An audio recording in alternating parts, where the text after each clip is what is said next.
The 2026 PUBG Mobile Global Open Season 1 will be held in Jakarta, Indonesia from June 2nd to June 7th.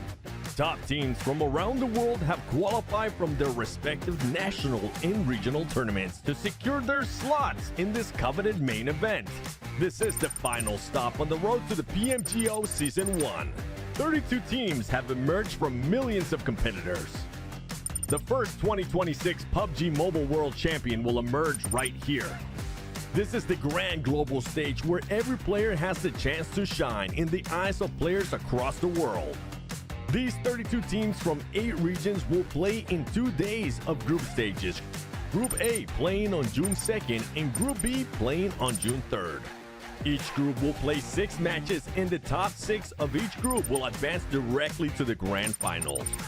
While teams in rank 7 to 14 from each group move to the survival stage on June 4th. The remaining 16 teams play 6 more matches to keep their dreams alive, but only the top 4 will advance to the grand finals. The stage is set for the epic conclusion. The grand finals will take place from June 6th to June 7th. Day 1, 6 matches, pure fire. Day 2, the smash roll is activated.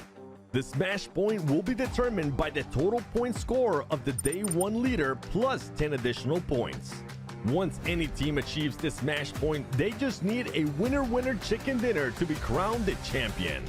If no team wins via smash rule after 6 matches, the top team of the leaderboard will secure their title as the champion. Teams will be competing for a massive prize pool of $500,000. The journey to greatness begins here. The first steps towards the one and only PMGC. The results of PMGO Season 1 will also determine the participating teams for the upcoming PMWC, so make sure you stay tuned.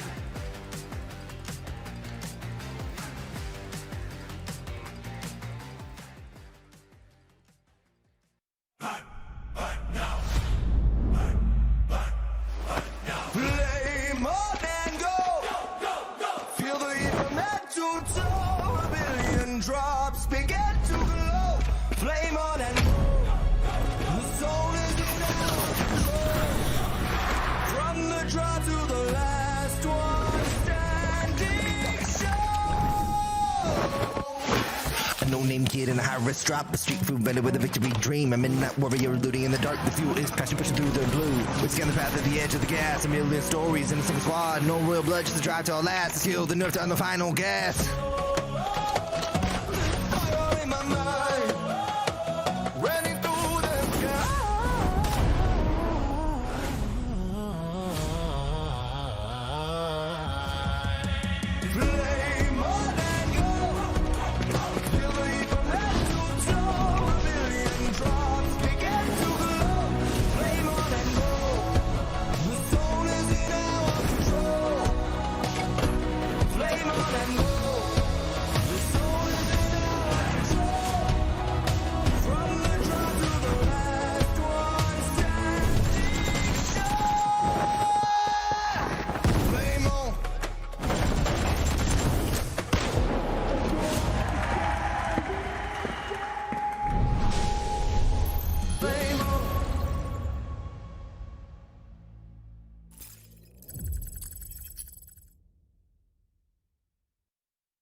Indonesia, kami adalah Espa. Congratulations on the start of 2026 PMGO Jakarta. Good luck to all the competing teams and prove that you're the best team, because you guys are on fire. Focus on the zone, which will go all out for the victory. Let's support your favorite teams until they become champions. Who's going to take the trophy in Jakarta? Keep going, don't give up. Winner, winner, chicken dinner. Espa supports PMGO Jakarta, Indonesia champions. Enjoy the PMGO to the fullest and keep the vibes going with our new album Lemonade. Winner, winner, chicken dinner.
Hello and welcome to the grand finals of PUBG Mobile Global Open Season 1 main event. Hello, I'm your host Donna Vizca and I'll be bringing you all the excitement live from here, from the very grand stage of tennis indoor stadium Senayan in Jakarta, Indonesia. Well, Jakarta has waited long enough for the global event to come home. 1,245 days to be exact since the last PMGC 2022. Do you remember that iconic global event? Yes, that was us. And now let me remind you the hype that Indonesian live audience can bring. Oke teman-teman semuanya, halo Jakarta. Kalian masih ingat PMGC 2022 nggak? Oke, jadi aku mau di sini kalian coba untuk keluarkan suara kalian, keluarkan semangat kalian, dan kasih tahu kalau misalnya supporter Indonesia adalah yang paling energik, oke? Siap? Jakarta, are you ready? You can do it better, Jakarta, are you ready? That's what I'm talking about. Well, now the 16 best team remaining will battle for glory, the championship trophy, and of course, their place in the PUBG Mobile history. And now, let me introduce you our 16 grand finalists.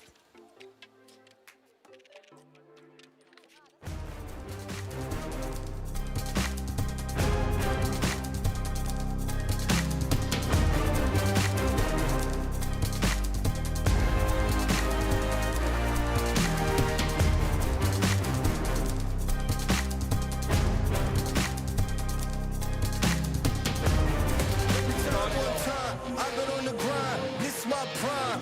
Huh. Let me tell them one time, I've been on the grind, and this my prime.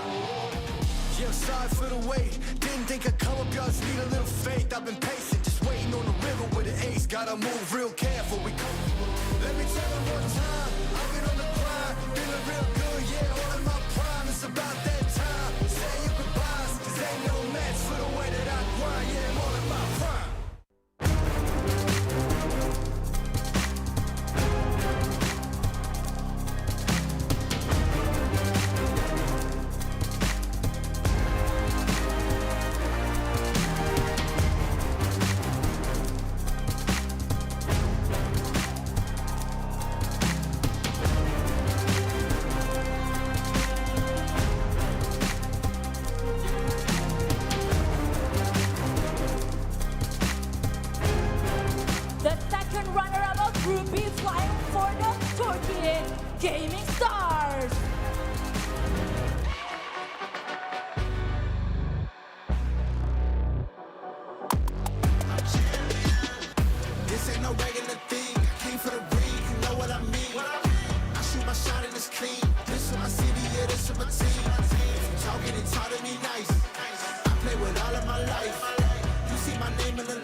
but never drop the ball. I know I make it look easy. Yeah. Mayweather with the defense. I don't care what a critic got to say, I got him picking up the pieces. That to me, you really playing with your life. I'm about to come and run it all back. I'm the new era, about to snap back. You ain't fitted for it, cause you all cap like.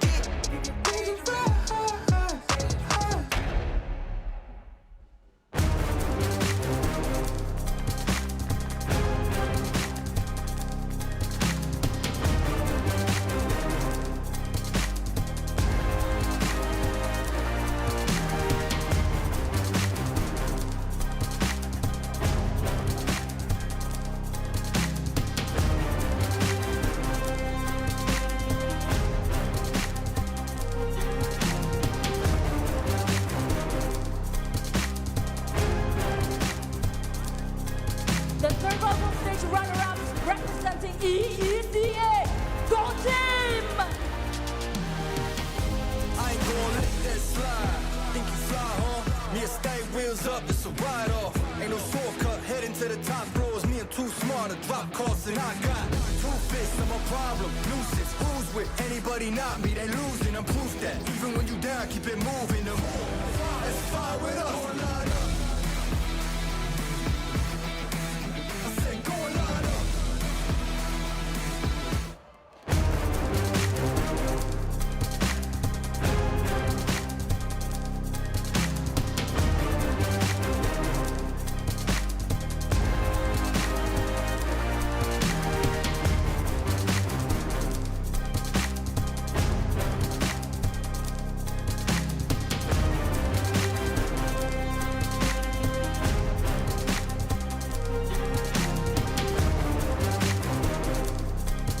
Representing Saudi Arabia, they are resilient.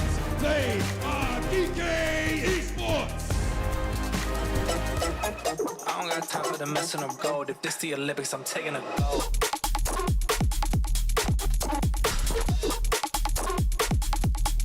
I'm taking a.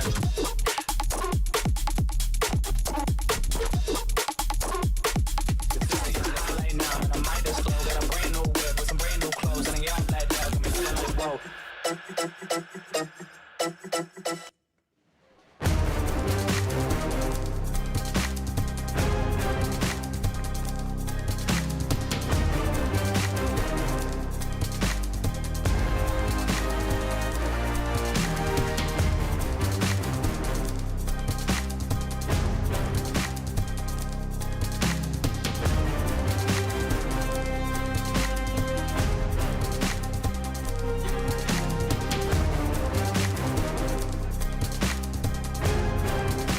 The leaders of Group A from Nepal, make some noise for Hore Sports! Yeah. Let's go. You know I'm about to lock it. I'm the monster they was looking for, just like the Loch Ness. They think they gon' knock me off the throne, they better stop it. They can never. I'm untouchable. Yeah, I'm untouchable. Yeah, I'm untouchable. Yeah, I'm untouchable. Yeah, I'm untouchable. Yeah, I'm untouchable. Yeah, I'm untouchable. Yeah, I'm untouchable. Yeah.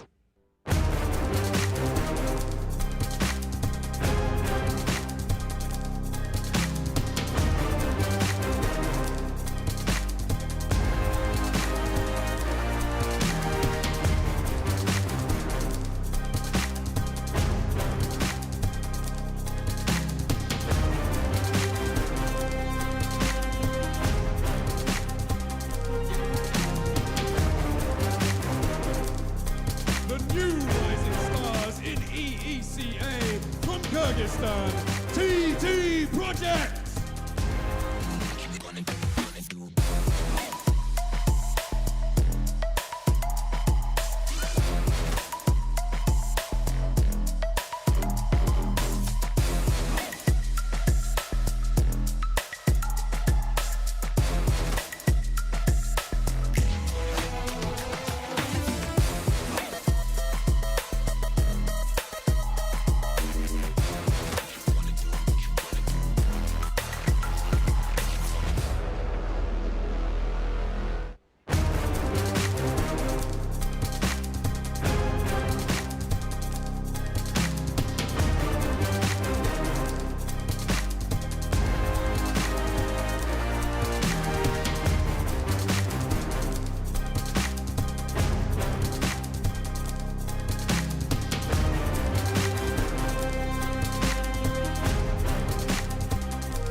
entering as the South America champions, Furia Esports!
Incredible survival stage run and the Southeast Asia champions from Vietnam, Team Flash!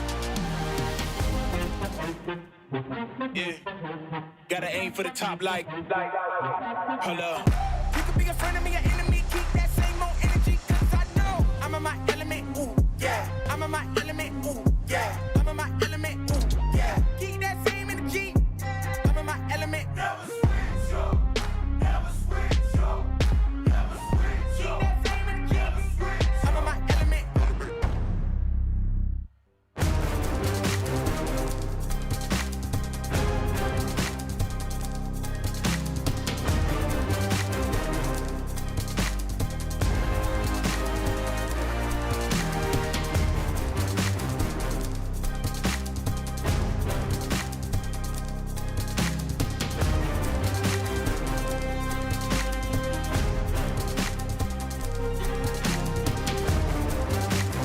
Runners-up of Group A and one of Thailand's powerhouses, E-Arena!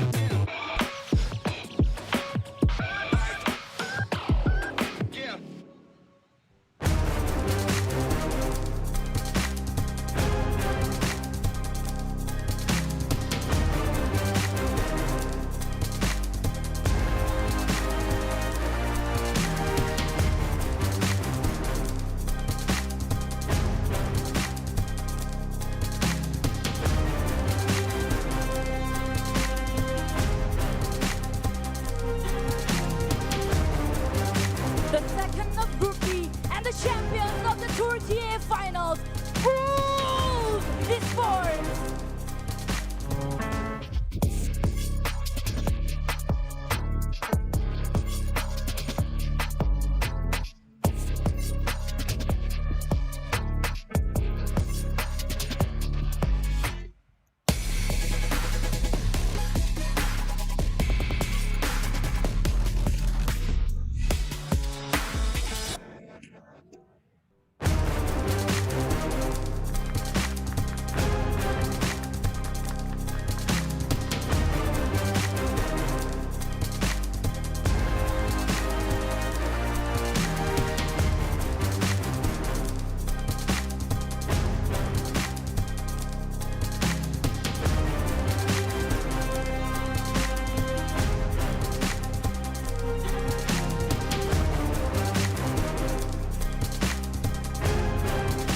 Proven as a strong contender from Turkey, please welcome S2G Esports!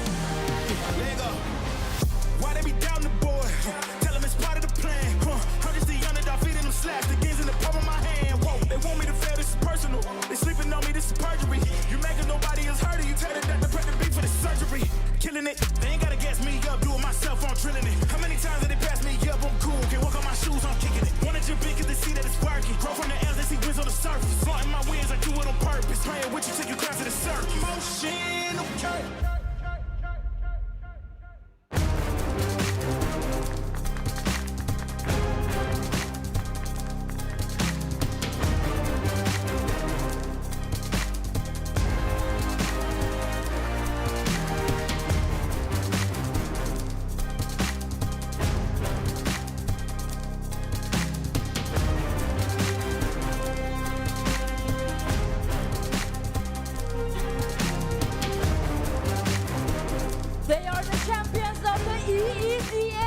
Asian from Mongolia, Aurora Gaming! Bring it on, let me do my thing. I'm a giant, they can't move the king. If you never risk it, then you never know. If it's holding you back, you gotta let it go. You gotta give it all you got, you gotta let them know. You are on another level, you are ruthless. Switch it up, it's the new flex.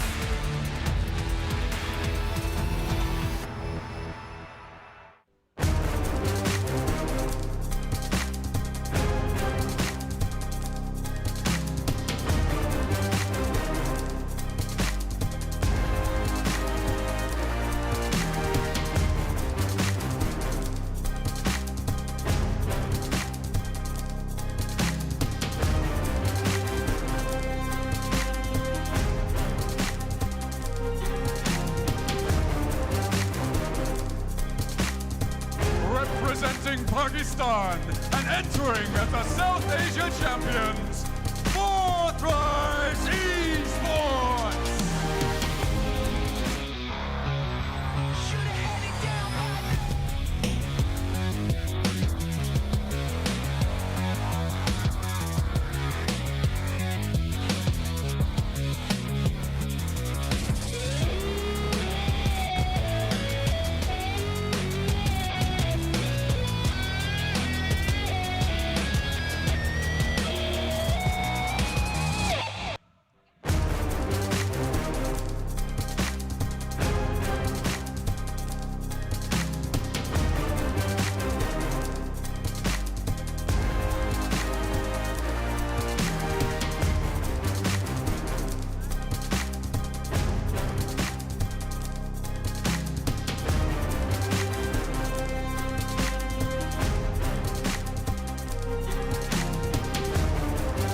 And finally, your Group B leaders and one of Indonesia's most iconic team, Bigatron by Vitality! Got my heart no barging in from the bed to the floor to the couch. Might wake the neighbors up, break you in and break you out. In the end, we gon' make a child. Bars from a copy my steel. Got my heart no in the bed. Break you in and get us every day. Copy my steel. Face the fact that ain't no cap, I'm real. No cap, I'm real. The plastic bars from a copy my steel. Copy my steel. Face the fact that ain't no cap.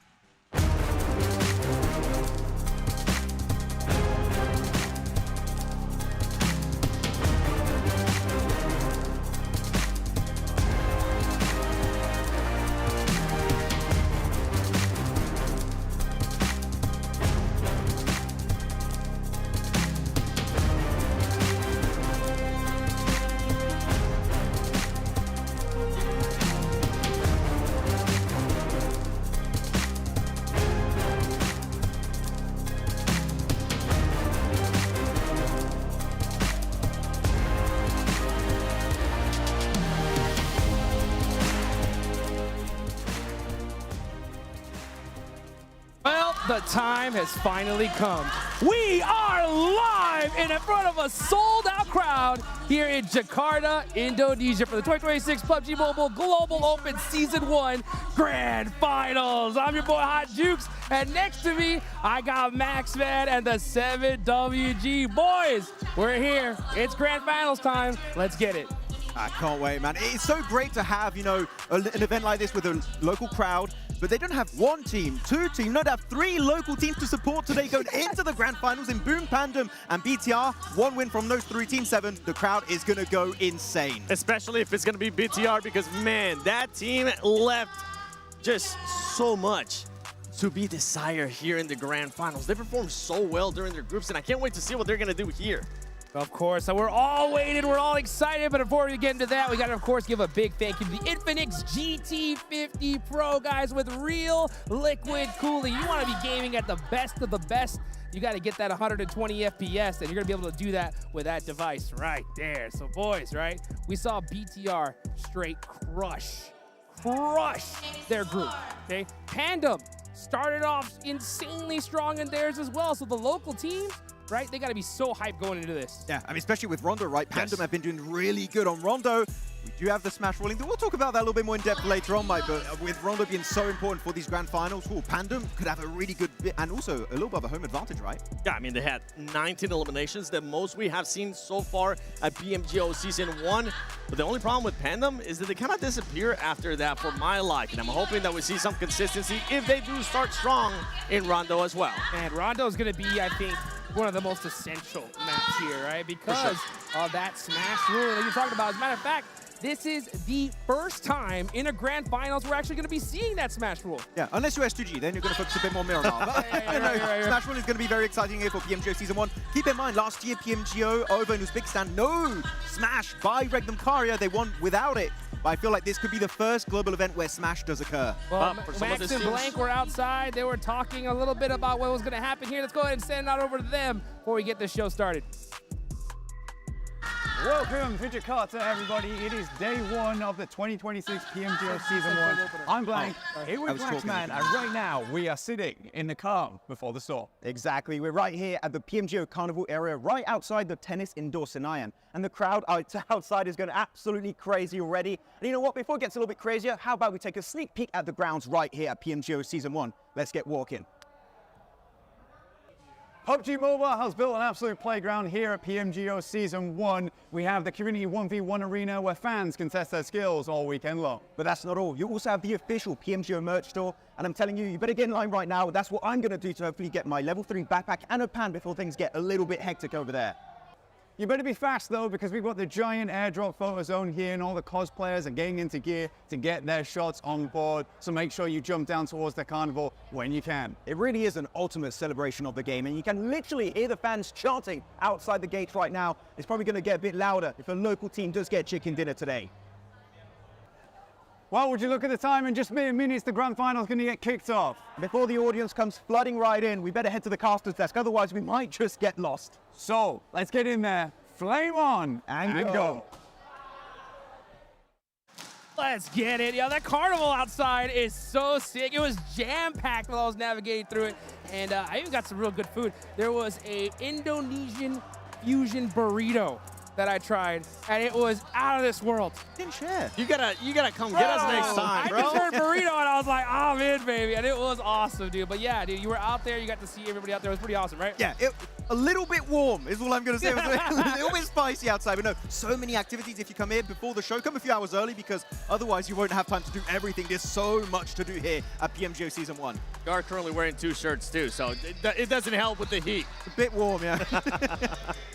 Gotta double it up as we go into our first graphic here. The most used weapon that we saw in the first 3 stages.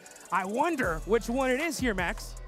Which one is it going to be? I mean, right now, the AUG has been becoming even more meta here, Seven, and it's very close to the initial M4 that was meta for years now. Yeah, I'm pleasantly surprised, and I was pleasantly surprised, too, to see this head-to-head right here, baby. Bigatron versus Hora Esports, the 2 top teams from Group A and Group B. And for these squads, if they do end up duplicating the performances that we saw out of the groups, I think it's going to come down to the Rondo, as we were talking earlier, because these squads, they both got 7 eliminations on their respective Rondo. And if they can get a little bit more than that, we might get a smash rule from one of them.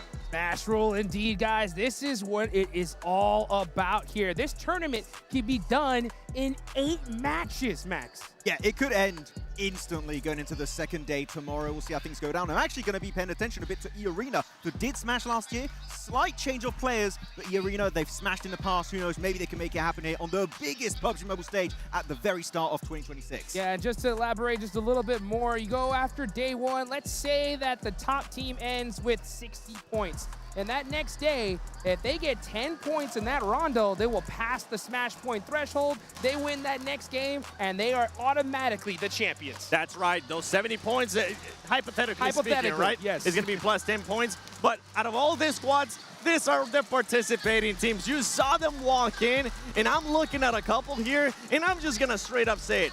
I'm hoping that Aurora becomes the champion, Max. That is my pick to be the champion here at PMGO Season 1. Oh, the full MVP roster, right? But yes. Reefus has yet to secure a global MVP award. Maybe it's going to make it happen at PMGO Season 1, but they did smash back in PMGO EECA. with that insane 1v4 grenade onto Vicious from Reefus himself. Something similar, man, I'm sold. Another team that was able to smash in their region is Furia.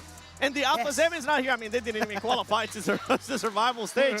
But I can't wait to see what some of the squads that have experience with this kind of format, especially in such a compact format, can do.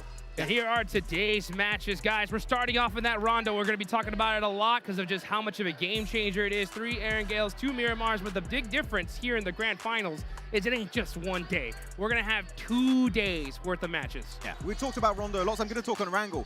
Man, our playing paths have been brutal. Like A, B, and survival stage. Hopefully, we're going to have a bit of a sense of normality throughout today's 6 games. But out of this, we do know that teams need to be ready to adapt. You're throwing a bad circle, a bad plane 7. No excuses. You need to bring your A+ tier here in terms of rotation. And when you were talking about plane path, I mean, we got to see that double plane path at one point for Rondo, and it definitely affected how some of those teams were dropping and how some of those teams were fighting. Is it going to happen right here today? Federales is ready, the crowd is ready, and I'm definitely ready to see what they got in Rondo. Hey, you got to put that fan on you, baby, because the heat is at an all-time high right now. The pressure is on. I was talking to some of these teams going into today, and they were just straight up telling me, man, we spent 6-8 hours last night studying, putting in the work, making sure that we're prepared for today. I mean, really talking at the overall scheme of this tournament, PMGO Season 1, $500,000 on the line, but also PMWC. 2 regions aren't decided yet when it comes to PMWC points, and that's going to be ECA, Eastern Europe, Central Asia, between the side of Vicious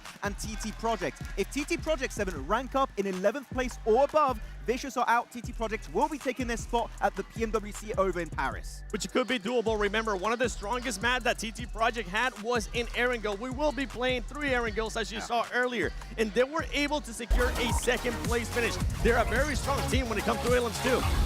Well, it's time, folks. Let's get in match number 1 of the grand finals. We're going into Rondo, and we can just see these players. They are locked, loaded, ready to go.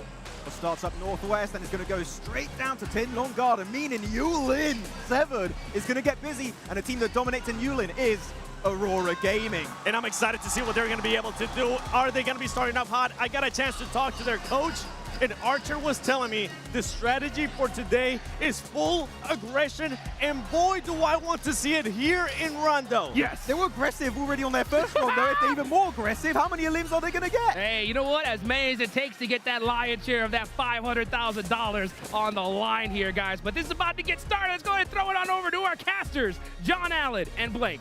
Looking for some violence over in Yulin. Let's kick it off with a big one here on Rondo. I'm already seeing a big belly full of teams drop it on in.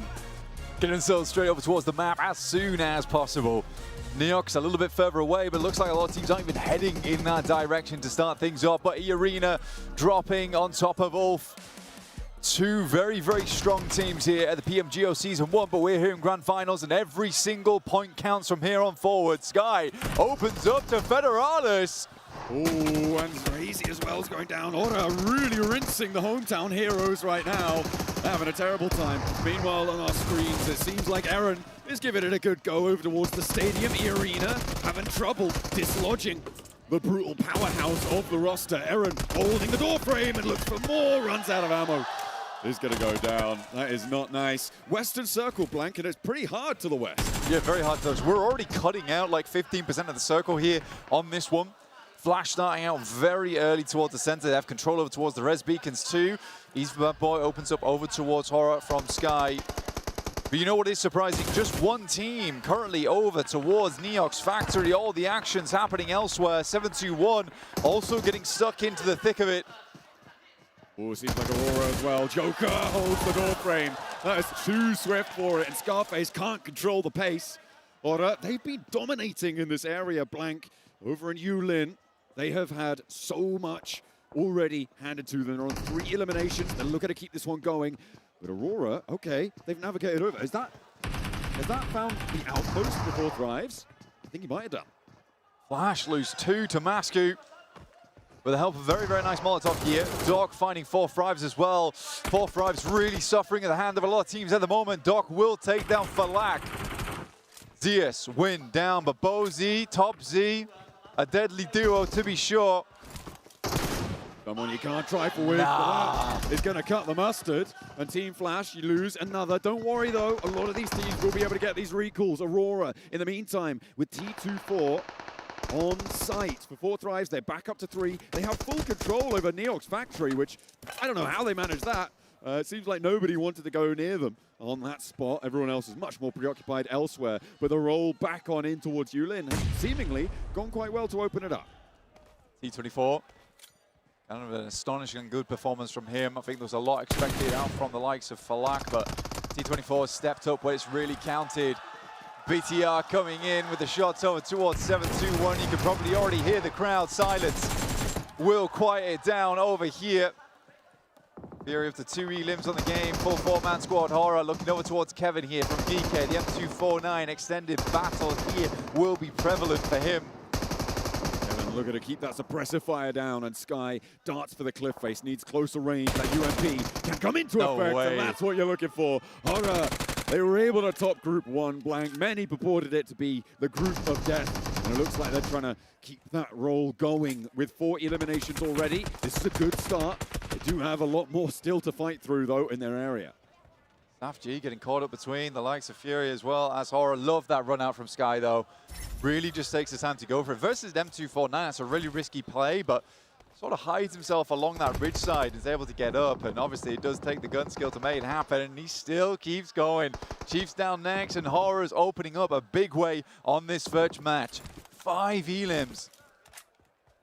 Still yet to conclude over towards Yulin. This is all off the hot drop blank. It looks like they are fully committed now, with all of their players on spot, I believe. Or maybe actually they have a... What is going on with this guy? Sky is just on a beam right now. He is lasering down anybody who steps into his sight lines. I think actually it might only be 3 players from Honor here, and they're South Point on Rin Jiang, if I'm not mistaken. That is still, out to the winds, but there is a little bit of a threat down on that south side near Rin Jiang. Got a team rotating down there too. Sky's doing this with no helmet, level 1 vest. Has himself the 6x as well, and making some insane sprays off the back of it. 2 nades in hand. Hasn't gone for the first aid kit yet. The bounce is good. Sky is high like a G6 this game and refuses to come down. It is not happening. Horror might just be gliding into an insane first game. You step onto Sky's screens and he sends you to the clouds, blank. You are not coming back from that one. An 8 elim opener coming through, and a huge impact, a huge blow dealt to the rest of the lobby here from Oda very, very quickly. And they didn't even need their recall down on the south side. Jiggle wants to get stuck in, but he needn't bother. They're just going to chill out. 3 players take control of Yulin, and now nobody else is in zone. Look for the rotations. Just incredible stuff coming through from Sky here. For Horror, eclipsing the 1 elim per minute mark here over on Rondo and looking to only go further. Aurora trapped upstairs versus Boom. Underneath, taking a bit of shots here. Molotov doesn't quite spread far enough. Top will get down the stairs. Refus now looking for a side angle. The nade's not great. Gonna connect, fully healed there with that first aid as well. Just a little poor bounce on the window drop from top. And now Refus on the sideline could have an impact here, but just back off the angle. The nade still able to land, and top goes down first. Aurora, they might have been thrown a lifeline low. There are third-party angles on towards Boom. Refus could go for this res, but there's still more nades, and that's what he's worried about here. Doc goes down in the offline. Boom are doing work here against Aurora, and Refus really needs to stand up tall on the defense with Doc down, Zyol, and Refus. This duo needs to come in clutch. Zyol's going to drop like an anvil here versus Octa. Doesn't quite find the bounce on it, and now he's surrounded all angles, moves out, will get at least a knock, but Octa will finish him off here.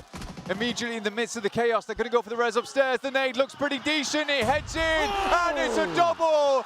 Aurora is out on the first 7 minutes of Rondo. Boom goes the dynamite, and Aurora go down. What a massive turnaround. They said they wanted momentum here on Rondo. It is not to be. Oh my goodness me, what an exciting opener here for the grand finals. And now with 7-2-1, solo on location, Team Flash have been scrapping in this area for quite a while in Jaltin. No fear still going, or up to 9 eliminations now, and they don't look to be dropping anytime soon. Nate goes up, he's round the corner, Rahan tries to hold, and will make it happen. This is the man that battled off the boards, grabbed them by the tusks, and is doing it once again here. Looking to extinguish on Team Flash, but there is still a recall opportunity. No way, Soke no goes way. down. Sky is just a beast. He is a monster. This man is unbelievable today, and if on form like this, there's no stopping Horror. Sky is what goes bump underneath the bed right now. Horror looking to move out towards the western side of Jiaotin. Definitely possible. We're gonna look towards Pandem right now, a winner from their first rondo.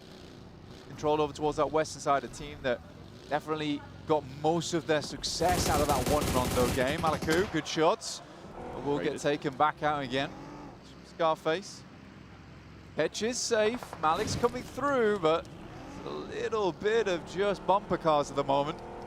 Not really going too much further. Getting the flush is great news. It looks like Ulf will protect their res as well, which does remove a point from 7-2. Oh, will they? Damage still pouring in. Malik has got a high ground angle, but there are off angles to deal with as well. Scarface able to keep his team safe for the time being. Rayhan's there, but Malik has fallen. Palak again down to Horror of all people. This is a very much insane first game coming through from Horror, coming off the back of their last group as well, where you always wonder, was it just a good day for them? But this is no fluke. Great rondo is absolutely how you want to start your ascension as well. Of course, it is only one map, and we do now have that 12-match set starting to round things out. Obviously, on those 6-match sets that we've seen over the last 3 days of play, it's so much more impactful having these massive openers. It's still brilliant, but for Horror, they do need to maintain consistency. So they can't get ahead of themselves just yet. A real long shot to find a nice pick-off on towards Eren, and the flush there as well. Players are coming out to play today, Blank. They are, and they're having a good time of it. That is an incredibly long shot coming through from them. Scarface heads over towards the side. Solus up to the wall now. Pagoda. Rahan, some much needed safety. The nade goes up, a half HP. The second is good. Solus will be taken down afterwards by Malik, though. Seems to be on a tear at distance. Get it done. These ranged engagements, Blank, have been really pretty from a lot of these players on their accuracy. It has definitely stepped up. Beautiful stuff coming on through. For Ulf, they're on 2 players now with Ketch and Scarface. Both of them are going to have to try and maybe find a recall tower, although your options are starting to slim down. 7-2-1 have the control of the one up to the northwest, and I don't think they're going to let that go for free. Yeah, getting through the test track over towards E-Arena on that north side also quite difficult. You've got to push through 7-2-1, who are continuing to surround because they had that control over towards the res beacon. Has to be a big clutch coming through from Scarface as well as Ketch going forward. But players coming into this finals just look to be on something very different today. Bumping all the way up on the west side of the map. Blank at the moment with the circle. See if it keeps going out that way. It gives Boom a little bit more power. It does indeed. Goodness on me. the southwest side, look at Goat Team's position. That is so huge on the high ground there. Boom as well on the north. 2 really big bits of high ground here. You also have the compound that sits over towards that western side, and all this ridge line down towards the west. We do have at least 10% of the circle, which is just unplayable right now. A very, very tough circle to start things off. Horror's already profited in a big way, though, and they're currently looking to hold on that northeast side, get some more points off the back of this one. They have lost 1. Now S2G, the Miracle Marathon at the end of their group, now looking to convert. Furia spotting a player from BTR and taking them down. Fourth Rise making their move in. Push their way through. At the moment, underneath Goat Team as well. This is a difficult area now to start to establish yourself. Those high grounds that you were talking about, Blank, such great outlook across so much of this zone. And the southwest side is going to be very, very tricky to try and find your feet in towards. As S2G trade nades. Back and forth with TT Project. First player to face, Ephius wants to get this knock into the area, but back into the vehicle, doesn't dodge that one. And a second to immediately blast him away. S2G lose 1. Not likely to get that res up either, so S2G will have to figure this out versus TT Project. Kamikaze in the back lines here, along with Lost, currently on a scouting mission in the vehicle. Solkay still up. Losing Hamzy G is rough. One of the better players on this squad, I would say. A lot of time in the game, and a lot of time at the highest levels of PUBG Mobile too. So him going out and being unresable is a bit of a gut punch here for S2G.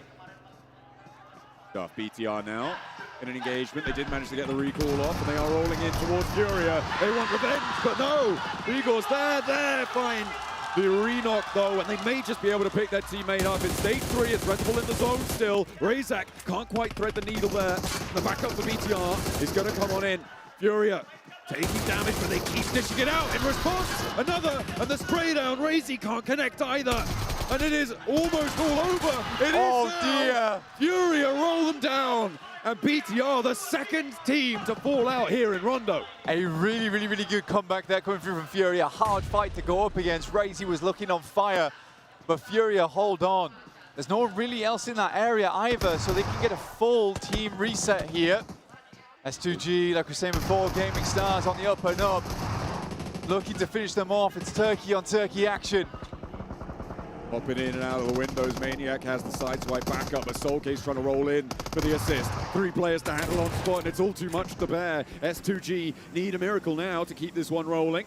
I don't know if they've got it in the tank, but we'll see if Solkay can dish out the damage. The nade not going to connect there. Stops the push, though, and may force them into the open sightlines of a shotgun, and S2G will not do so. Solkay down, and that is another team, a 3rd team to fall, as Pandem are in danger too. A 4th team evaporate. Huge shots from Ephius.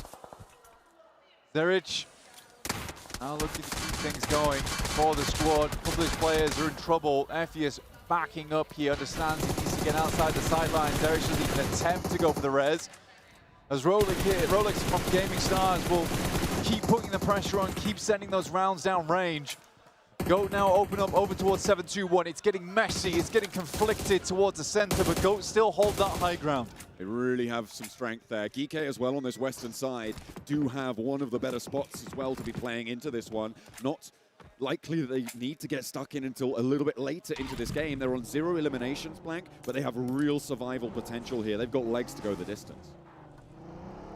They can run this one back. Horror, 11 eliminations. It definitely has slowed down just a little bit here for this team. Currently trying to clear the northeast side of the map. Gaming Stars are heading in. TT Project move up. Jiggle opens up on the first. Just one more to find here in Zerich, and he's already incredibly low. Stay behind cover, but the bullet pinging off the boot there, or the trunk if you're from one of the alternate English-speaking countries, but he's not speaking anymore. As he goes down on the rotate, TT Project eliminated. Otter on the northeast side, they started off super strong. They're looking to try and transition now, but they do have a little bit of a tricky approach here on the northeast.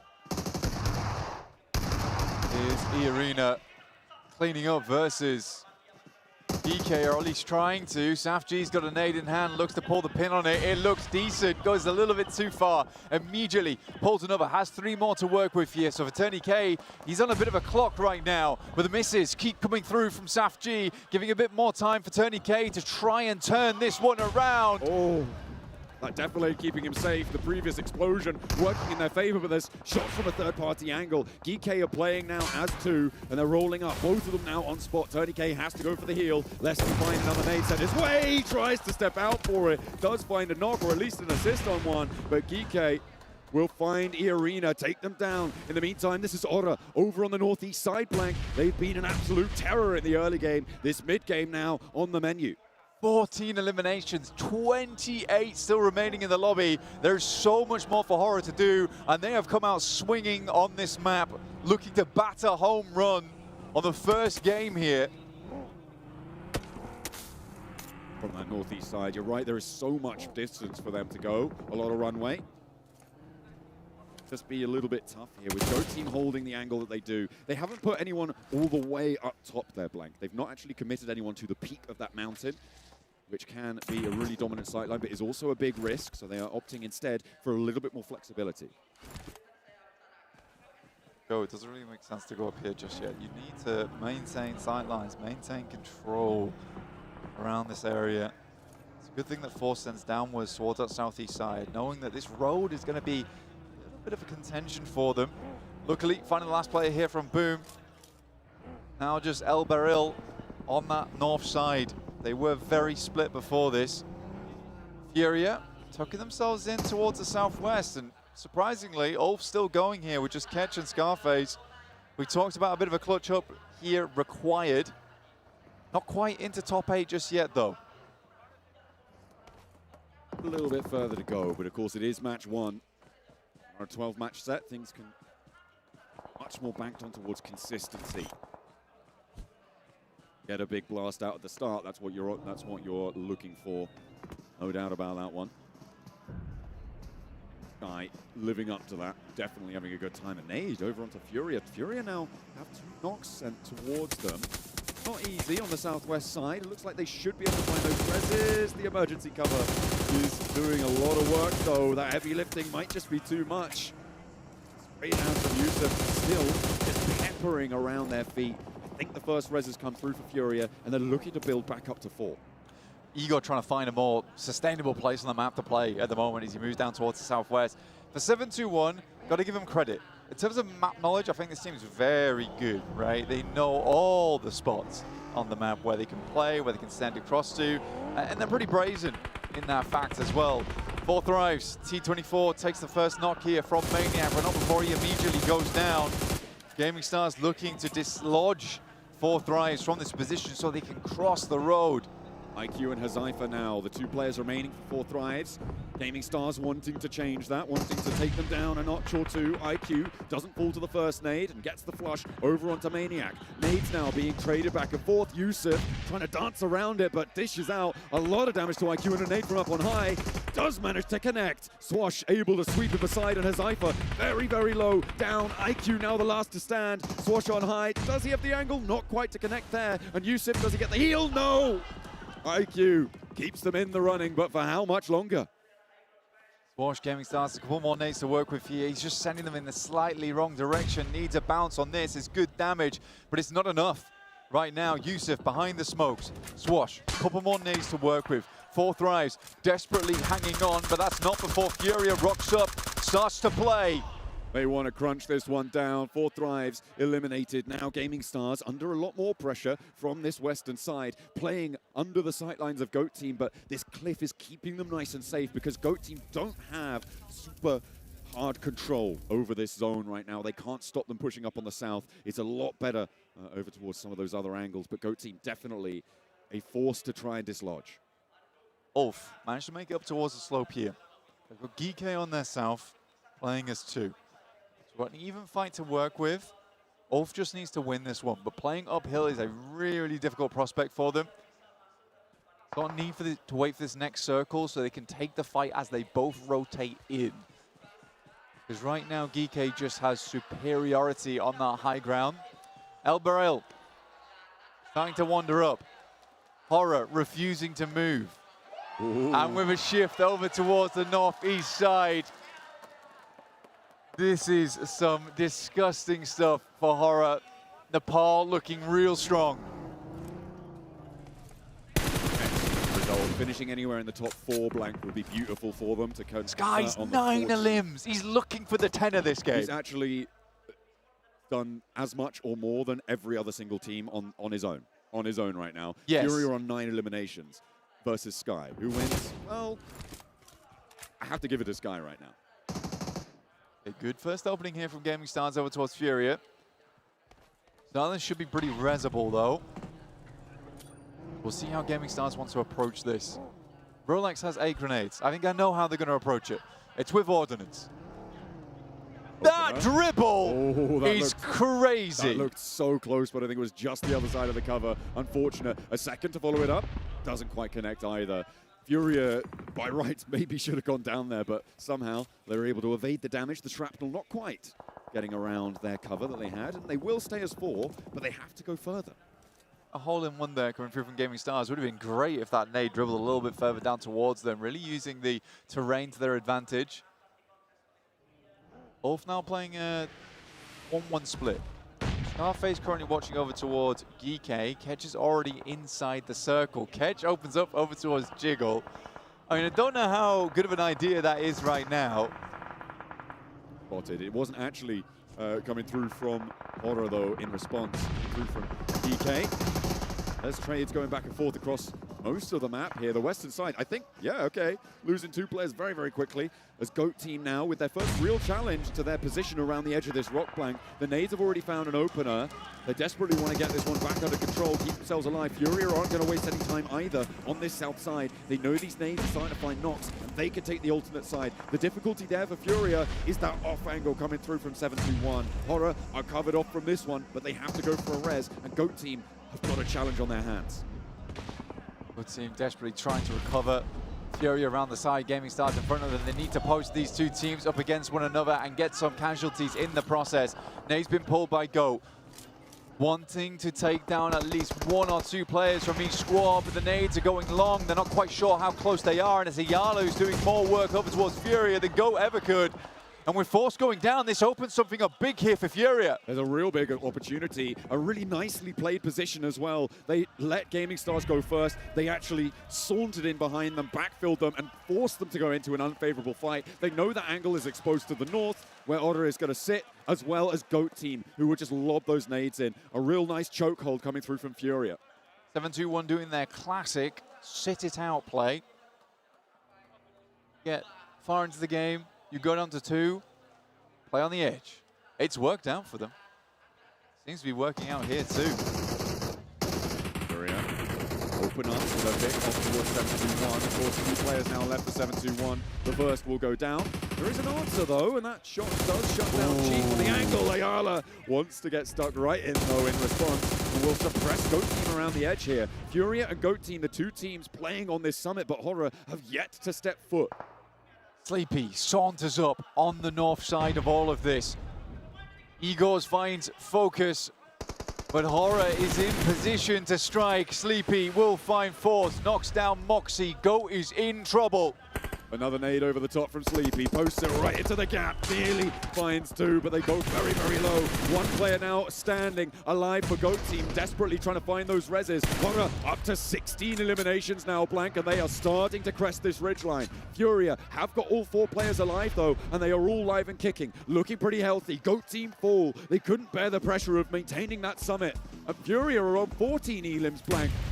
The hot drop, hot shots from Horror did well in the early game, but Furia are a mounting pressure to deal with. The rage is building in the boys. Now looking to take things a little bit further. The limbs nicely spread across the team. Everyone is warmed up and ready to go. A battle for PMGO Season 1 history here. If Horror is able to get the win, it's going to set themselves up in a massive way going through into tomorrow. Theme is true for Furia though. And with 3 players alive on Horror, they do have the numbers advantage. Horror are also more exposed to those sneaky little snake angles from the solos. Ulf have Ketch still in action, and 721 still have their solo representative too. And those angles are more towards Horror. Because the Fury has to peak first, and right now Horror's got a lot of high ground, a lot of control to work with.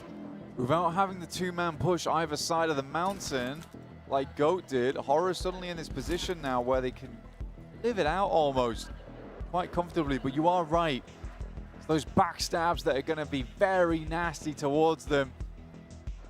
Ketch is coming through like a ninja alongside with Masku. Got to be careful. I'm looking at the utility, Blank, and this is something that's quite interesting. Obviously, Otter earning a lot of their their points rather, in the early game, meant that they go to their looting phase afterwards and pick up those nades. Furia have been using their nades in this late game to pick up those points, which means they're only on 1 in the pocket. Horror, they're on 6, and that could be a massive difference maker. Well, the big difference maker is that they had so many loot crates to grab on the high ground. There was all of GOAT to take out there and just pilfer through, and they've happily gone for that one. I'm sure there was still some left remaining on the side of GOAT team. Horror in a position to try and open up. They know Furia's got to come to them. They're all on the same side. Sky throws the first. It's a little bit too close, and the nades start to fly over the top here, but Furia, stay patient, stay calm. Managed to find a second nade as well, which means they're onto the boxes. Can start to pilfer through them, potentially resupply a little bit better. Ora dead center on this circle, and Ketch yet to really step up for an engagement. Being so far downhill does mean that he's somewhat isolated, but sooner or later, either he is going to catch sight of Ora or Ora are going to catch sight of him. It's only a matter of time. Igor tries to roll forwards, get a little bit more info. I mean, he's doing great here. He is pulling out nades from Ora that he desperately needs. So now they're dead even on the nade count. Masku just going to deny the point outside. Will grab themselves a 4 for 9 eliminations. Not a bad first game for them. I think that might be the last nade coming through from Ora now. They found another. Furia also down to 0. Got those 3 Molotovs though. Of course, those smoke launchers not appearing. We don't have an exact count on exactly how much smoke these teams are playing with. Ketch, I mean, they should know that there's a solo survivor, and they are being wary. And I think this is a big part of why Ora hasn't started to get a little bit closer to this ridgeline. Next circle closes dead center blank. We're into the final stage, and Ketch is still alive. Sky can't quite find the angles. Oh, desperate for a second place here. Silence finds a good amount of damage with the DP. Now looking to move around the side. The emergency cover flare is giving a little bit of respite to the team. A big nade does a fair bit of damage. Do they have the meds, the supplies to get back on board? But for Ora, they're looking mighty fine in terms of the health count. Ora, if they clear this lobby, they get a 21 elim game blank. It is a potentially terrifying summit to try and battle against. Furia now, they're all grouped up. Luckily, there's no nades on side, and Ora are just going to have to shut it down with raw firepower, but they do have plenty. Ketch just grabbed himself a P90, gifted by the loot crate. In comes Furia. They're just going to send a little bit further up here. Sky's on the first to face, but he has been magnificent today. Opens up with some massive damage. There's an evener. 3 versus 3, but a good pick-off coming through. And Ketch also moving in with a P90. Leaving Ora now just with Sleepy alive. Ketch is spotted on the backlines. He's down now. And a 3 versus 1. For Furia to run through. Ora denied at the very last. Maybe, unless they can find something miraculous here. Chief has gone down. Silence is low. Oh my goodness me! Sleepy stepping up. Igor now. A 1 versus 1. Ora to claim it. Ora to claim it. Where's the ammo? Did he find it? Furia take shut it. him down in the final moment.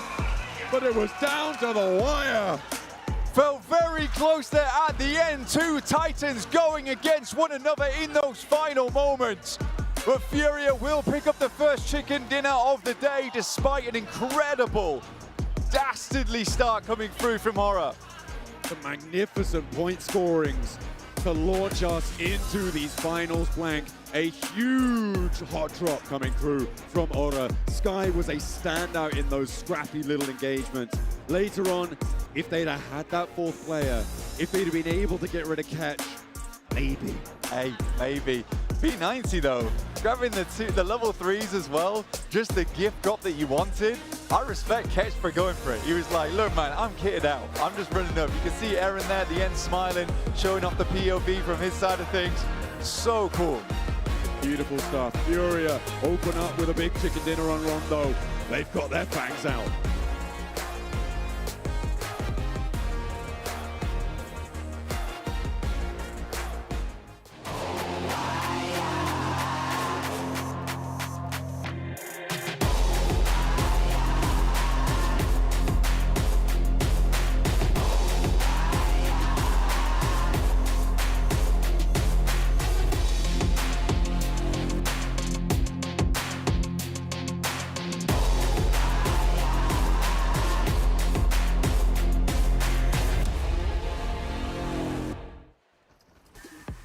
We've been talking all week about how the grand finals were going to turn things up a notch. And match number 1 didn't disappoint one single bit. What an insane finish from Furia. It definitely delivered. I haven't been able to do this for the previous days, but I can finally say it. Do Brazil coming in and getting the win. Unexpected and just pure aggressiveness out of Furia. The way that they were able to play that there at the end as well, just pushing up from outside the circle, playing that edge, waiting for the right timing as well to disrupt Go, to disrupt all those other teams. At the end, though, I must say for Furia, it did get sketchy, Max. They were sending one by one. I thought we were going to see the likes of a bit of a choke.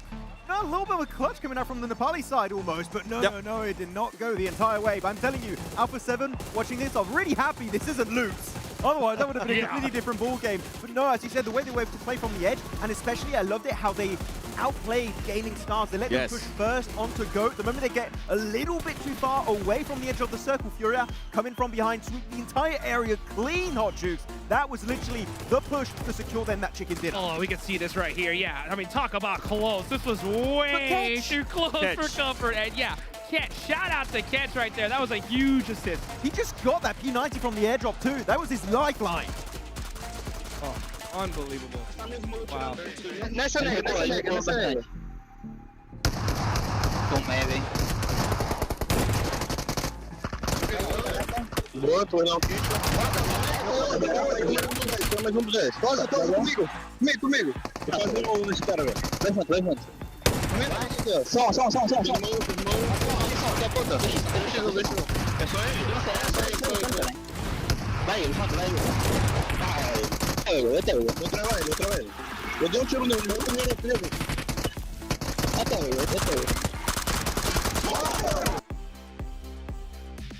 Igor clutching it up right there towards the end, and look at those points from Furia. I'm especially happy with Silence. With the DP28, I'm having Powerboy vibes right now from like 4 or 5 years ago. This is madness, but Igor and also I think Ayala for you, Seven, were clear standout players. Ayala was definitely the standout player. When it came to the fight that they had against Gaming Stars, his grenades actually exceeded expectations for his team because it opened up just them being able to push. He was able to knock 2 players. He was actually able to finish 2 players with those nades from Ayala and Igor. I mean, what a performance here. Oh, some grenades were just insane. By the way, if you're playing Ultimate Royale later today and you want to have a proper tip on how to play Edge, rewatch this game because that was just peak Edge gameplay. Well, you can just take a look at this right here. The match MVP from Hora Sky. Look at that, 1,700 damage. Oh my goodness, 9 eliminations. This guy is an absolute menace from the very start of the game, right, Seven? Going into Yulin, eliminated so many players, so many squads. It's not called Yulin anymore. It's called Hora City now because, oh my goodness, Sky was bringing the heat. We saw them fighting early on against BTR, and then we saw them just taking the fight to any team that was near them. Boom as well. I mean, that team was something, and no surprise here that the top 4 players are going to be from Hora and Furia. And Sleepy, I got to give you some props because you almost clutched up right there at the end. All the Furia fans were shaking in their boots. That was way too close for comfort. As a matter of fact, the editors would just have diamonds in their eyes just thinking about that clip of Revo putting Hora all the way down at the bottom, right? Because, I mean, this is just crazy fuel to the fire here. I mean, what a start. Oh, my goodness. 20 points from 2 squads to start things off here in Rondo. 26 and 23, they're looking really comfy. We keep talking about how important Rondo is as a map. If you get this amount of points in one game, you're going to be set for the next games to come. But you know what? With Rango on the menu, if they can replicate it here, Seven, that's going to be a different ball game. Keep in mind that Hora will have to go back to the secondary drop of Apartments because they can't go to Yaz because of Team Flash. And from this page right here, one team that I'm going to be looking at is Boom. Oh boy, did they disrupt early on. Yes. The strategy that Aurora had because they decided to land on top and make sure they eliminate him. Now, why is that important? Because top is usually that recall player, and I felt like it threw away all the aggression that Aurora wanted to have. It threw it completely out the window. We saw Seoul having to run away, and that's why Aurora is currently the second page. Oh, you kept theorizing about it, right? Since last year, since the Smash ruling has been effect on the global scene, and they chase down top, they get him instantly, and you could see then the POV of the players back in Yulin. They were like, oh no, we lost our lifeline. If we get fully eliminated, that's a 0-pointer coming our way. Luckily enough, as you said, Zjol does get the full recall. But even after that, boom, chase them down, eliminate the entire squad. And for a team that wants to be aggressive in regards to Aurora, that's a massive surprise. I don't think that we're expecting anybody to challenge them that early on in regards to top. And then on top of that, just chase them. Oh, man, I mean, you said it earlier, Seven, right? That Aurora were going to get more aggressive, and boy, did they get some aggression. That is what we like to see. Looking on down that page, though, we saw S2G, rough start, but I mean, no surprise. I mean, that's kind of what they did. Miramar. Yeah, it's not Miramar. So. Actually, talking about teams, and I'm going to throw this over to you, Mr. 7WG. 4 Thrives didn't have the start they were hoping for, right? They kept talking to you, right, of how important really Rondo is for the entire game plan going into these grand finals, and here, not even double digits, super low on the rankings. This is not the start they were hoping for. Only 2 eliminations out of that squad. The position that they had, too, just wasn't what they expected to be. I don't remember the exact team. I think it might have been Gaming Stars, if I'm not mistaken. Gaming Stars and Furia. Yeah, that ended up nading them and just peppering them in a bad position.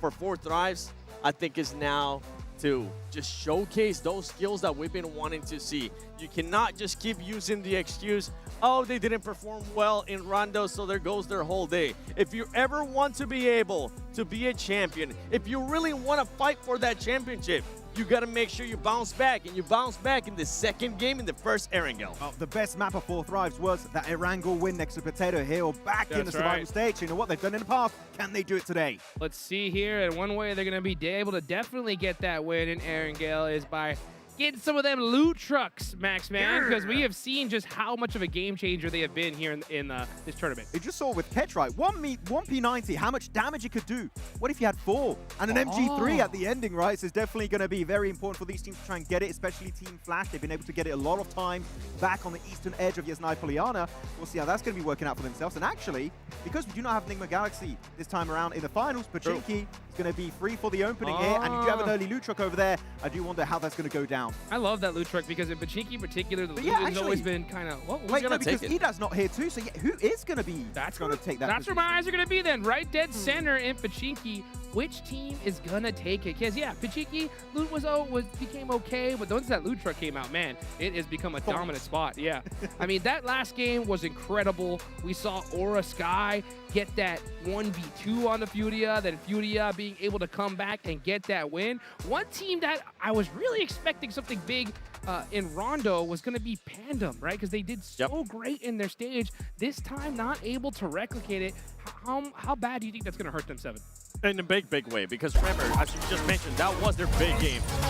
Can you actually step it up here in Erangel? Because that wasn't one of their best performing maps when we went to the group stages. Well, they're going to have to step it up big time as we go into match number 2, the first Erangel of the Grand Finals. The pain plat here is going to be a little bit to the south. Yeah, a little bit to the south side. Oh, actually, there it is, right dead center. This is what I'm talking about. Ooh. Hey, Bigatron doesn't have anyone to hot drop in Zark anymore. There's no RQ happening this time around. But no, these drops are going to be good. But really, Pachinki is one going to pay attention because it is fully open for the taking. Now, nobody has been able to kind of call it. We could be looking at a possible unexpected hot drop in Pachinki because of what you were talking about. Enigma Galaxy's not here. Ida's not here as well. Who is going to be taking Pachinki? We're going to have some madness in Milta again. That was very random, right? Back in survival stage. But hopefully it doesn't survive it, so maybe someone else is going to look to try and contest that position away. That's the way you win a Grand Finals, folks, is being able to adapt. And we've seen how much teams adapted in Rondo with stepping up the aggression overall. How are they going to adapt here at Erangel? And you can see Pachinki is looking wide open as we go ahead and take it on over to our casters, John Allen and Blake. Okay, it looks like we've already got some action on some of those drops. Goat Teeth taking shots to players grabbing some vehicles, but in Pachinki, I thought 4 Thrives were going to go over there, Blank, but they've actually gone long on this one. And Pandem also seems to be on a split, so Pachinki maybe deserted this time around as we get another West Circle. Oh, I think Pandem did think about going here beforehand. I think it is something that was agreed upon before this actually started. So Pandem wanting to take Pachinki early. I think a lot of people gave that one away. For BTR, on the other hand, Lipovka being their alt drop, that makes sense for them to go there. I think the big one was definitely Go as well as Geeke, because this is a team that we expected to clash over towards Nova Noya. I think for S2G, they get caught off guard there, because this is a weird drop from Go. Dropping Mini Milta is sort of out of the ordinary. I genuinely think it's because for Geeke going down to Nova Noya, Go's like, we'll give it a try. If it's not meant to be, we'll drop Mini. Could have been, maybe you have a backup drop or somewhere like Primorsk if your GOAT team, potentially, obviously not based on any actual fact, but it's the sort of thing that maybe you were trying to go out there, but the plane path didn't really help you out on that location. You know there's going to be a lot of teams grabbing those vehicles, and it's going to be a difficult place to access. So yeah, I think Mini Milta unexpected, it's safe to say, coming through. But S2G do manage to escape with all of their players alive. Blank, they did take a pretty hefty hit on the damage, but they are 4 players and they will keep on rolling. No other drama. And we do, okay, so we do have Pandem regrouping to Pachinki after grabbing vehicles and bringing them in. Yeah. For S2G, I mean, starting on 0 points here, we can't really say much because they've done this before. They've been in 16th place and they were suddenly in top 4. So I think for S2G, certainly team, we still can't count out just yet. I do think that you have this situation where for S2G, though, did have some lackluster games. Some of the matches that actually were decent were sort of gifted, almost. I mean, getting the circle always helps, right? Yes. And it has to be said, we always have to caveat that with, you still need to be able to win the game at the end, right? You still need to have that that little push, that little bit of power towards the end. But yeah, if you're only taking 1 test where everyone else is taking 20, it's much more likely that you're going to be able to see it all the way through the distance. Taking a look at our top 5 eliminators here. Sky actually topping the tables there with 24. I believe this is, so, well, it's certainly over the previous couple of days because he only got, I think it was 9, I say only, he got 9 in that previous match. Okay, so Furia, Isla inside. Big top contender from that last game. S12K Silence, one of the most gorgeous sounding weapons in the game, opens up for 1, now looks for the 2nd. It's all going a little bit crazy, but Ayala starting off with a massively strong performance. In comes the backup, the boys have arrived. From Brazil, you never let your teammate down, and they will sally forth. The player on the outside, I don't think they know about it. He's desperate. Grumble, Ayala, stunning on him, and Furia swiped them aside. It looked all too dangerous, but they had no idea what was waiting for them in the attic. S12K Silence sounds gorgeous, but that's the first time I've seen it look just that gorgeous in play. Ayala wipes the floor with S2G, and all they have to speak for it is a hovercraft. Floating on a cushion of air and maybe feeling a little bit dizzy after that one. Hamzy needing to get away. And of course, no recall towers anymore. This ain't Rondo. We are going to be seeing S2G try and truck forwards as a solo. And to be honest, as a solo, a hovercraft is a very dangerous vehicle to be trying to use, right? It's so obvious, it's so big. You're going to get spotted, you're going to get noticed. Well, look, a lot of teams use the hovercraft to play around it, play off the back of it. You've got no teammates to play off the back of this one anymore. Basically just going to be used as a roving tank. Without the cannon, of course. Oda trying to wrap over towards the southeast side of Pachinki here. Gaming Stars do spot them, gets a little bit of damage across. Now Rondo is very beneficial. It's even more beneficial when you can open up with an extra 3 elims on your next game, sitting Furia at currently a margin of 29. Almost a 15-point average here for them over 2 matches. Let's see if they can keep that up. And then doubtful, but yeah, it would be. You'd love to see it. Absolutely. I mean, for Brazil as well, being denied 2 of their other representatives who were pretty hopeful of getting towards the finals, having Furia sit at the top of the pack early is good news. And it's a roster that is much more familiar with this style of format, right? This 2-day smash rule style. It's something that they've played quite a lot back in their region. And we were hearing from their coach yesterday, and they were saying, you know what? We know what mistakes we made. We're used to this format. This is going to be a very comfortable start to these finals. And it certainly seems like they are looking to show that that's true here. Which just is very typical Brazilian playstyle as well. It's quite aggressive, but there is these tones of global gameplay within that as well. Because I think that a lot of times Brazilian teams at the highest level, I mean, just going back to the likes of Influence Rage, yes, some of the best gun skill we have seen on a squad. But when it came to that macro, when it came to that patience game, that's where they sometimes fell down a little bit. I think Fury is kind of marrying the best of 2 worlds right now, from that Brazilian aggression to what you need in a global format on that macro side of things. It's very nice to see, and this is the best time to be pulling it out. A lot of other teams kill for pressure like that. Furia able to kill because of it. 3 eliminations already earlier on. Into this match, they managed to get to a decent position to the east point of Quarry. which gives them access towards those Gatka fields later on into the circle. We're still in stage 1. Nobody really taking too much ground at the moment. No wild splits like we've seen from Balls and from Enigma Galaxy in previous days. They have long since fallen by the wayside. We do have to say, though, there is a lot of water in this one, right? We have the Georgia Pole Delta over towards that, or estuary? Estuary, probably. Estuary, yeah. Delta is when it's like lots of little rivers going yeah. up towards So the edge. we've got the Georgia Pole estuary over towards that north side, and then a ton of water over towards the coast on the west. E-Arena currently playing in those buildings that sit on that far west side, but more and more teams trying to cram their way on the east towards Gatka Field, etc. Primorsk fully open and was unlooted, so always a place you can head to if you need a little bit more gear later on. Circle coming on through. Goat team very late into this one. BTR on the north side, and that might help them out because we've gone all the way up towards South George. Yeah, that's a very, very nice circle shift here for BTR.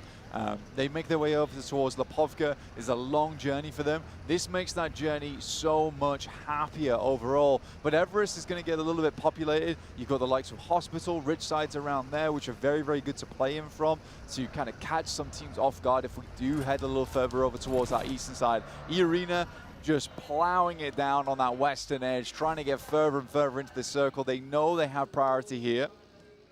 Everybody making their move. Pandem regrouping, trying to move in past the swamp. Playing in the hook of that road can be pretty beneficial, but a lot of angles can see you. Got to stall a little bit further down towards the south, up towards that observatory, and we'll be able to chill out here for a little bit, but they are now much more towards the edge than they were previously, a lot more central on that one, as BTR have made their way across that bridge to the east side of Georgia Pole. We'll actually send in towards the crate, send a scout out towards Everest as well. Pandem spots as they try and roll down the edge. As we hop back on board, we've got on our screens, DT Project doing a lot of damage, effect able to find one, and Pandem are going down. Goodness me, what a lot of damage sent on their way. A flush, at least one has come on through, and another knock is there, but not quite enough. But there is an answer. Leon gets the flush. Yeah, Pandem able to find effect there. He was sort of like the backstop that they sort of really, really did need in those final moments to step up tall. Not the case here, sadly, not the case. For Pandem, though, they get themselves on the other side of things. Down towards that south side, just on the edge of Swamp. Good shot coming through from Reefus, as well as Top. That was a coordinated assault. Real hard hitter. TT Project go down. Aurora denied on their first match, but this time around looking to try and gather that pace back. They're up to 3 eliminations, Blank, and they do have their 4 players alive. They unfortunately, of course, went down fairly early on in that rondo, and the desk was looking for them to do a little bit better, to find a little bit of aggression into the early stages of that game, and they went down very, very early. That they did. I think the TT Project going early down like this as well is pretty rough for them. It's a team that I think a lot of people banked quite a bit of hopes on. They have some real old members on this team who have been phenomenal in the past, with some added players that have come fairly recently. I mean, Neos, you could probably call him a veteran, I guess, but around about the last 3 years that he's really popped up and started doing a lot of work. I think I'm most sad not seeing Neos and Freezer on the same team, though. I mean, Freezer was just one of the best rookies in the world when it first came through. I think that title is very much in the hands of Aaron at this point, though. I don't know if we can count him as a rookie, though. Oh, when he was on his up and up, I mean. I see, yeah, okay, that's fair enough. A big Western shift, Blank, as we refocus onto the proceedings on this game. A massive Western shift. Keeps so much of that water rate on the west side, puts E-Arena in a very survivable spot. There is that sort of uphill threat from the positions out to the east of it, though. So the question is, how well can they hold on to that area? Well, your biggest difficulty right now is that you have this horrible entry on the southern side. And a lot of teams did end up on this south side. A lot of teams didn't want to head all the way on that northern edge like BTR. So you're trying to get through this field. This big field here, John, is the major issue. Driving through it is a pretty horrid option at the end of the day, where a lot of teams will have sightlines over towards you, and Gaming Stars have set themselves up in a pretty annoying position for quite a lot of squads, where they'll be able to take shots as they move through. So what you're going to have is a big old traffic jam down towards the south side with 4th Rise, Furia, Aurora, as well as Go, and even Ulf in this instance, it's a tough position to rotate in from. I mean, Pandem's also got their 3 players still alive in the hook of that road. As we take a look, they shut down from the group of Doc. This was earlier on. A replay of how TT Project got taken down. 2 teams really chiming in, of course. Pandem able to hold their position, losing 1 player, but with Aurora being that counterpoint to it, just unweatherable. TT Project do fall down earlier on. Ulf looking to try and make their way through it, and this is what you were talking about, this location on the south, so brutal. And they actually, for Ulf, may be looking to go through that open field. Can wrap past Everest. I mean, that is an option here, but where do you go from there? It would have to be a bit of a mad send over towards Crates potentially, or even South George Apartments. Aurora gearing up to go now. Like we said before, a tough purchase on the circle to handle. Do they have the grip strength to make it through? Can they push themselves through this area of the map? The south border of the buildings that 4 Thrives currently hold isn't really super protected. They don't have an immediate buffer, and maybe that's going to play well for them. Leaving this area first is going to draw the attention of Aurora, of Furia. So for 4 Thrives, playing with their south pair, it's a little bit tricky. Meanwhile, over on the east side, this is that position you were talking about being so annoying. It's the Gaming Stars. Ulf try and give them the slip around the east edge, but they've already lost 1. I think for Ulf, what they wanted to do here is try and wrap up through this location, potentially send further north, and they're like, well, why don't we just play Radio Tower, right? We could try and pick up that spot. What you don't expect is a team to be already posted up here. Like, this is a very cool setup coming through from Gaming Stars, where they understand the geometry, they understand the map, and how this circle will force you into this location. And it's just 3 eliminations for them. That's what they're looking for. Should be indeed. Ketch worried about the backstop. In the meantime, we hop over to another push. It's Aurora and Furia not quite able to make the impact that they wanted from that eastern side. Aurora able to rush them from the south, and now with all 4 players alive, maybe that's going to change, because Ayala, we see what he could do with his shotgun. It looked pretty before. It's a little bit more dire now, but he's already opened up for 2, and Furia are on 5 eliminations, looking to keep themselves going on the top of these tables. But Pandem coming in from behind here, looking to find some more shots over that way. Doc says no as Leon's does go down. And now 4 Thrives also see this spot on the map. Ayala, 24 karat gold, S12K in hand. Big west shift on this circle again. Blank keeps a lot of the water in. It is really nasty. And now this southwest compound is so important for 4 Thrives. They're onto a winner potentially here if they can keep their nerves nice and cool. It's what the desk was talking about yet again, right? These guys, they're so smart. They know what's up. 4 Thrives do need to be able to lose a rondo and then come back strong. This is their opportunity. I think they looked a little bit more comfortable on the stage today too. This is going to be the litmus test for it. Good nade from top. Doc and Top. Kind of a legendary duo in the game at the moment on side for this squad. All the way back from APG. Bozy will find a knock over towards Sleepy as well. But if we look over towards the northeast side of the map, goodness me, BTR, Boom, Aura, as well as Flash, all have to fight off against one another. It is starting to pop off. Aura now down to 2 players. They try and move their way south. A difficult approach for them on that angle. The nades still getting cooked on this compound. Trying to find their way in, but Ayala and Silence are putting all assaults to bed. Just not quite easy enough to make their way up. Ooh, a nasty little crash coming on through. I think that might be Aura crashing into Ulf, and I think Ulf have just been able to win that. They hold on. Pretty handily, nicely found, keeping all 3 players alive as well. Nice nade, goes between them. Doc goes down. Ayala will take a knock as well. Silence looks to finish and can do it, but Pandem looking to make their entry now. With 1 player going on for it. It's Silence to hold, but there is Goat Team helping out. He steals the point for them as well. Able to hold just a little bit longer. 2 players now, they hop the window. What are you doing? Silence is all too ready for that. And Panda now with 1 player on the outside. They have been sent dizzy with an off angle. The DPS making a comeback, it seems, here for Silence. And he's not going to stay quiet here for long. Looks to go loud on this one.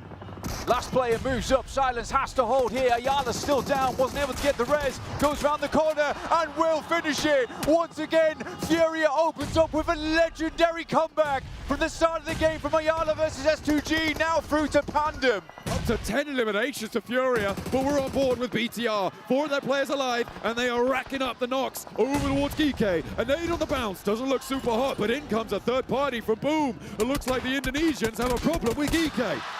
Yummy. Sent their way. That is not tasty at all. Razy looking to move around the side, but it's off angles all day, every day here for every team inside of the lobby. Another goes down. Geeke's upstairs. Boom might have bitten off more than they can chew.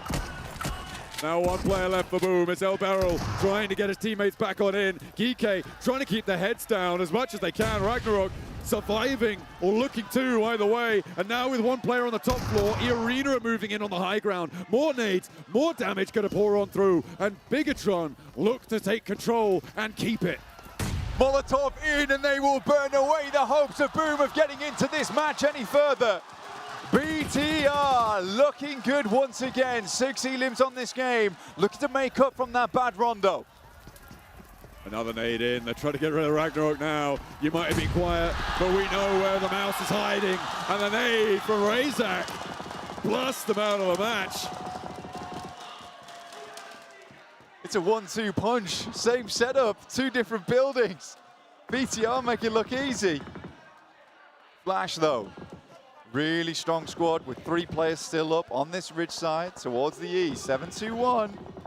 They're surviving. One thing they're insanely good at.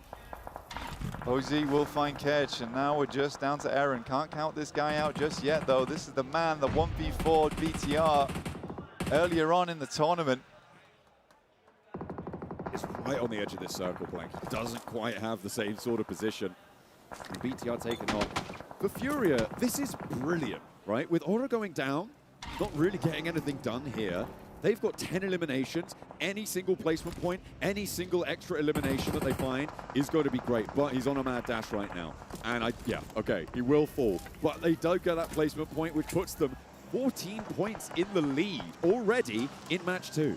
I mean, 37 on match 2 is an absolute banger of a game. Like, this is the type of scoreline you see come match 3. Maybe even match 4, to be honest. You need back-to-backs or something like it. We saw even, yes, on survival stage, teams not being able to get 37 points over 6 matches. That is really quite the impact they've had. And the fact that they were able to get 10 eliminations out of the situation they were in is pretty incredible stuff. But they will go no further here, and we're going to have a new winner in match number 2. I think someone knows now, because Aaron is taking a hefty punch back and forth. Somehow the ankle's not getting clipped. Go team, actually. Okay, helping out, and a nade from Aaron flushes out Hazaifa. He stepped up, he kept quiet. Still 4 nades left remaining for any push that might come anytime soon. Black back up on his feet. 4 thrives. They needed this one. They were in a good spot towards the beginning, but haven't been able to quite convert here. Like you say, Aaron right on the edge of the circle, nowhere to go either. Wondering how many smokes he has left remaining to try and make this push, but do you think that Ulf might be going down pretty soon? Not a terrible match, though. Not a terrible match. Goat team again in a pretty solid spot. Well, I say solid, it's on the beach, right? So they've got a little bit of cover. Oh, it is now. Okay, it's a really solid spot. That is a hell of a shift out to the west side. But can they hold it? They couldn't on Rondo. They had that central pillar to play around. This time, it's a lot more linear. Smokes did get dropped here, but they are starting to run out. The mist starting to wane for Aaron. Might be exposed real soon. Quickly tucks himself back in, but got the longest road to go. An opener towards GOAT, though, John. Okay, potential inroad here. BTR, they want to try and sweep the beach clean. As GOAT team need an answer. Not quite finding that first knock. They roll up and 3 players to handle. Looks like they could for 1 and 2 as well. The off angles need to put in the work, need to do the business, and they do desperately want to find these knocks and flushes over towards BTR, but they're starting to hide, and there's third-party angles that they've got to worry about too. Axel gets taken down on the back line. E-Arena looking to backfill on this one. It is resible here for BTR to get players back up again. What a horrific area of the map to play. This might just be going earlier than we thought.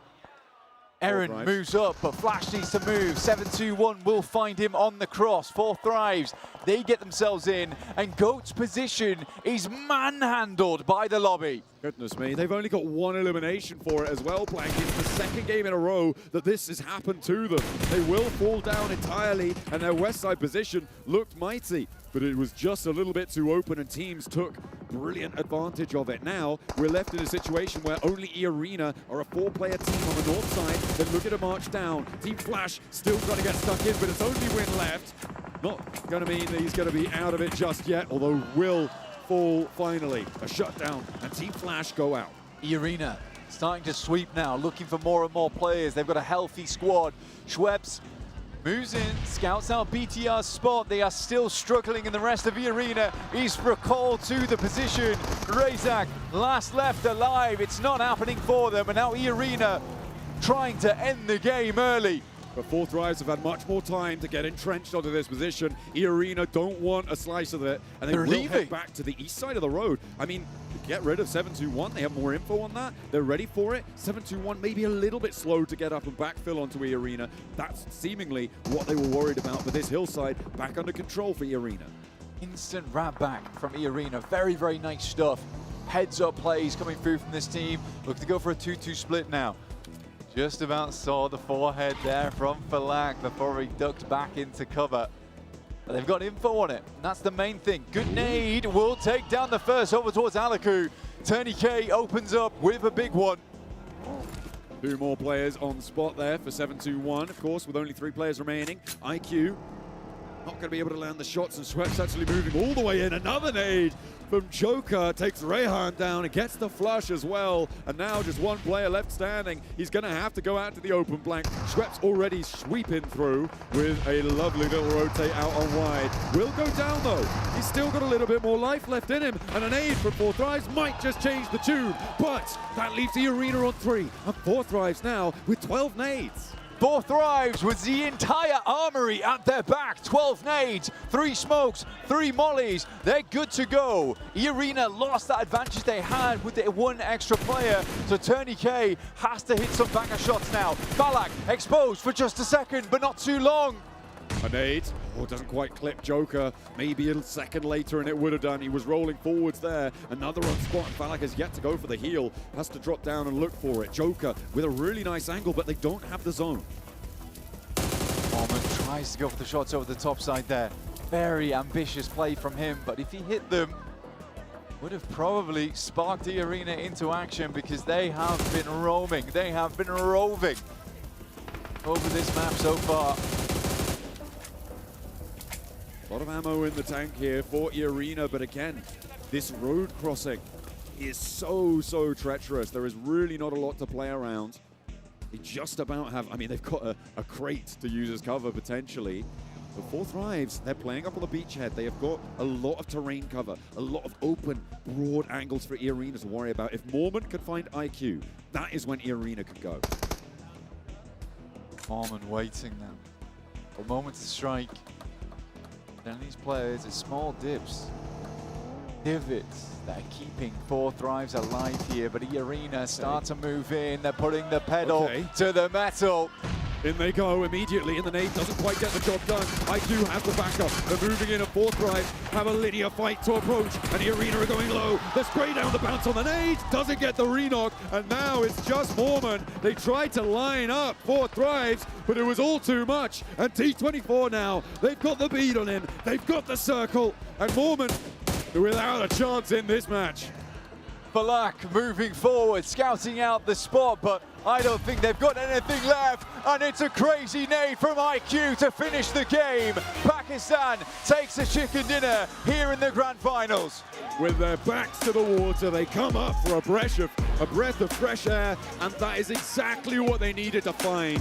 Off the back of a soggy rondo, they emerge from the ocean and find themselves a powerful chicken dinner on that west side. Regaining momentum for probably the first time in this tournament for 4 Thrives. A lot of times it's been scrappy here and there, but for 4 Thrives to come off a bad rondo into a chicken dinner, they are going to be beaming. Absolutely. Beautiful stuff to come on through. The close down, I thought Arena might have had the right idea there, right? Try and isolate IQ, but the response from Four Thrives was immediate. They were on spot, they were on tempo, they were not nervous. Yeah, they were very, very zippy here. But the Four Thrives, what a win for them. Furia currently on 37. Who can take it for the rest of the day?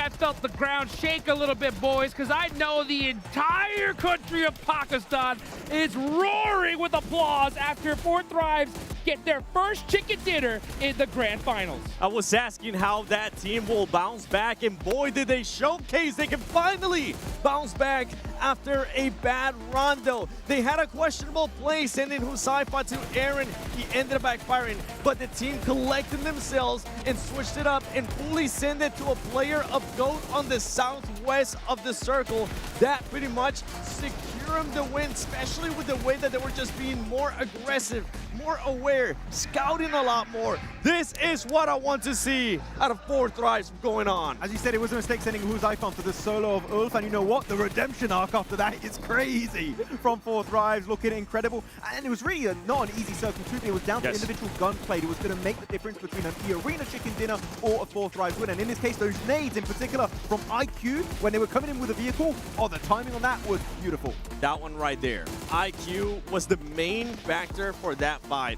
Just having that off angle, and it was going to become a fight between him or Mormon for a second. And IQ, he was ready whenever that push came. I mean, looking at this replay, Falak was just keeping 7-2-1 and the Arena in check. Those nades sure didn't get maybe as much damage as he was expecting. He was keeping everyone hidden behind those rocks, those trees, and those vehicles to try and just survive. So sure, maybe didn't get as many limbs as you were hoping for, but Falak was definitely a massive presence in this game. And at the end, the self-nade, because of course, you want to deny that point away from the Pakistani team. Oh man, just a perfect amount of disruption there from Falak. I mean, what a way to finish things out. That drive up for Arena, whoa, was that crazy? But Falak with 5 eliminations leading the charge for his squad. You know this team is pumped up. Not only do we need to see that aggressiveness, this is the performances that we need to see out of Four Thrives as well when it comes down to Falak, the star player, the player that everybody is making sure that he actually performed, wanting him to make sure that he performs. And right now, he's definitely performing, and I love that we're currently sitting next to the Indonesian watch party, because Rosemary,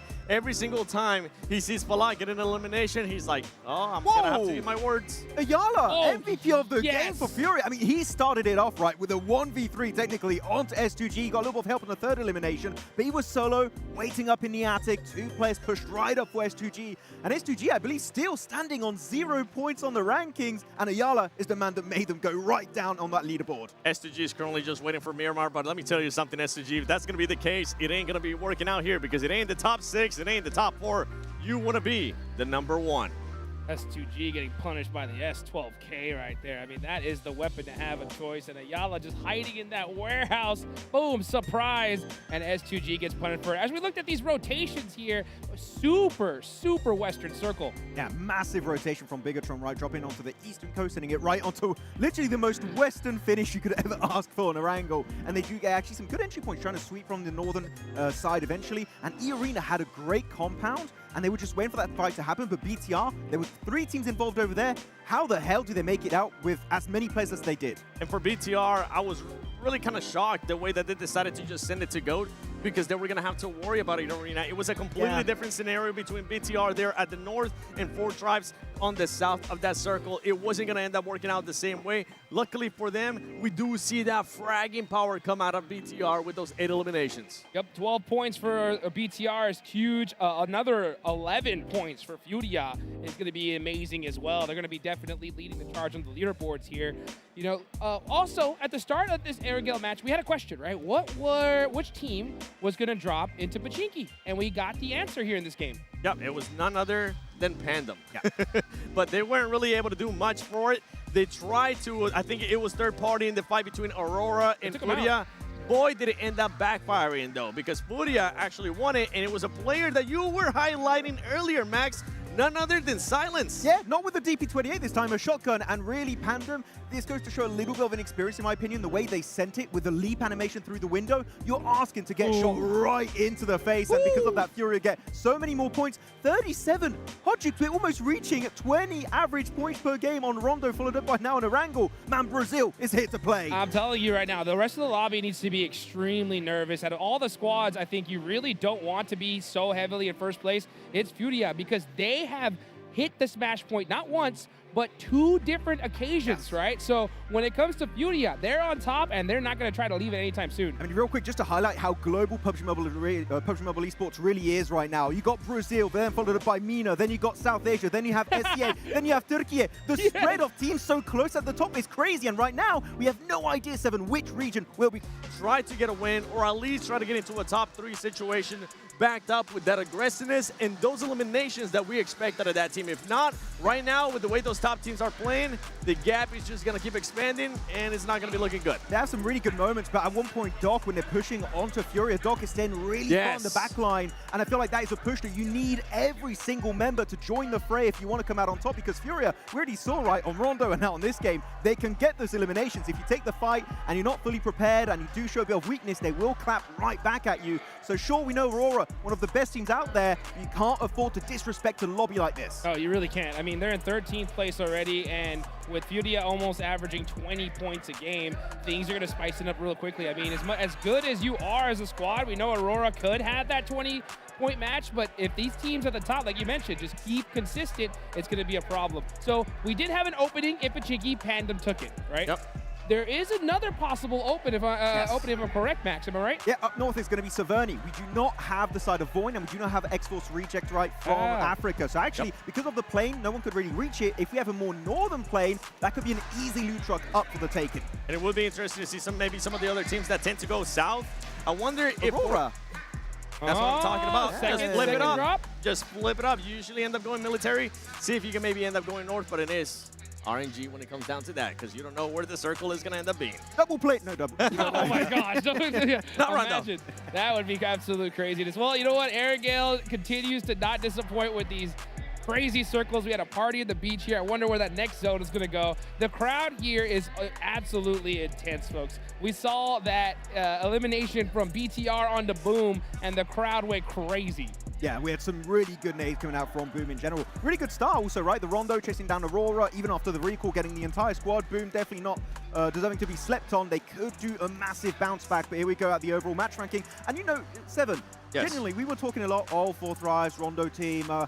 They've had their 2 wins on Erangel, so I don't believe they're a Rondo team anymore. For me, they are an Erangel team. And the thing is that we've seen that just based on the data. Every single time we've seen that team at a global tournament, that ends up being the case. And they actually tell you that to the players. When I talk to them, they tell you Rondo tends to be our game, and usually we can't snap ourselves if we do have a bad Rondo.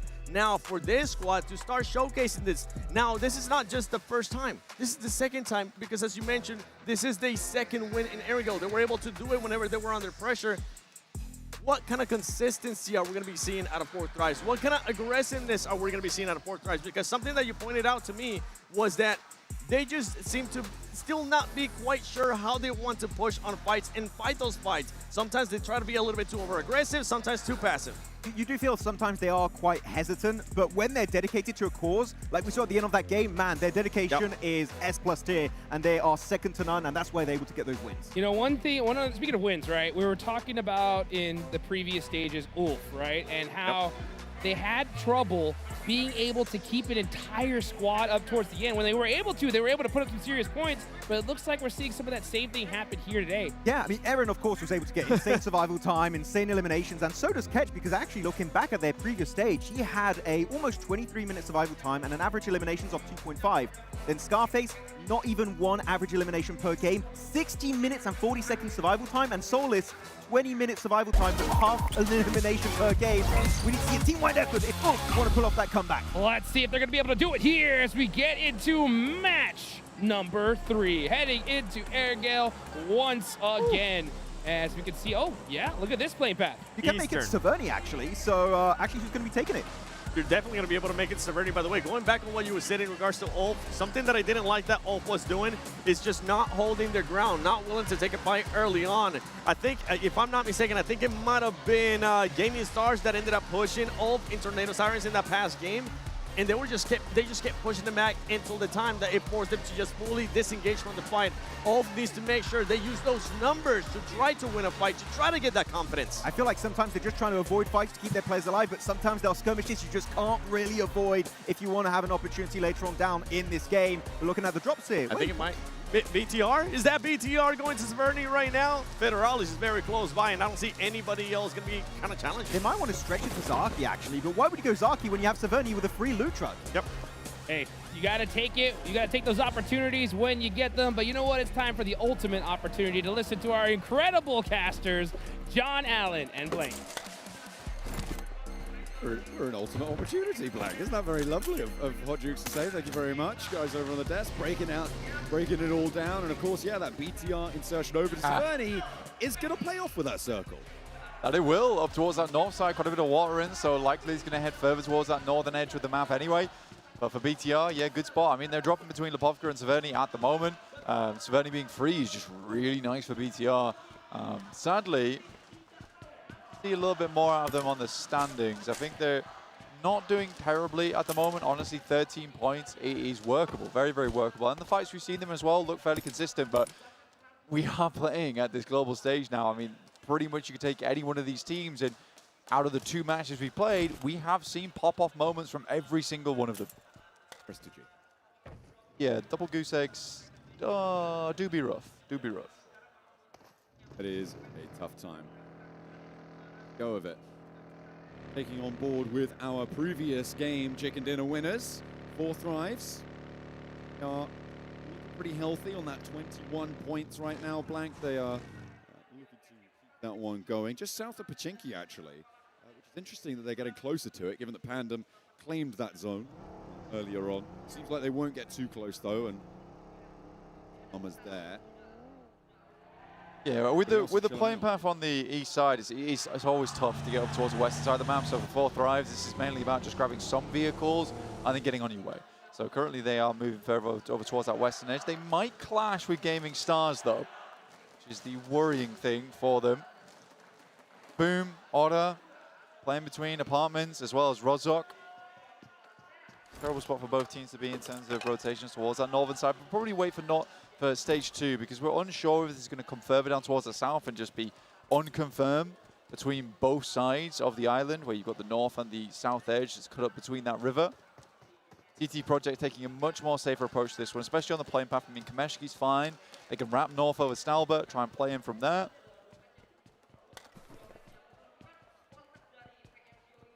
Project on the north side of Stalbert. Muddy that bit, but if they get on fast, then it may open up as well. Aurora, they drop all the way down late in towards the military base, have yet to make their move. Get across these bridges, and you'd hope fairly quickly to actually see it. He's just doing target practice, don't worry. The old getting some practice on board. Might be more worthwhile though to go and try and find a helmet though as well. Yeah, potentially. Giving it large. I think for Aurora, right now it's all about just getting as much loot as possible before they head out, because they will definitely need utility later on before they head into this one. Gaming Stars didn't end up clashing with 4 Thrives, they just passed on by. No contest, which is nice to see. 7-2-1 also starting in North George here. So they can move over towards that eastern side, but BTR taking a real long split right now, playing over towards the compound that sits on the coastal edge of the northern side of the map, just east of Zaki, and they also control that compound that's on the coastal side, northwest of Stalba. So a lot of place to play. TT Project just helping one another out here, getting the vehicles. Are you sure they're all roadworthy? A bit of a tap there. Bring everyone under control. Pandem, with their position in Pachinki, should be looted thoroughly now. They take on the loot truck as well. Looks like they want a little bit more before they leave the town. Or rather, maybe they don't want anyone else to get the loot truck, which is probably more reasonable. Hey, I mean, you always want the loot truck no matter what happens. Very, very good loot on board with it. Level 3s sometimes can be found in here too. Footfall settings much more likely. See already here, Dimsy with the level 3 vest and level 3 helmet. MG3, I believe. Was that the MG3? Forgotten already. Either way, a lot of loot being funneled over towards Pandem. Now they have to make their route north, though, so they have to put that to the test. This is on board with BTR, who are on this sort of odds 2-2 split that you were talking about, right? 2 players out to the east, 2 players out to the west. That west point did regroup to the north side of Severny, but that other duo yet to fully regroup. But it looks like they might be going for a scouting mission is probably what they were looking for on that. Yeah, just making no teams actually crossing over the top side of Darky here. Tops will find Neos from TT Project. Losing one player early, but they've lost Bozy as well. Bozy being a tremendously good player for the team. Coming up clutch over in their group. Crazy moments from him. The rest of the team will be moving out.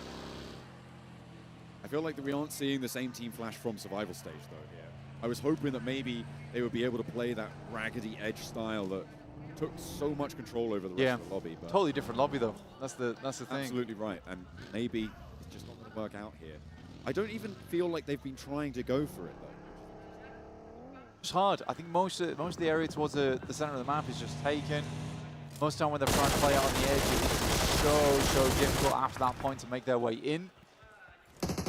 They are playing on the edge here. Furia. Igor saved by a reload coming through from Kedge. Those shots felt very much on target.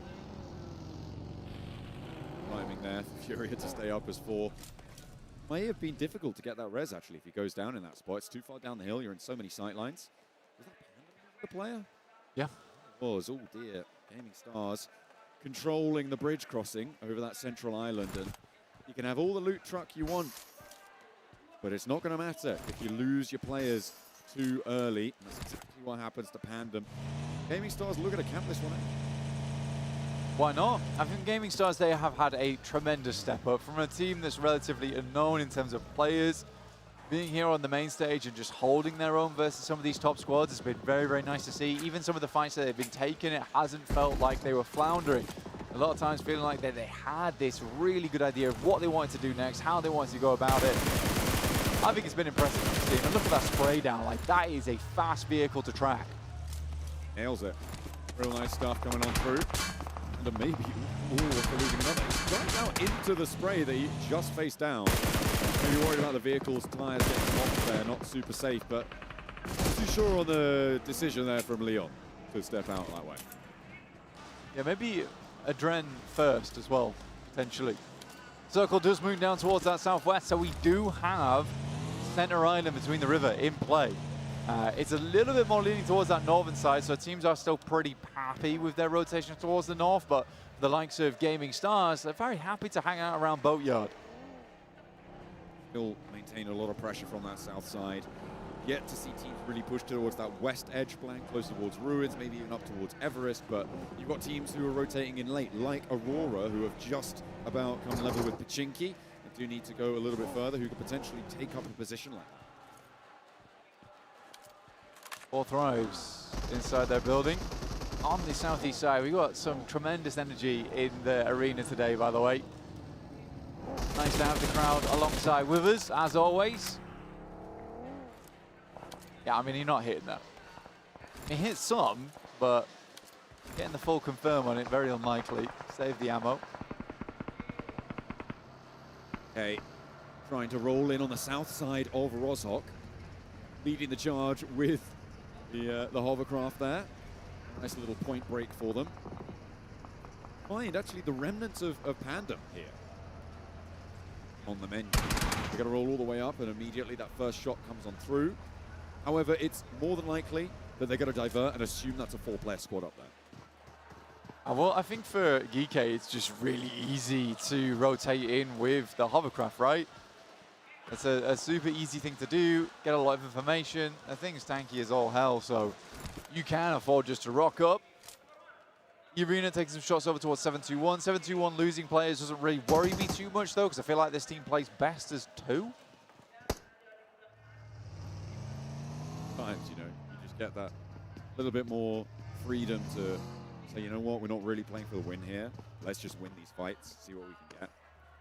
That can be a pretty fearsome opposition to come up against. Hopefully they can grab some of that power, some of that momentum. But Pandem on the north side of Rozhok, they can stay alive for a little while. Yet. No team's really going to be too much of a danger from the north side just yet. I don't think anyone wants to send into Rozhok. So for me, I think Pandem do have a long time left in this lobby. Probably at least 10 minutes. Okay, Ulf getting into position. Yeah, still is 4. Scarface a little low here, but should be very recoverable. Currently just trying to clear out the northeast side of the lobby. They've got Goat coming in. Flash down towards their southeast, passing by Yaz Bridge. See what they can get done with this. Is a very nice position to hold out teams that are trying to take any of these bridge crossings on the eastern side of the map. But similarly, they don't really have a central spot here, so do worry for Ulf overall.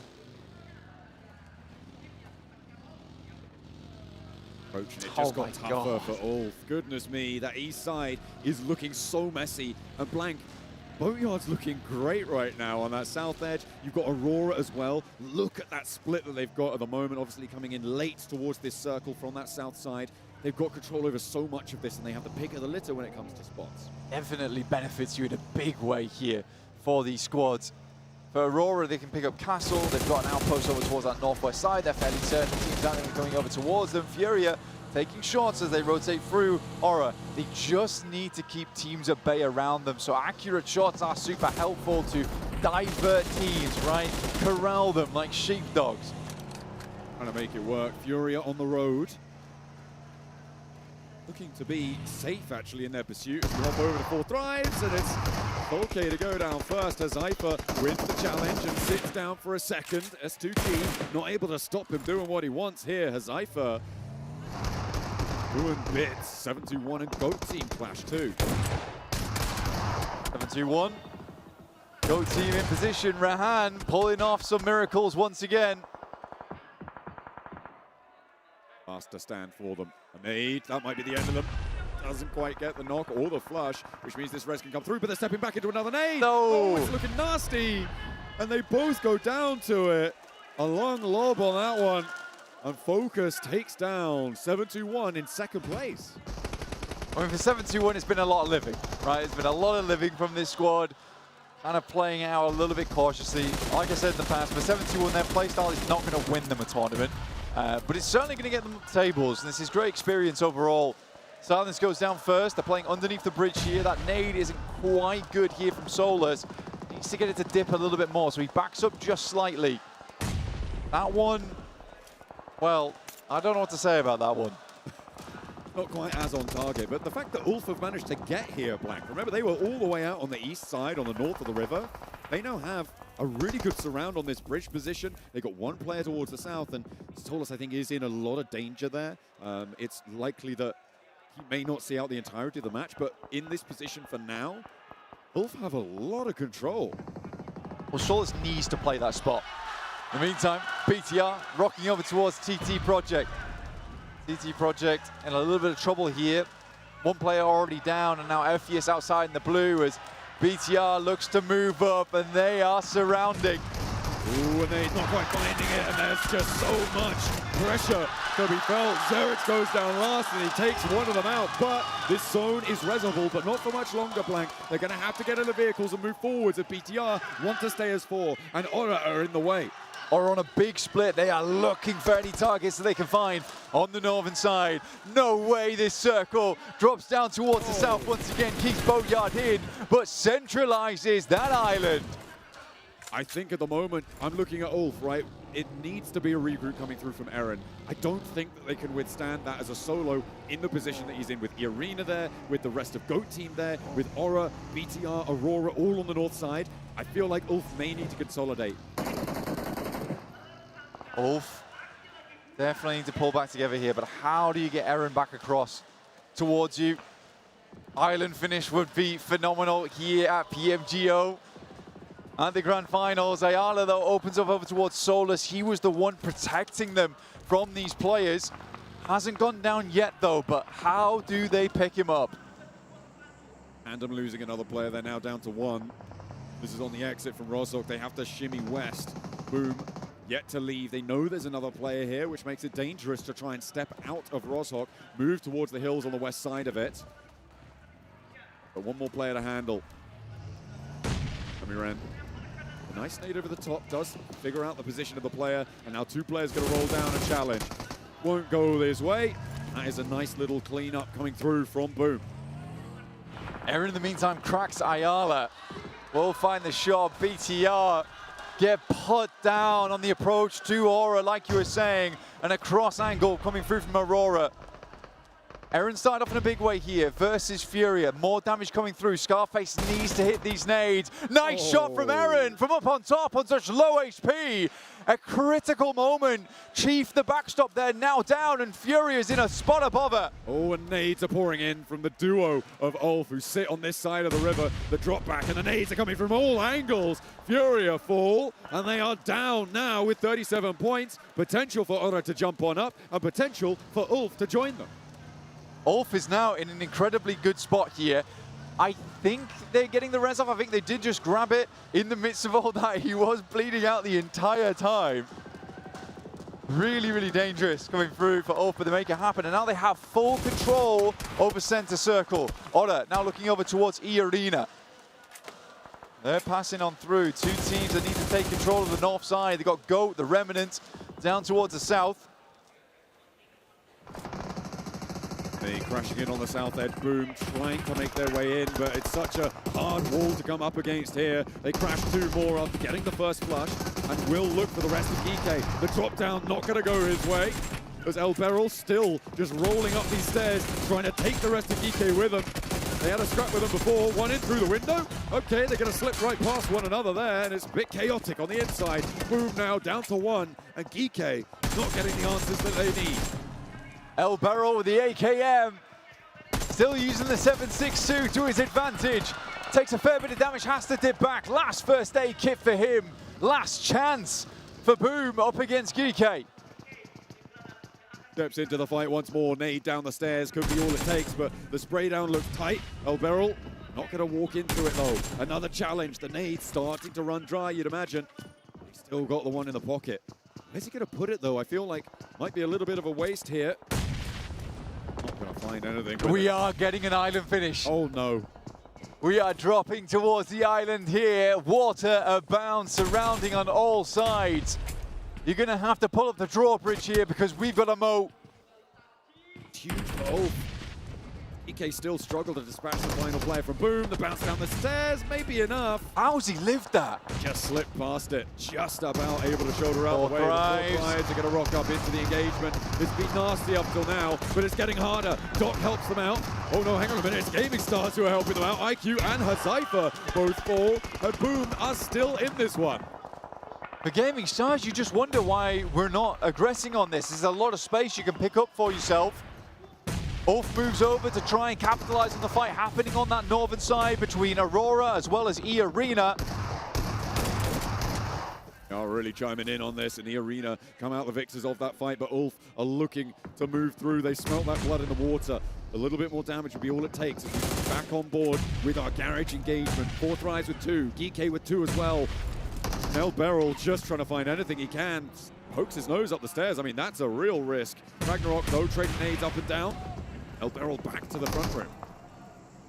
El Beryl stuck in the midst of these 2 squads. Somehow the healthiest out of all of them. I don't know how that's happened. AKM all he's got for these close engagements.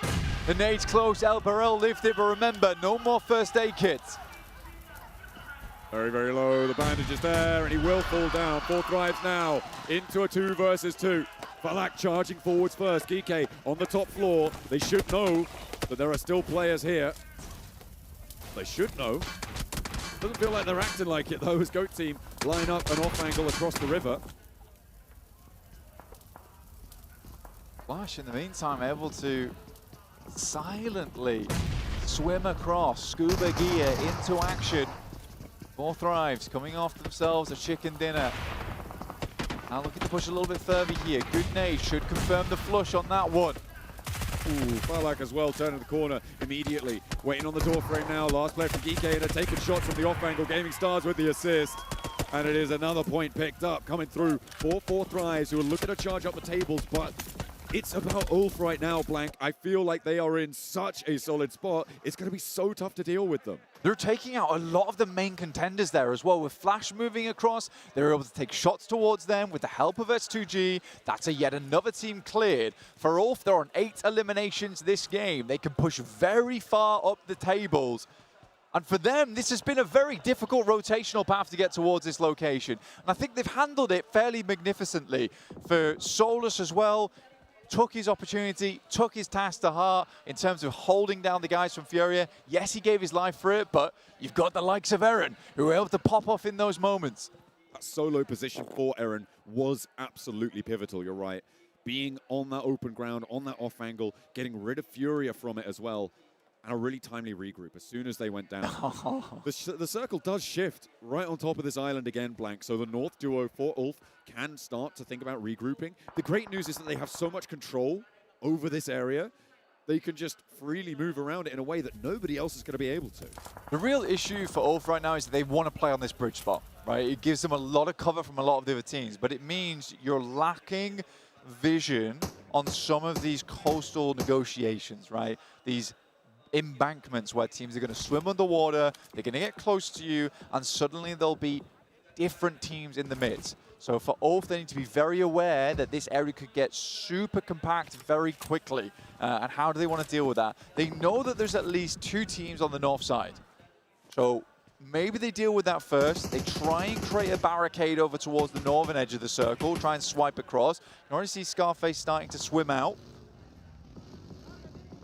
You know what, S2G are off the mark as well with 2 players looking to go pretty deep into this one, and with 1 player on the island. They have more than most can attest to onto this one. Gaming Stars also looking to expand their influence on the south edge. 4 thrives. Unfortunately, they lost those 2 players on the run-up, but they're playing as 2. Have to move once more. Don't keep that across, but yeah, okay. It was only a matter of time before someone spots them. I'm surprised that Irina hasn't taken shots either. Even as a solo, Mormon will have the ability to just take Goat Team out. Moment, yeah, should get some 3 points off the back of this one, but 4 thrives with a super long shot downrange for Lack. We'll find that, and that puts 4 thrives up into the top 5 here in 2nd place on the leaderboards. Beautiful stuff. They're looking to charge the top title.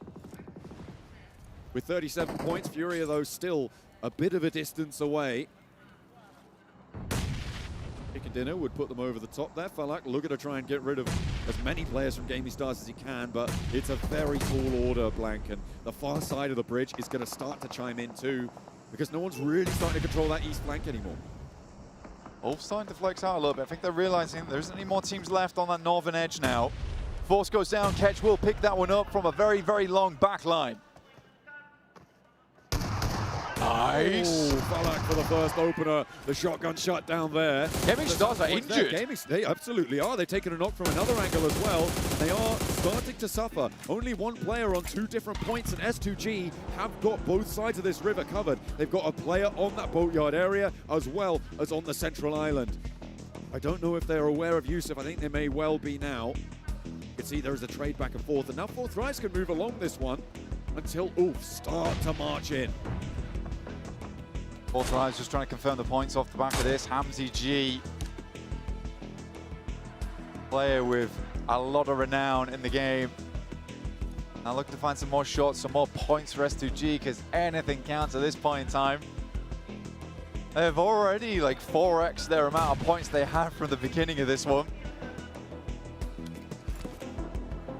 Real great results compared to what they found before. That circle does take us just off of the south coast as well, which means game starts at the lead. Fourth right looking across as well. There's the first on the lineup, getting another knock. Balak looks for more as well, but that's the answer, and that's the worry from Ulf. They can start to move forwards and encircle everybody trying to cross. I don't see anyone but Ulf taking this. Ulf's been so careful. They've pretty much commandeered the entirety of the northern side of this island. They cleared out everything methodically. Now they know that there is nothing on this northern side. They can completely overwhelm the bank. Fourth Rives does go down at the hands of Ketch, a previous MVP of days gone past, but this man is now working his way up to be back at the top with the best. S2G up into a second place, but already losing one of them. And this is magnificent stuff coming through from Ulf. With one player left standing, Hamsy's on the far side, does need to cross, doesn't have any way to do so.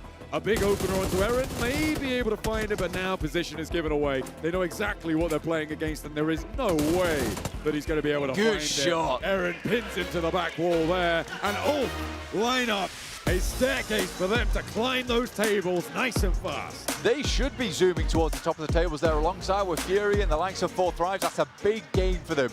We know Ulf can do it. This team is extraordinary in terms of the talent they have on board. Some wild players from across the region of Turkey all coming together as this Turkish super squad. Great to see them actually performing on the main stage. Absolutely. Fourth Rives as well did very well late into that match blank. They got up into the top 3. I think they had 8 elims as well. I think they pushed past 30 points off the back of that game. So a great result for the Pakistani team, as well as for Ulf, and as well as S2G, right? If nothing else, it was a little momentum builder. If they can keep that going, we know what they can do on Earth. It's so funny seeing the guys from Ulf, because I remember all these guys in the past. I remember them with very different faces. They're all grown up now, but they're looking to grab the win here at PMGO.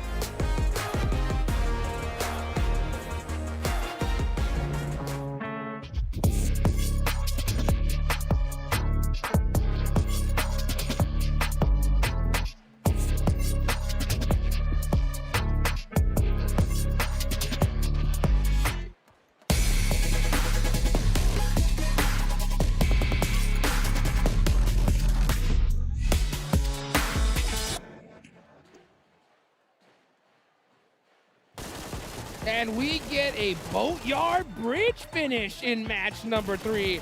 And one team in particular absolutely dominated it, and it was Ulf. Oh, the Wolves are better when they hunt in pack. And you know what? Finally, a full team finish 7 from Ulf that we've been asking for pretty much since day 1. And this is it. We finally get that strong finish. And not an easy one too, right? You're playing down under the bridge. And the timing of engaging that fight, especially onto Aurora, that I know you're very adamant about, was beautifully executed. It really was. The 2-2 split for this squad. We were asking for them to just commit to a fight.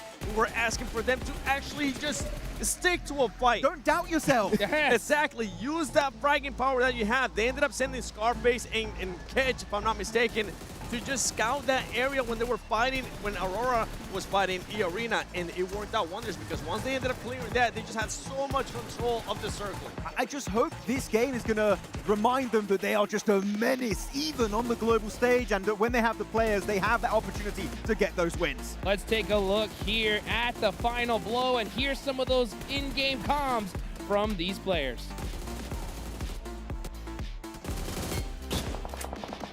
Eren bana bak, girdim ben. Gidiyor. Nice. Öldüm lan. Şuraya koşuyorum. Koşuyorum. Kayaya geçiyorum, kayaya geçiyorum. Geç. Neredeler? Kayanın orada bir yerde. Hayır, kayanın orada bir yerde. Altında kayanın bir yerinde. Sıktı, duydum. Bekle, yerin orada. İnfo verme. Bilmiyorum, diğerleri bilmiyorum. Biri kaldı. Sakin ol. Burada. Emin misin? Evet, burada, aynen. Bak. Nate atıyorum, bak da çıktı. At bakayım. oğlum. Nice. Nice indeed there. 1-2 finish on the side of Turkey as we're going to see Ulf there with putting up some pretty serious numbers here, Max. Yeah, I mean, I like what Black was saying earlier, right? It's just like, he remembers those boys back in the day when it was Fireflux. And you know what? The embers of Fireflux are still not fully extinguished because they just get so many big numbers. Aaron in particular, and Ketch. And you know what? Finally seeing some good numbers from Solus and Scarface that until this point, 7, were a little bit too silent in my opinion. Yeah, and I gotta give some props to Aaron too, because the off angle that he was able to get on the players from 4th Drives, just stopping that momentum that 4th Drives was having. And on giving props to some players, I gotta give props to Falak. My goodness, for him to, at one point, you wanted him to crash into the water. He said, no, I want to go take those fights. I want to win that MVP. And he was able to do just that with those 5 eliminations. If it was anyone else, I'd like go in the water. But I did indeed, as you said, 7, forgot. We're talking about Falak. So if he can take a fight, chances are he's going to go for it. But sure, Falak is MVP. But the reason why he is MVP is because he was set up by the long-range assistance of T24. Yep. T24, you know, compared to the rest of the team, maybe not the main core fragger. You're looking mainly a little bit more at Huzaifa and Falak. But here, he was so important to the success of 4th Drive. So sure, Falak is here, but the entire team just did so good. And this goes hand in hand with what I was saying for 4th Drives after that performance that we had in the previous match, in the first Erangel.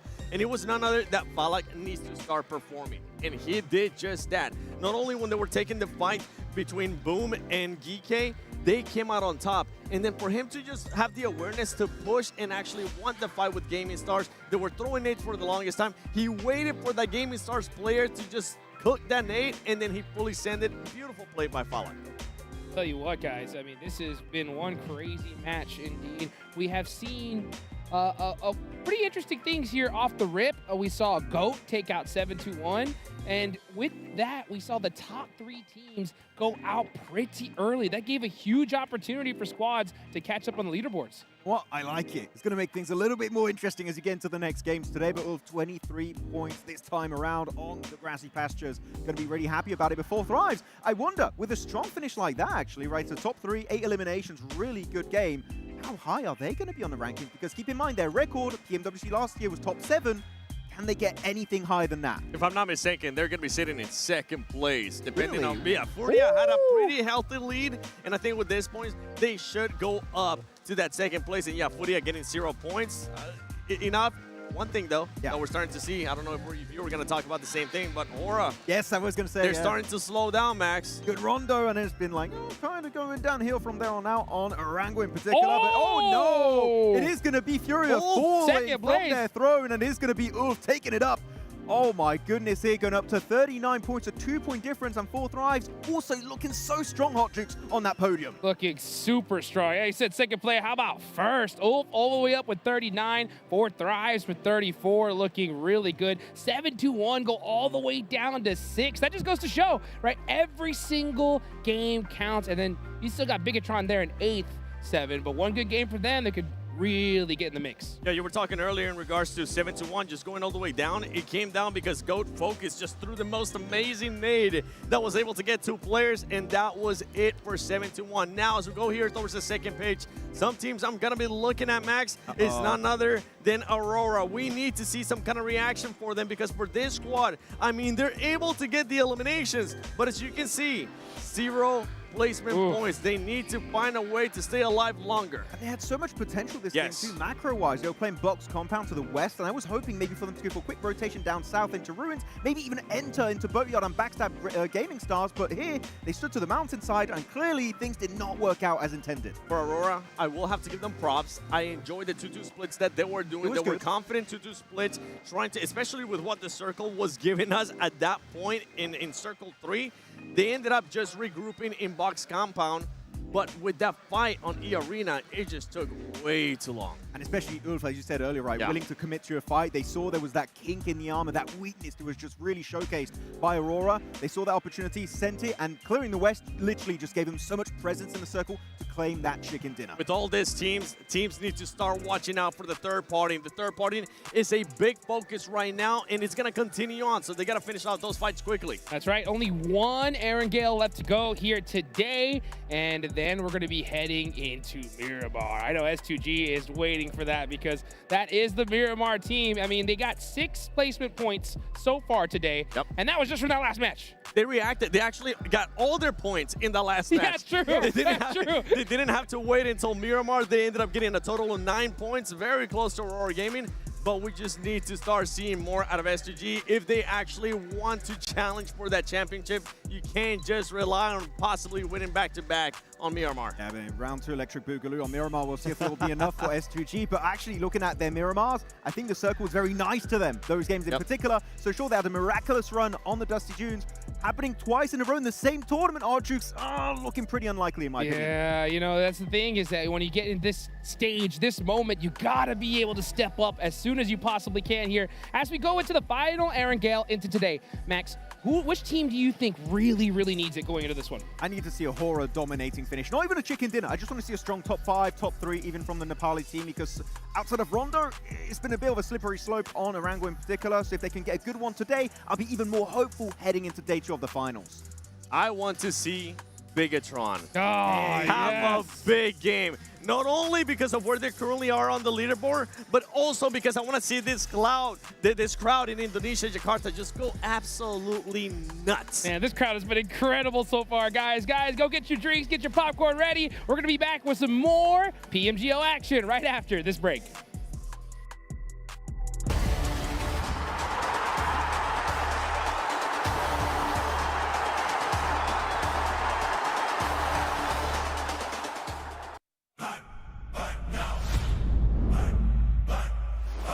Play more than go. Feel the heat from head to toe. A billion drops begin to glow. Flame on and go. The soul is in our control. From the draw to the last one standing show. A no-name kid in a high-risk drop, a street food vendor with a victory dream. A midnight warrior looting in the dark. The fuel is passion pushing through the blue. We scan the path at the edge of the gas. A million stories in a single squad. No real blood, just a drive to our last. The skill, the nerve to on the final gas. Fire in my mind. Running through the sky.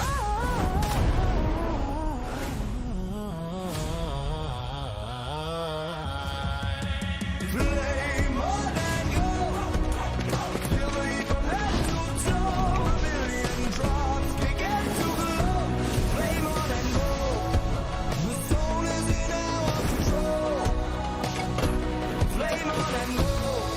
The soul is in our control.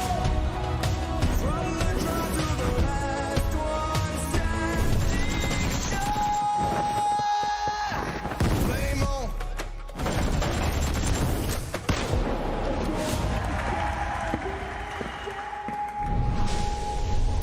Play more.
we attacking. Dark arts, black magic. One shot go maximum damage. Feel the power, feel the force. We attacking.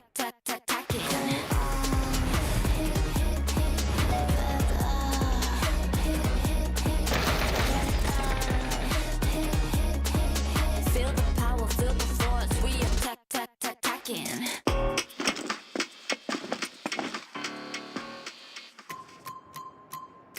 Dark arts, black magic. One shot go maximum damage. Feel the power, feel the force. We attacking.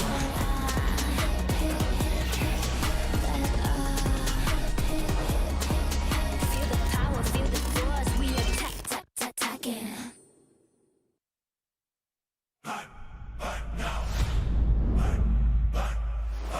Play more than go.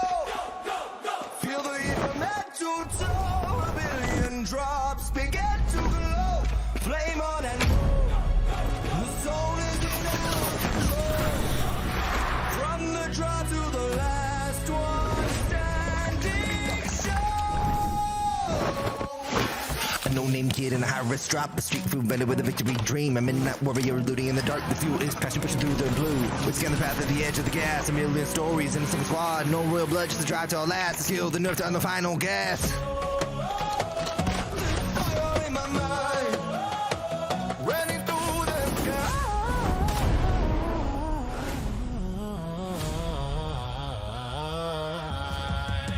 Play more than go. Feel the heat from head to toe. A billion drops begin to glow. Flame on and go. The soul is in our control. Flame on and go. The soul is in our control. From the draw to the last one standing show. Flame on.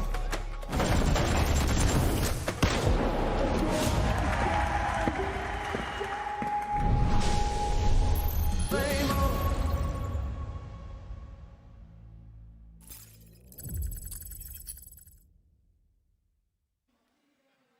Welcome back, everybody, to the 2026 PUBG Mobile Global Open Season 1 Grand Finals live here in Jakarta, Indonesia. Again, Hot Jukes here with Maxman and the 7WG. We are now at the halfway point here at the start of day number 1. Going into the second half, how are you guys feeling? Getting intense. It is. We don't know who was going to talk there. No, it's getting really spicy. You know what? I am happy that Fiora didn't get any points realistically that game because it makes it more interesting to see who's going to be at the top. But now as we get closer, second half of today, Smash Ruling's going to start to be slightly in view for these teams to see how day 2 is really going to go down. I'm feeling surprised, honestly. I'm feeling fully surprised because of how some of these teams have been playing. I was generally expecting Aurora to have a much better first half. Let's see how they react on the second half now of day 1 PMGO Season 1 Grand Finals because that aggressiveness that they've been talking that they wanted to have has been matched with aggressiveness, and it's currently just not doing anything. Well, you know what? You got to do something, guys, because from PMGO to PMWC at the Esports World Cup, every single match matters. Teams aren't just battling for trophies. They're battling for EWC Club Championship points, global prestige, and so they can put their name at the pinnacle of PUBG Mobile Esports. With EWC set for August 6th to the 16th, guys, mark your calendars. It's going to be one heck of a show, and it's going to be in none other than Paris, France. Max, I know you're hyped for that. Oh, yeah, can't wait to see how it's going to be going over there. Balls won't be there, unfortunately, right? Which is that suck a little bit, but still is going to be exciting to see who's going to be able to qualify for EWC. And again, when it comes to ECA and SEA, we still don't know which teams will be making it to PMWC. So this event is important not only for the prize pool here, but also for that next stage global event. Actually, talking about that, I know you know this off the top of your head. Which are the teams? TT Project, right? TT Project and Vicious. TT Project, if they get top 11 Vicious or out of PMWC, and TT Project will take their place. TT Project right now currently in 15th place. I mean, top 11 is really not that insane of an ask, but we need to see more out of TT Project because right now, 0 placement points, all their points, which is currently 7, coming from eliminations. Not the only team actually that has been doing some questionable things in these games. Pandem, right? I really want to talk about Pandem, local team here. They now have Pachinki has such a big advantage, right? On Erangel, you get all that loot from the loot truck and a central position to drop onto. But here, they're playing around Rozok and they have this really hot tricks to say it, no, bluntly, a very weird split that I just do not understand. And in a lobby like this, it will not work out. In your home region, maybe, but here teams, they see you weak, they will strike and they will take you down. And to be fair, Pandem didn't really have the best performance when it came to Aaron Gill during their group stage. It was that Rondo that was the deciding factor for them, and then they were able to secure just enough points to make sure they ended up being in the top 6. But for Pandem, we need to see a bit of a wake-up call here. We better do it ASAP, right? That's for sure. Yeah. I mean, because, guys, we're starting to see some teams really soak up some points. And one team that did that better than anybody in the first 2 matches, 7, was none other than Furia. Yeah, more like Ayala, because my man was just putting up the place. This game, for Furia, you got your bad game out of the way, right? Especially with the amazing gameplay that we saw out of them early on. What is that? Is that 20? What was it? I'm guessing that's from group and also today, because there ain't no way. Right? I was like, oh, okay, there we go. But for 4 Thrives, I mean, if we're actually going to be going on that squad, I have enjoyed the aggressiveness that we've been seeing out of them. Same thing that we were talking in regards to all how we wanted to see them just kind of commit to a fight. Don't lose that many players for 4 Thrives. Just the undecisiveness that we've been seeing in the past, it seems like it's less and less and less. They're very decisive this game, right? The fact they sent it on that eastern compound outside of Rozhok and they committed to it fully. Sure, it didn't work out maybe as fully expected. They do lose 2 players, but 4 Thrives are looking so confident maybe going into this last wrangle. Hey, well, watch your step, baby. You got to make sure you are ready to go at all times as we get into the final Aaron Gale for day number 1 here in the grand finals. And you can see here, 7, a nice southern play path. It is a nice southern plane path. Well, watch where you're going to be going to. I love that. Watch your step. As we were talking about 4 Thrives, as we were talking about Falak, Rosemary just walks in front of us, and he almost ate it. He almost fell down. He really did, dude. But hey, you know what? He was able to catch himself right on time. And hopefully we see some of these teams at the bottom catch themselves here, and they better do it quick. Yeah, Saverni are not going to be in reach, actually, for these teams. So BTR, they did take Saverni earlier, which was a good drop to go for, to get easy access to a loot truck. This time, a little bit harder to reach. And even Yasnai Polyana, that's going to be also a bit of a tough task at hand for the side of Team Flash. So Northern teams have to go for a little bit of an early game journey if they want to make it to their main looting location. A team that was in 2nd place before that last match, 7-1. How are you going to also be reacting? Same question mark that I was putting up for Furia. What can you do to make sure you don't have back-to-back bad games? Well, guys, you know what? We got the final Aaron Gale here locked and loaded. The teams are dropping. It's time to drop it like it's hot and take it out over to our casters, John Allen and Blank. It wouldn't be PMGO Season 1 Grand Finals, Blank, without a little bit of a South Plane bar. We are going back west with the circle, though. Yeah, so we get a really southern playing path, dropping a lot of teams out late over towards the eastern side of the map and on the south side of the map too. And then we head back up northwest. So overall, pretty difficult playing path here. For TT Project, they start off fairly well. E-Arena, 7-2-1. These are all really nice positions to rotate out from. I'd even say Boom in this case too, where they can head over towards Box Compound on the northwest side. Decent spot to be playing in. More than decent, though, here in the finals. S2G certainly do. They've had a little bit of a rocky start, getting 2 0-point games and then capitalizing quite nicely on a 9-point game. Although I will say, it didn't seem super pretty from S2G. It felt like, obviously, they were helped out with being on that south side of the circle, being able to get those shifts repeatedly in that previous game as a duo.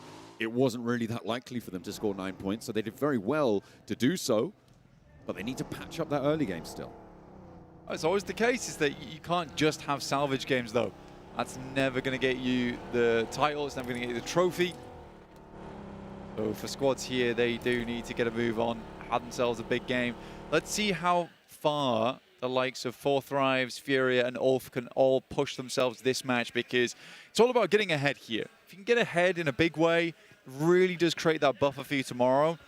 Because it is likely that another team's going to get another big match on Rondo, and it might not be you. And you've got to remember the smash rule as well. You do want to be up the top, potentially in that position to go for a smash victory. The closer you are, obviously, the better. There's also another caveat to that, that the further you go today and the further ahead you are from anyone else, it kind of stops other teams from getting into Smash Zone after match 1. Because Rondo, they can give you a lot of points. Most of the time, that is acceptable. to get yourself into the Smash ruling if you're really gunning for it. But let's say E-Arena finished today at around 80 points. Second best is 60. It's not guaranteed that you're going to get more than one team in towards that Smash ruling position. And it's all about keeping teams at bay underneath you going into match 2, match 3 when Smash point is on the line. Absolutely. I mean, it can really be dangerous. If, for instance, we had the same distribution of the top 3 right now going in towards day 2 with the separations that we're seeing, I think it would be fairly likely that you'd see a Smash victory by match 4 to 5. And potentially even in match 6, where you can have a Smash victory, although it doesn't cut the tournament any shorter, it can still be a Smash victory. And it's also really a huge opportunity for teams who are a little bit behind as well. Because even if you're in the top spot by points, a Smash victory pushes you all the way to the top of the tables no matter what. It does. That it does. Taking a look at this game, we'll zero back in again. Kind of go through the proceedings as they happen. Right now, we already have Pandem making their way over towards the western side of the map. We've got Geekay coming up short just underneath E-Arena, who started around this location. 7-2-1 starting out very, very well in North Georgia and likely won't be pressed for quite a bit of time here. But Forthrise making a very, very early exit from the south side of the map around Ferry Pier. Makes sense to me. Nicely found. Boom, they're leaving from Roshok right now through Boatyard as well. Gaming Stars, they were a pretty terrifying force from that Boatyard position in the last match. This time around, they're pushing in from that south side behind Four Thrives in that quarry area. We'll have to push in on the south or on the west. Luckily, all of these teams are going to be so used to how to navigate this area and how other teams are going to want to play it. Absolutely. It makes sense. I mean, given the 3 days of tournament we had before this, it's not a lot of time to get your research in, but you did have a lot of time to kind of zero in on a couple of these teams, you know, take a microscope to them, figure out what their rotational paths are, which is why probably was a little bit of a stressful day on that day off between Survival Stage and Grand Finals, because for a lot of the teams and players, they were up till like 2 a.m., 3 a.m. just studying these rotations. I mean, as they should, right, at this level. Although you do need to make sure you get your sleep, come in looking refreshed and feeling good. I mean, it's better, I would imagine, for teams that qualified in day 1, right? Group A, top 6.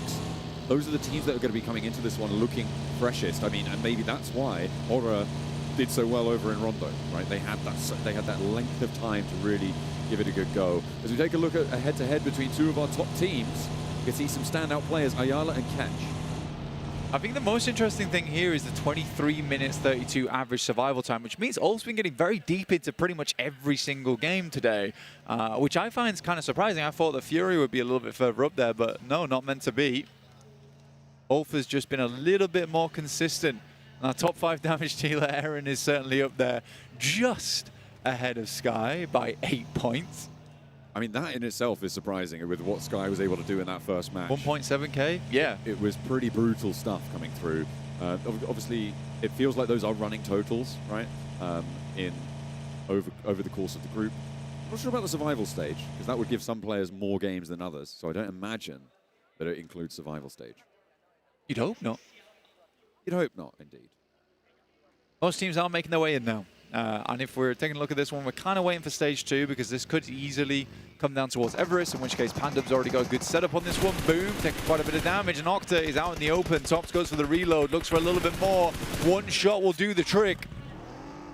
I like this position for Team Flash. I think that it's what I said I was missing from them from their survival stages, being a little bit more towards the edge of things and trying to sweep on through. On the north side of everyone, they are currently now the only team who is in the north side of this river, so they will have that sweeping opportunity. Crossing, however, may be another story. As we're on board with Furia, 4 Thrives are clashing. It's going to be a difficult push across because Aurora are here to play. Falak is down and knocked out. 2 players down now for 4 Thrives. Aurora rinsing them. Absolutely. For 4 Thrives, they ran through Furia, took a lot of damage there, ran through Aurora, and they took some more shots, so seems to be a tale of 2 tales here for 4 Thrives, where on one hand, we're able to recover after a bad game. On the other hand, we're having bad games. but then they have another recovery in the next game. Yeah, you know? exactly. Then it's all up there. Whoa, okay.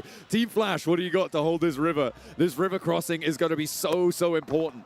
How do you regroup on this? Do you want to even hold on the river? Send further forwards towards the north, because it's very likely going up there now. I mean, Team Flash there, not even going to bother try and hold it. I can't imagine they're just going to try and get deeper into this one. They left a couple of backstops behind, anchors to provide information as things went on through in terms of proceedings. The rest of the team should regroup over towards shooting range eventually, but this is so many squads all rotating in at the same time. You had some teams take a slightly different approach. That's the likes of Boom, BTR, Ulf, S2G, as well as GOAT now rotating on the eastern side, hoping to find a little bit more of an opening over there. Not too many openings, though, especially when everybody else is trying to move. Team Flash now with their first challenge on the north side, and Horror, Pandem struggling to get down from the top of Everest as well. And into the crates, Geeky able to do so much work against them, and Pandem, once again, down to 2 players fairly early. I am still looking at the north side, Blank, and Team Flash have yet to actually take the engagement with Horror, or BTR, or Boom, indeed. Through from Geeky, taking down Pandem, like you say. The rest of Pandem, they're stuck on top of Everest, and they've got to make their way down, but as a 2-man, this is a very difficult crossing to take. 4 Thrives also set up as 2 over towards box compound. Definitely find some eliminations from there. E-Arena has been fairly consistent. You know, there's not been hugely banger games outside of that Erangel. But overall have been looking good. Ulf down by 1 player. Took a little scrap over on the east side with S2G. We're playing on as 4. And S2G get the priority rotate from the southeast side. Ulf have to wrap around a lot further out to the east, but they will push in close to Bigatron. We did see as well a knock and a flush come through over on towards Gaming Stars from E-Arena. Team Flash, who have had the most mobility of any team in this lobby right now, the most options, they were the only ones north of the river, have still just stayed on this spread, and they haven't found any points for it just yet. Boom. Moving forward, 14 points. It's not bad. For Pandem, this is kind of scary because I believe, if I'm not mistaken, correct me if I'm wrong, but I was speaking to LaFlame last night, RRQ coach, and he was saying that Pandem basically need to get top 9 to make it through to EWC. Boom need to get top 3. Now for Pandem, already not looking great. I think Max has the stats on that. We'll tune back in with the desk in terms of qualification spots for EWC. Hopefully they can enlighten us. But we are going to ask them about it when we pass across. Yeah, exactly. In our brief moment of interaction, we'll be able to see him, see what we can see. Boom on that northern line already. The circle does crunch in pretty nastily, I think it's safe to say, Blank. Not enough of the south side to prompt a full rotate down to the south. A lot of North George is in there, but a lot of the fields that sit to the north of there as well. Well, a lot of teams are already coming in from the east. They're not going to have to worry about those fields for just a little bit. And a lot of teams kind of want to play along that ridge side. I think Horror's already got really good control over that area of the map. BTR is contesting it. Everybody dashing towards the east point of North George. 4 Thrives are having a real tough time. S2G able to pick up another point or 2 on that location, but there's a little crash happening. GK with another challenge. It's going to be curtains for Ulf, seemingly. They are taken down now to just 1 player left alive. They've had a real tough time of it. They will fall. They are out. Furia now with a chance to accelerate into the lead without 4 Thrives or Ulf weighing them down. That is a surprising result right at the start of the game there. You're 2 out of the top 3 going out in the first 12 minutes of the match. Not a single point to be found. That's going to feel rough because you've just come off such a good game, looking to increase that lead further, but not able to push that momentum through. Very, very sad stuff. But like you say, for the Brazilian squad, they are in prime position to overtake. Unfortunately, they're on the southeast side of the map, very close to Aurora. Pandem, Flash as well, but there comes silence. All right, well, they were close to Aurora. I think Aurora are going to try and put as much distance between them and Furia as possible. So Furia have punched a little hole in the southeast side. Team Flash still yet to fully regroup. They are going for it, however, with Pandem actually as 2 managed to get all the way north there, Blank. Okay, they've found some sort of a path all the way on into this one. But Aura on the north side and BTR as well. who love this slow northern wraparound. Taking it in their stride right now. With BTR, they're very aware of this area. It's where they took down RRQ before. Studying this area very, very much so for that little sneak attack over towards them. But BTR does hear the shooting and looks to send the nose in over towards Aura. Remaining members of Pandem, and is Aura ready for this? Pandem, they're sending off as solos at this point, it feels like, and just trying to find a little cubby hole, try and keep your head down, keep your nose clean if you can. Maybe regroup onto one another if they do find a little opening, and crashing into any trees. Luckily, he diverts it. On the slip.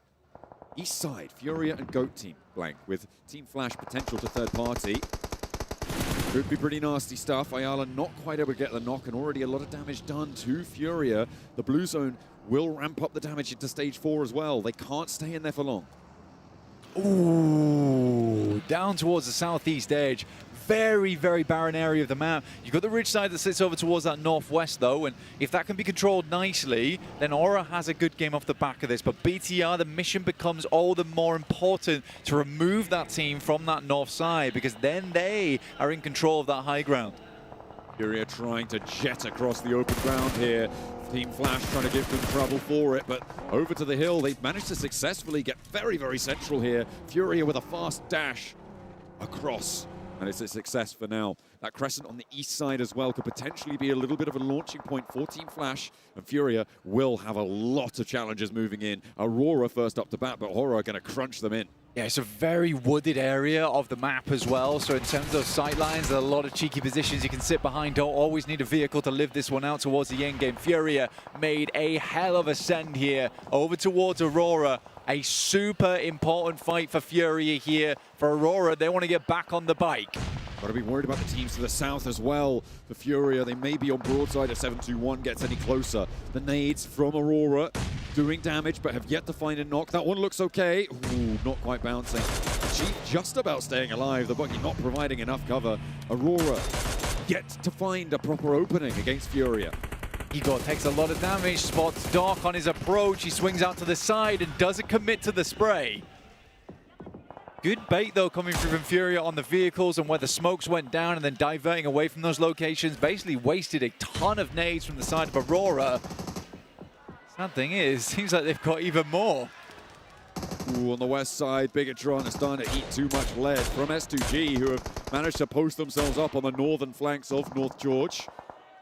A nice little split going on there for them. BTR only losing one, though, in that engagement. Furia still just weathering this storm, and Ayala have committed so much to this. Really haven't found the value. Fury still at a full 4-man. Top does a really, really healthy amount of grenades left to work with here, 5 total. Razak will find Solke, so BTR hanging on by a thread currently versus S2G, who were making their way out from the western side apartments of North George. The arena could chime in from there as well, Blank. On the south side, they could start to join in if S2G start to flag. I don't think there's any way to slow their descent. They need to keep it together. They down. It looks on target. Another one sent through. Doesn't quite find the damage they were looking for, though, sadly. If BTR could hit those, then maybe it was a different story for them, and that would have been an easy cleanup. But Kamikaze getting a nice little Molotov over the top there, that causes problems. Stops BTR from fully peaking on this ridgeline. I mean, I don't think they can anyway, given where E-Arena sit, and Aura might also be able to chime in, along with GOAT team in the distance. But now S2G are back into somewhat fighting form, but there's E-Arena. There's that backstab I was so worried about, and one goes down. It's a trade. 2 is found, though, and Kamikaze there. Where on earth did that come from? Who just shut out BTR? It seems like everyone immediately turned their attention through. S2G are worried that there's more players in here. He's spraying it down, but they're already gone. 721 taking shots, and the circle heads southeast once again. What a difficult portion of land to work with. In comes the arena, though. We talked about them before, and they're looking to set up an arena here versus S2G. MG3 does a good amount of work. First player goes down. Kamikaze tries to keep it alive, but will fall in the process. And the arena will dig some graves, one for their own, but mostly for the side of S2G, but now down to just 2 players. It's a rough proposition to be in. Aurora, in the meantime, have been taking this fight slow and steady versus Furia. And Furia are bleeding out, bleeding dry, blank. There's only 1 player now left standing for them. They've already lost the majority of their forces. And over the top, though, Team Flash starting to get involved, trying to take that position and backfill Aurora. They still have to worry about the north side, though, with Goat and Aura yet to push on in. The last player for Furia falls, and our top 3 really doesn't budge all that much, Blank. With only 2 points earned, that is the only 2 points for any team in the top 3. The Arena want to go a little bit further here. 2 players alive, but it looks like things are opening up for teams underneath mainly. For Aura, they're stuck on the northwest edge. How do they make their way out of this? Another knock over towards the Arena and flushed away as well. With 5 elims, they are joining the 30-point club, though, which is a good place to be. Even if they go down here and now, a lot of stragglers still running their way through on the western side, and yet to make their way all the way in. You can march down some of North George and try and play it on that angle. Really interested in what Team Flash are going to be able to do here, Blank. They've been in a really important position for a lot of this game, but they haven't really stepped out of line and gotten involved. I think so. I think Team Flash realizes that they've been flagging today, and now they need sort of a chicken dinner, a couple of eliminations just to get the momentum back on board, just to get the mentality in check. Goat, though, looks to be a pretty nice grenade down towards Jiggle. The airburst is fantastic, but just hits a little bit too close to the front side of the tree. But anyway, has very little time to react. Rest of Horror need to keep him safe. Goat team yet to find that knock, and actually more preoccupied with Mormon, it seems, to leave our 4th place team down. Nobody pushing too hard towards the top side. We'll have to wait and see. This north edge, though, is going to get engaged upon. That's the 3rd party you've been waiting for. But Team Flash, top Z, needs to hold his nerve. Goat team looking for that opener, but it's Aurora who gets stuck in first. Ayato now has to hold behind it. Team Flash just losing players left and right. A shoddy roll-up. It doesn't work out, not at all. Don't account for the angles behind them on that ridge, and I do think it's a bit weird to try and go for that push there, coming through from Team Flash, not clearing that backside angle. I wonder if they thought that the fight hadn't concluded between Aurora and Furia just yet. Hard to say. Really difficult to say. Goat team just dodging these nades from Horror, who are playing on this north side, trying to march their way on in. They need to conclude this fight, but there's knocks back over towards Horror as well. There's fights from Boom on the western side of North George as we get our picture-in-picture. Force around the edge, takes down the final player of Horror. And now Goat team need to put themselves back together, and fast. The circle shrinks northeast. Northeast, oh my goodness me. Pandem, happy with this one at least. Slow game from them. TT Project also looking to push further up here. They're on the southeast side, all players alive. Geeke also had a pretty cool performance. The rest of Flash moves in, trying to get something done. Spraying randomly through the smoke, looking for something, but Goat's not having it. Stubborn as anything. They will fall down. Team Flash not getting the value they needed from that location. 7-2-1 able to win against Boom in the meantime as well on the west point of this circle near North George, trying to leave from those buildings, which is unfortunate. But 7-2-1, I mean, they just keep getting through in these matches. 5 eliminations now. They're the closest to our top block. They're great at surviving it. Some point I might just need to say this is a whole new playstyle that just works. 29 points with 5 eliminations, not bad. It's just in the face of some teams, it feels like they do fall over. That's what worries me for that squad. But overall, I mean, it has been a hell of a performance from that team from relatively nowhere. But this is what PMGO is all about. Introducing new teams to the ecosystem, giving them a chance to really show what's happening on the main stage. 7-2-1, make a breakout over towards Goat. They have the high ground overlook. Quickly Focus moves over towards that north side to get a better angle on this. Yeah, really nice flex out coming through from Focus, as you say, to get that side swipe, really linearize that fight, force them into potentially unfavorable engagements. You can see the nades are pouring in, whilst TT, Project, and Geeke on the south side start to get stuck in. That's what he was looking for, the lineup from Focus with the P90. What are you going to do about it? 7-2-1, lose the first. Ayato, though, goes down to a shotgun shell. Hello. And it might be a little swift turnaround here. They lost one, but 7-2-1 have come out swinging. They're up to 7 eliminations now, and all of a sudden, Goat team looking like a couple of busters down on one player. Rahan just charged through the smoke like a bull with a shotgun and causes some real big issues there for GOAT Team.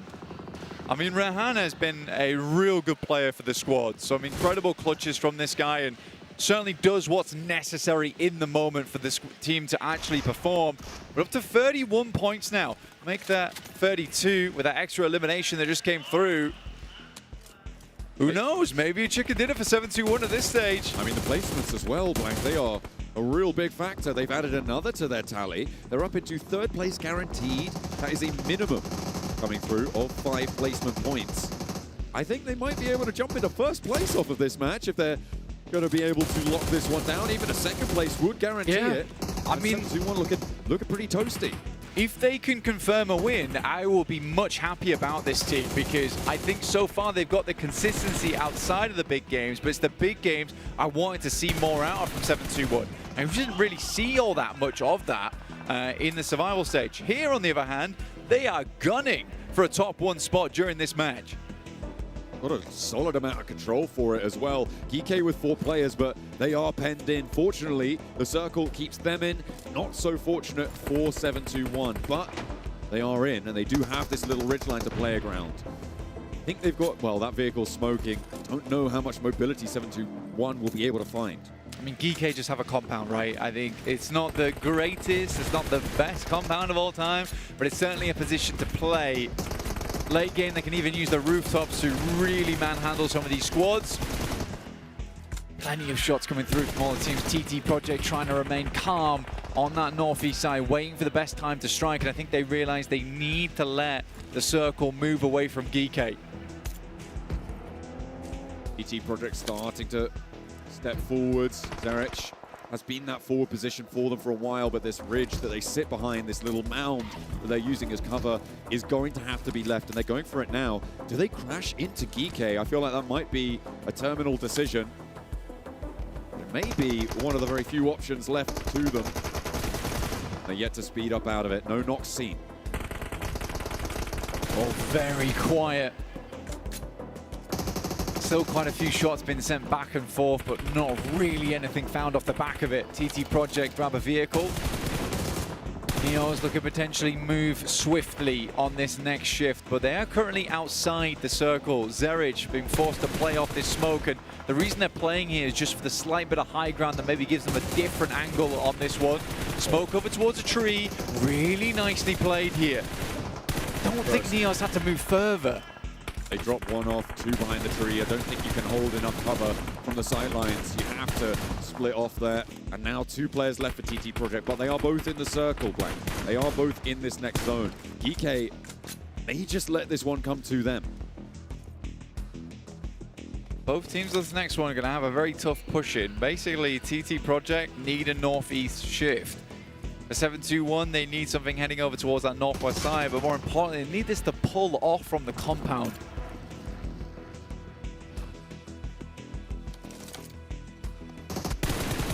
Flex out necessary, potentially. Come on through. Oh, southeast side. I think it just about cuts the compound out, Blank. There is no hard cover for TT Project to work with, so even though this is helpful to them, you look in front of them here, where do they go? They're going to be one of the last teams to have to move, which is good for them. Moves forwards. I mean, that airdrop is doing wonders for the forward position, but 7-2-1 have to regroup on top of it as well. Alec can start to leverage this angle, and TT Project really can't peek so much right now, which means that his approach was a lot safer. PK a little bit further down the ridgeline, and now the back duo is going to move in to rejoin. The question is, how do they spread out around this, especially once they start getting into nade range? 7-2-1 move up. Like you said, this loot crate was phenomenal for them. Creating a forward position, you can push the vehicles onto it, the vehicles explode, but you still got somewhere to play. The sad thing is, it's right on the edge of the circle, but it buys them time, and time is what they need here. I mean, if you're GK, popping someone onto the roof for a little bit might be the opener that you need, but Easy for Bad Boy says, no, I'll do it down and dirty on the ground floor. gets that first knock over towards 721, who are playing as 3, but a big shot down comes through from Zerich. I thought that was from the nade. It looked a little bit far away, but an opener there. 721 will lose them, and that's what I was looking for. Kevin now up on the roof blank and has huge oversight of everybody in the field. Yeah, that rooftop is so insanely good. You see it utilized so much, but they had to wait a little bit for these teams to have to drop over towards the low ground. Zerich goes down. Now just effect for the MG3. How much further can he go? These nades start to bounce over the top. Oh, 721 have so much being sent their way. GK still have a couple more left in the tank. That one's going to bounce. I don't think it finds it, but effect falls. That is going to put 721, I believe, in the first place spot here, Blank. But the question is, how far can they go in a 2 versus 4? Rayhan needs something special. Malik needs to find it, but they all step on each other. And the nade goes bang. Denial. Denied their points there right at the end. That's very smart coming through from 721. They realize they're quite far ahead, and I respect the strategy at that stage of the game. You realize, you know what, we're not getting anything off the back of this. Let's just go down. If we get maybe 1 or 2 openers there, different story. And what an ascension coming through from 721. They've just been this sort of quiet, dark horse presence on the outside. And yeah, this game was a lot louder from them. For sure, for sure. I think for 721, like I said, what I needed to convince me that this team maybe had a shot towards the top side was a good game like this. A strong game, not one where they got a couple of limbs at the start and then went and hid out somewhere for the later game. Very viable strategy, by the way, but not one that's going to get you enough points to get to the top. If they can have some games like this here and there, might be enough. May very well be. 721 playing from that North George position, flexing out towards that fight on the north side that was embroiled with so many different teams. I think that was their master stroke to get them late into the game. They controlled from that terrain later on, and getting a second place to camp it on was brilliant. But GK are able to hold that south side compound, let the fights come to them, and GK take a chicken dinner.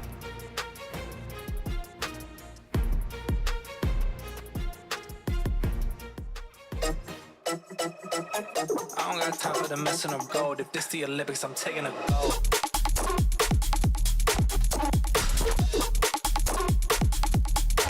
I'm taking a. If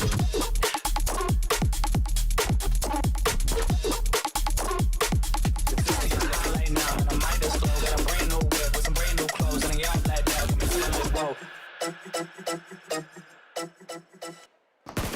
With the top teams going out early in our final Aaron Gale of the day, that opened the door for so many squads to catch up, and some definitely did, especially for our chicken dinner winners, GK. Well, it's good to see a Saudi Arabia win here. It doesn't happen very often in global finals, right? It is quite rare, and we have yet to secure one global finalist winner.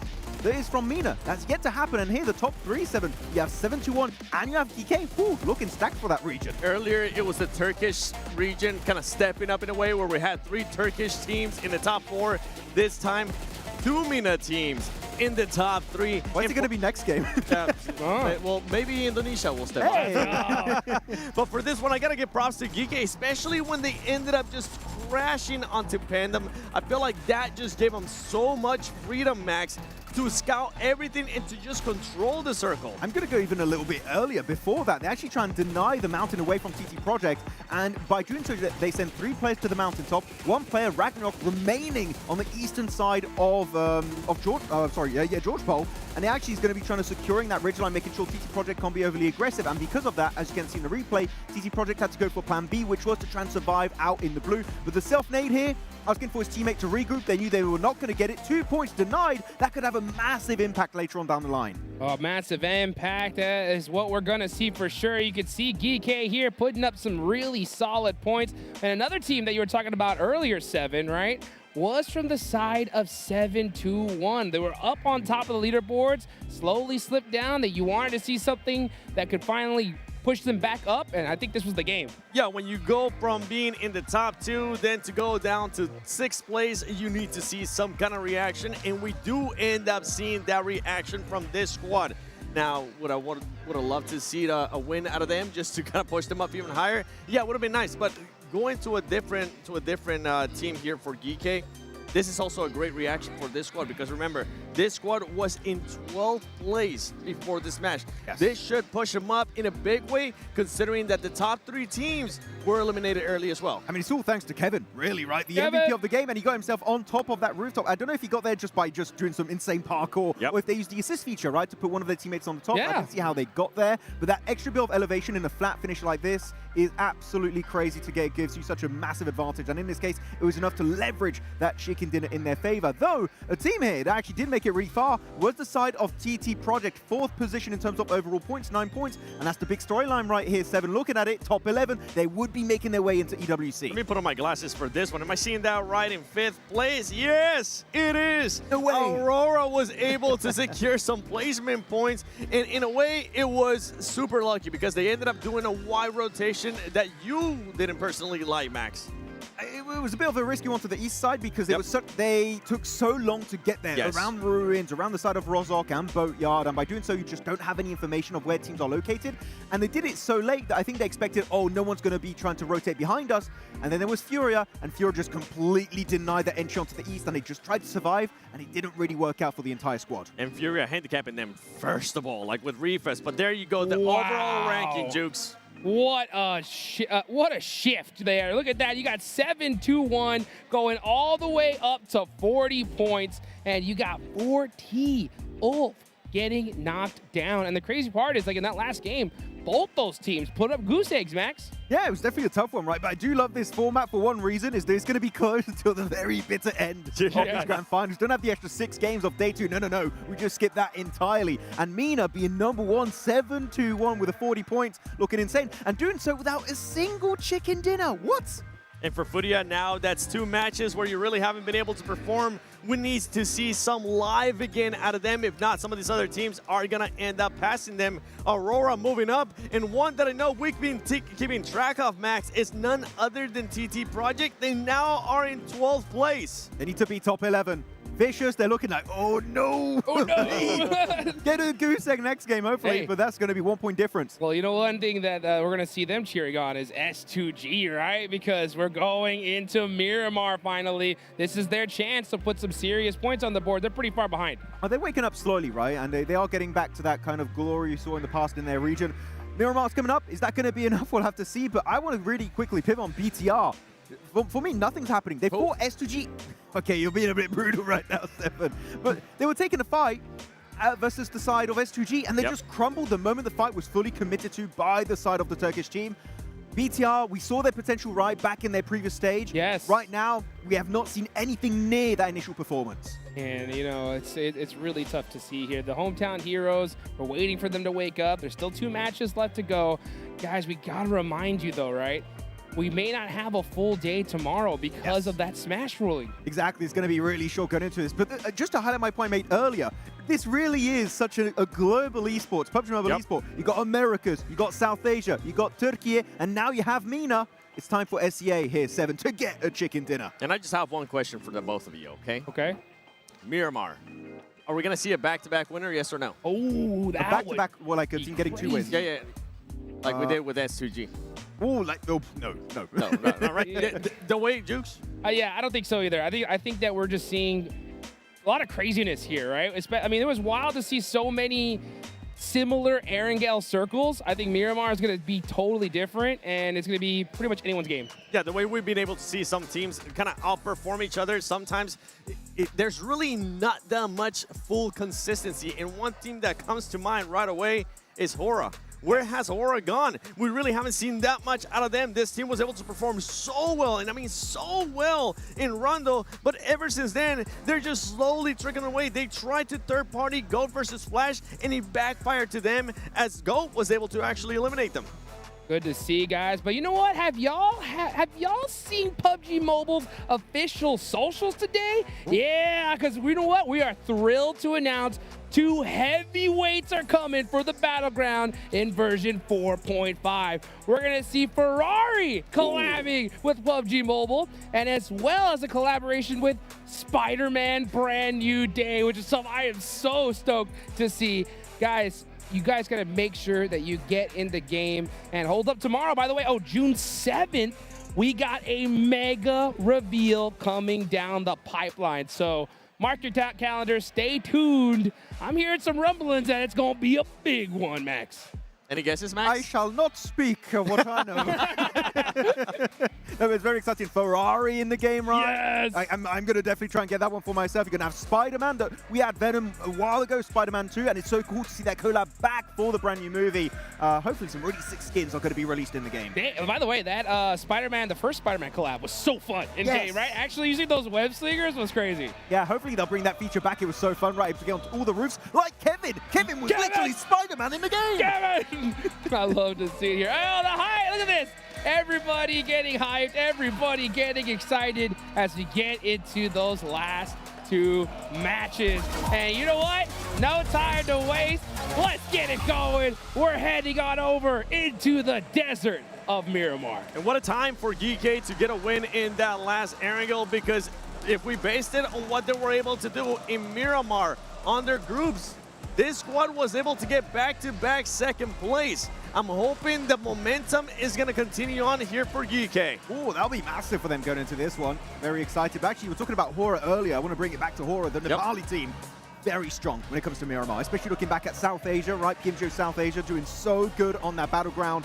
So we've been saying it 7, they've been slipping a little bit on Erangel. This could be their redemption arc about to happen on Miramar. Now with some of those strong teams, we're going to talk about one that I kind of want to just harper on even more. Forward Thrives. What are you going to be able to do here on this Miramar? You didn't have the best performance in that last match because you were getting caught off guard by Aurora Gaming. You need to be able to bounce back. You cannot let any gaps here. Last 2 games for day 1, and Smash Roll will be into play tomorrow. Oh, Smash Roll coming up, guys. The pressure is building. Let's heat things up even more in Miramar with our casters, John Allen and Blake.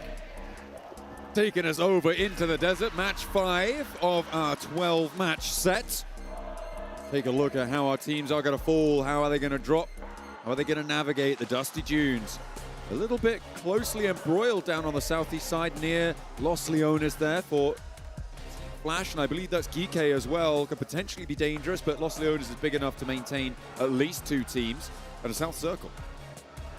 Picardo, central, 4 thrives, in a good spot overall. It's a nice position to be in for them to start this game out. Aurora, it's not bad, but it does feel disappointing. You know? Yeah, a little bit. I think Aurora in 10th place. Be harsh on this squad a little bit right now because they are filled to the brim with absolutely unbelievable players. Then again, it's day 1.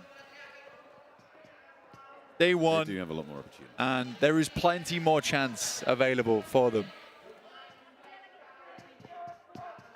So many more goes around the block. And of course, in one day's performance, you can pull off something that's fairly similar to what these other teams have been able to achieve so far as well.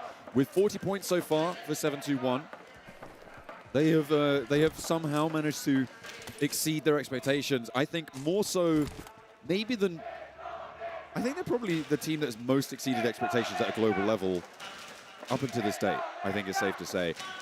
I will sort of wait until the end of the day to sort of fully lock that in, but they have very much been surprising.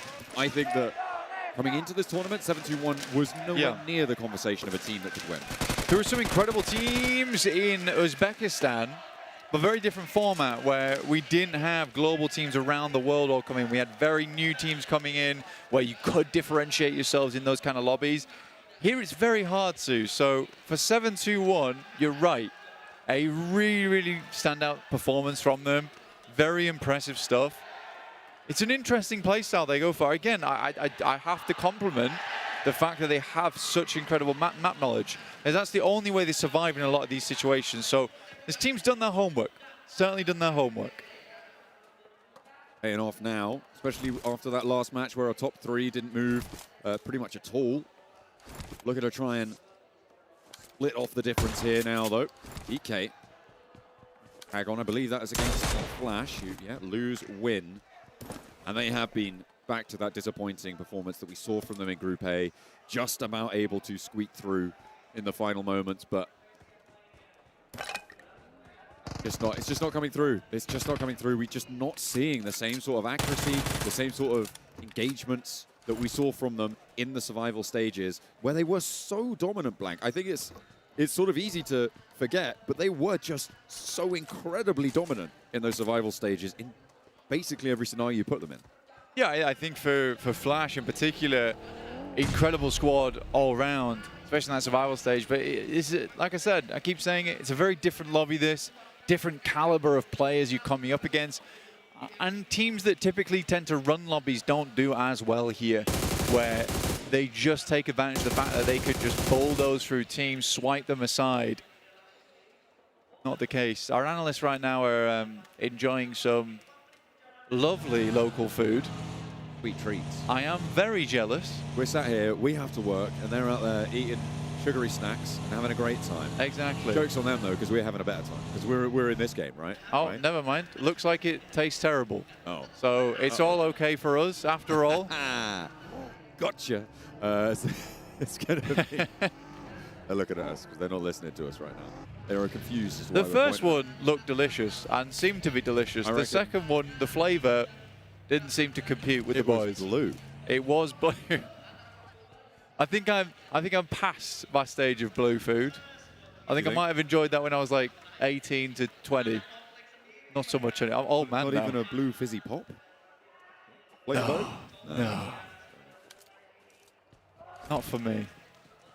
Blue berries, although they're not technically blue. Well, like, they're dark blue. I think they're still blue. You're thinking of a very specific Aurora blue. Yeah, that's true. Aurora blue. Certainly looking pretty blue, or maybe feeling pretty blue on the roster at the moment. As we were highlighting before with Aurora. Definitely looking for a little bit more from them. Our teams have moved in towards the circle, the area north of Chumasara, west of Los Leones. Quite a few teams have packed in quite tightly here, Blank. 3 teams have lost a player, Geeke, Gaming Stars, and Team Flash have all lost one. Well, you do want to pack in towards Chumasara a lot of times because the space around here isn't always that great. You know, you can play Picardo. It's not likely it's going to end there. For 4 thrives, I respect the decision. They pull far down towards that southwest side straight away. You have to take advantage that you start in Picardo as well as 4 thrives, especially on a circle like this one where you have so much availability to get a decent start on your game. Yeah, you are going to feel the squeeze here, though.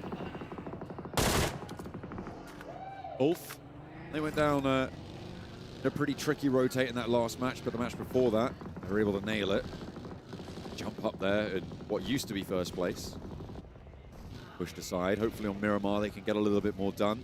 Of course, a lot of attention to S2G in this game. As the desk has been talking about, as we've seen from them previously, they got in direct to the grand finals because of a back-to-back chicken dinner here on Miramar. And on this northeast side, they're going to be coming into this circle quite late, Blank. So they definitely need to make some waves to try and jump into this circle and jump into the runnings on these tables.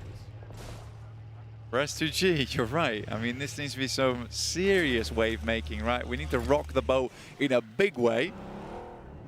But they don't start with a decent circle transition, right? They're coming in from that northeast side. Practically right at the back of the queue here, with Flash playing in Los Leones. As always, we're waiting for stage 2. The classic. The big old shift on stage 2, where it's going to really define how this game goes out. Plenty of areas for it to head towards. Could head towards La Triera, Power Grid, Picardo way. Los Leones would be a fun ending here at Global. Those urban engagements generally get messy pretty quickly, which is fun to watch. Not so fun if you're trying to bid for one of the top spots here. S2G have moved in on the north side of Los Leones, captaining the hills up there. And actually have a decent lock on the east side rotations. Next circle about to come in though, Blank. All right, see where it heads to. Down towards the south, actually. Most teams already in position here. You can see a couple of shots ringing off. Coming through from BTR, looking onwards to TT Project, I believe that is, because they're coming in right from Valle de Mar at the moment. But yeah, we are in those foothills though. It's kind of undecided. We have like the open space towards that northern side. You can tuck yourself in towards those sloping hills on the south if you want, but I don't know, man. I think I'd much prefer to be where currently Aurora's playing, dead central. Might be a little bit more kind. Ulf, they lose a player on the rollout. I feel like S2G potentially have a really important position in terms of controlling all these teams up the north side if they want to rotate down towards the south. because if you are moving from the north to the south side of this circle, you're not going through Chumacera. You're just not going to do it. Fourth right, though, they're in a little bit of a scrap. They've got a little bit of danger on their doorstep, but they're handling it. As Pandem tried to make an entry, but it's not going their way. Can you get Hezaifa back to his feet, though? He's crawling back, desperately trying to get into a reservoir position here, but looks like Fourth Rise have managed to marshal their forces nicely. What a timing on that nade. Pandem, they're staying down at the bottom of the tables. This is not good news. On home turf, they have only managed to rack out 3 points in 5 matches. Yeah, I mean, shut down so easily there. The Fourth Rise looked a little bit bad at the start, but a restabilize like that doesn't happen all that often. Instantaneously identifying the pattern of attack there and dealing with it masterfully. Really good from Fourth Rise.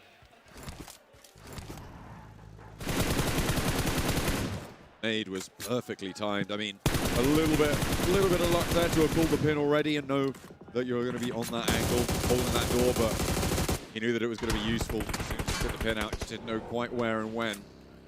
The opportunity presented itself to him. GameStar also eliminated. Hotter take them to task fairly cleanly, all things considered.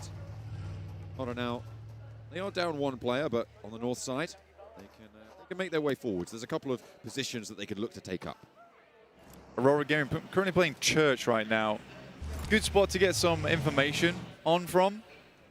Very early in the game, especially for how central this is to S2G finding Falak, as he did make a move out from here. First elim for S2G. Team that seems to adore Miramar. Got a 100% win rate on every Miramar we've seen, Blank, from them. They're basically guaranteed to win. Statistics don't lie. I mean, your statistics aren't lying. What you're inferring from them maybe is a stretch. Oh, you know, 100% win rate. They should have just retired there and just kept their 100% win rate, you know? It would have been brilliant. Hard east shift, Blank, as we go to the eastern, the western points of Los Leones, out to the east of Chumacera as well. I actually think that a lot of teams are much happier about this than it may seem at this point. If you get crunched in towards Chumacera, I think that's a much more difficult set of rotates. Yeah, there's a lot of high ground to play over on that side where you can deny a lot of teams. For instance, if you're on the south side of Chumacera playing towards the silos, it's not always comfortable being the other teams in Chumacera. I do think, though, that Ulf's in trouble. I think when you play central like this, it's not as comfy as you might think it is. A lot of teams coming your way and they don't have a significantly strong position to hold him with 3. Furia making a little wrap, threading the needle right now on the south side, past Boom as well as the Flash. Not going to get away for free, though. They do manage to get their player into the compound, though, so maybe a little bit more cover is going to be available. Dopsy looking to try and line up these shots in through the smoke, but it's just not quite connecting. Furia get across. They are going to be able to res this one. Hopefully patch themselves back together and charge back towards the top spots. I mean, Furia, like you say, are able to get their reset on this one, which is nice.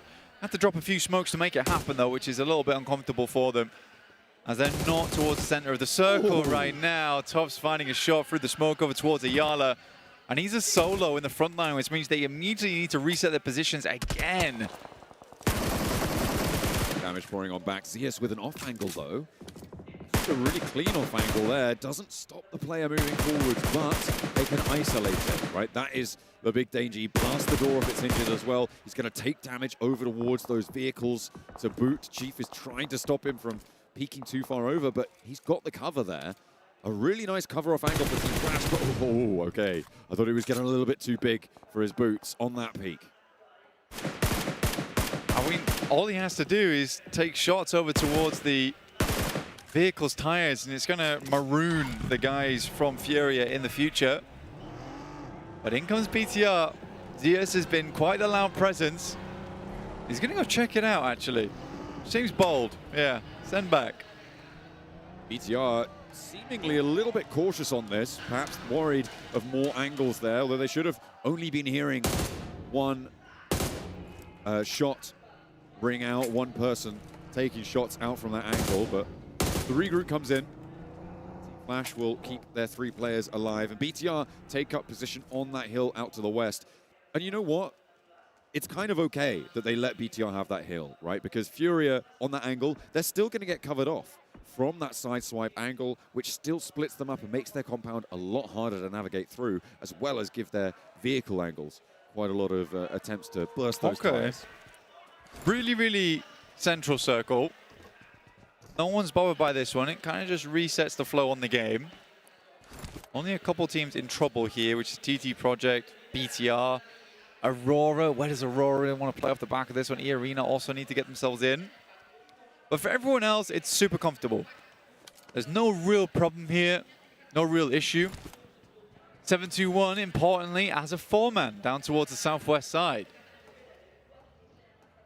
That roadside position as well. For TT Project, that might look quite appetizing with a boom across the road as well. It's really, really tough to make that crossing. BTR, as you said before, one of the teams with more challenge than most right now, moving forwards into this next circle. Looks like they're going to keep trying to swing on that south edge.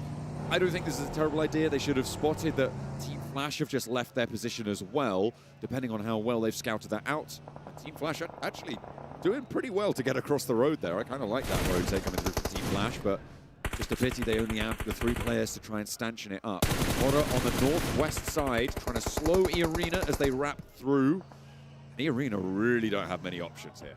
Well, for Flash, they know all the angles they need to cover off from Furious, so setting themselves in front of them is not a bad idea. The Flash being on 3, now losing even more a little bit here. Very low on 2 of their players, incredibly low in fact, and it's actually Igor to find that. Off with a chance to hold it off with a Mini 14 on the hip fire, able to dispatch another knock. And now he can fall back. Aurora with all 4 players. E-Arena were forced into this fight by the presence of Order on the north, and they just can't weather the storm. E-Arena were trying to punch in towards that 30-point bang, but not able to do it any further. They go down, only 2 eliminations. They will fall, and now Aurora have a challenge. Mini 14 Forte there coming through from top. I mean, this guy has been known for that weapon for such a long time. I just didn't think that he would be using it as his close range weapon as well. Fairly impressive result, but I think Top certainly put the Mini 14 on the map for a lot of players. Definitely used quite a bit in the past on Miramar, but Top just makes it look legendary. TT Project did slowly make their way in, so they still have to cross the road now. Flash similarly took a lot of damage, Igor getting a knock, but no flush. So Flash did reset. Definitely Armor's looking a little bit grim there. No compound that they're in either, so no chance at repairs for the time being, or replacements more likely. Aurora continuing to put pressure on Aura, trying to move on into their northwest side. But what a sit down coming through from Octa. Okay, a headshot, a spray down with a scar. That should be fairly easily resable though, so no massive harm done. However, Aurora, their punishment over towards Aura will be diminished because of that angle, as Top needs to get some healing done before he can really start to take those peaks once more. A really uncomfortable area of the map. I mean, this is just so tumultuous in terms of terrain. You're having just rolling hills, small ridges, defilades all over the place. And we're just going to go straight on top of it again. For Boom, it's a good spot to play. Don't really want to head too much further than where Flash is playing on that north side, just because you're dropping down a little bit. Sort of like fish in a barrel there, so we'll see how this does pan out, but we keep getting these central shifts. As this east ring of teams, though, that is really going to struggle. Hora trying to make their dash to a position closer to the circle. 2 players in the vehicle, drop one off by the airdrop, and the flames behind the bonnet can't be too comfortable right now. Sky trying to keep himself safe, get into a slightly better position, maybe protect those tires. In the meantime, TT Project want to move forwards, but 7-2-1 have been here for just a little bit too long. They are firm in their hold. Neos will go down to half HP on the bleed out as well. Some is churned back their way, but it's just not going to work out. That is nasty stuff for 7-2-1. Launch another nade towards the back line, doesn't quite connect. And there's no answer either. Smoke's been dropped down as well, just to isolate vision, just making it very difficult to get these nades through the window. And 7-2-1 has a very nice setup here. The hand goes very low though, and TT Project slowly continues their march up the hill whilst trying to get players back up on their feet, but Ephius goes down next and Neos will bleed out, and 721's had a very effective hold. The nades are nowhere close. In comes BTR. They are a little bit split for BTR, but they have managed to find a little bit of a punch through here. Another knock over towards them, but 721 finally lose one. In fact, the last to stand for TT Project, and BTR have managed to get to the doorstep for the time being, but they're only playing 2 here. They haven't fully committed to this engagement. It looks like they want to regroup on towards it. Federal is over the hills. Now they can start to put nades in. Already a knock over towards 721, but these are getting rezzed up, Blank, and soon enough, they will be taken away. A shot over towards TT Project actually gives BTR one of the points there. In effect, now the last to stand, but they've been let away for a while. BTR struggling to get in, and it's a disaster on the hop out. Looks for more, and Razy has to hold his nerve. He's the last of BTR. More players are there, but he gets another.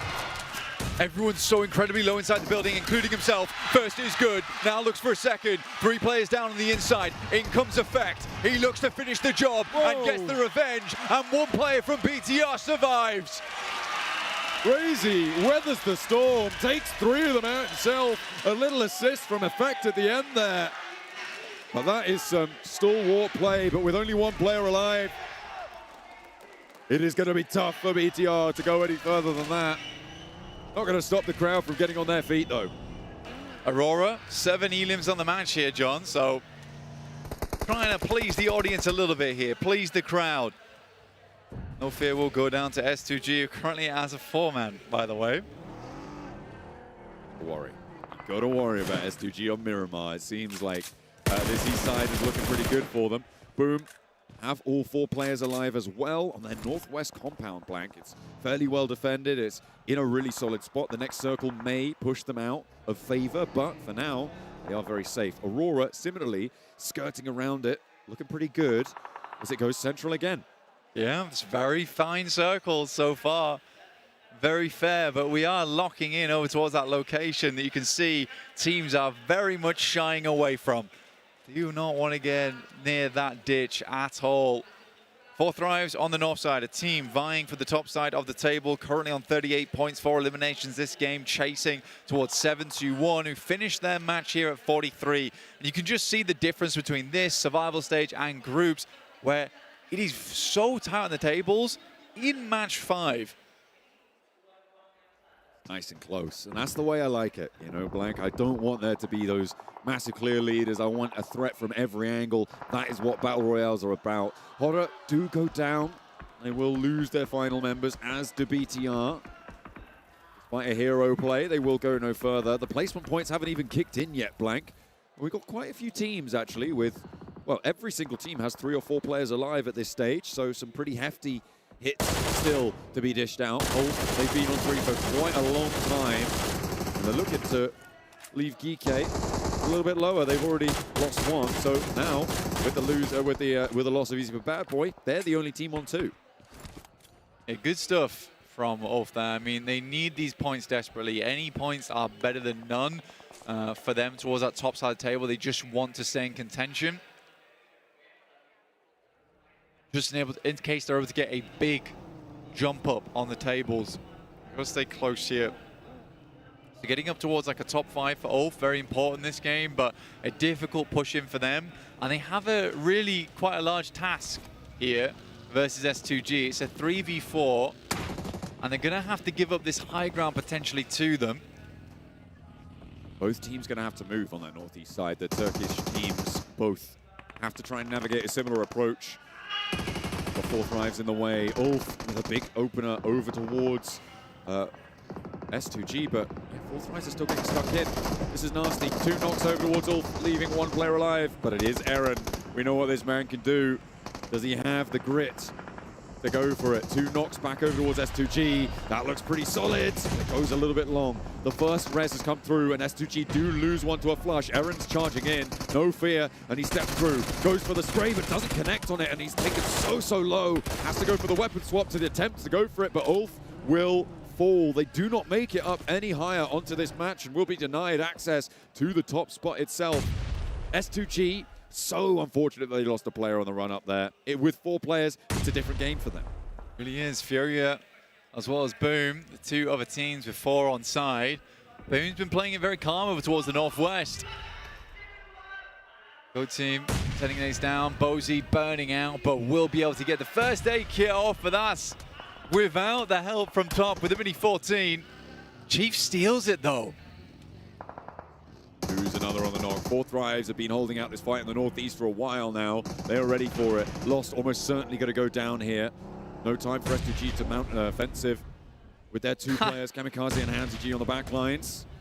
Cypher able to find that flush. Circle up towards the north side and another nade over towards S2G. I don't think we're seeing the S2G Miramar chicken dinner. It will be locked in and they don't go far enough, Blank. 4 Thrives, however, they've got a little bit more left to say despite not having Falak. Miramar miracles are over for S2G, it seems. The Circle, on the other hand, desperate to have a look at this side of the map. And we will get to have a look at it, and you'll see how grim it is to play. EK under fire now from Boom, trying to thread the nade in. Not as easy as it looks. Octa does not have any nades left to play with. Right, Boom have to move in. 4 Thrives right now, kind of in a really solid spot, I think. It's 4 Thrives and Aurora, the only 2 teams with positions in this next circle, Blank.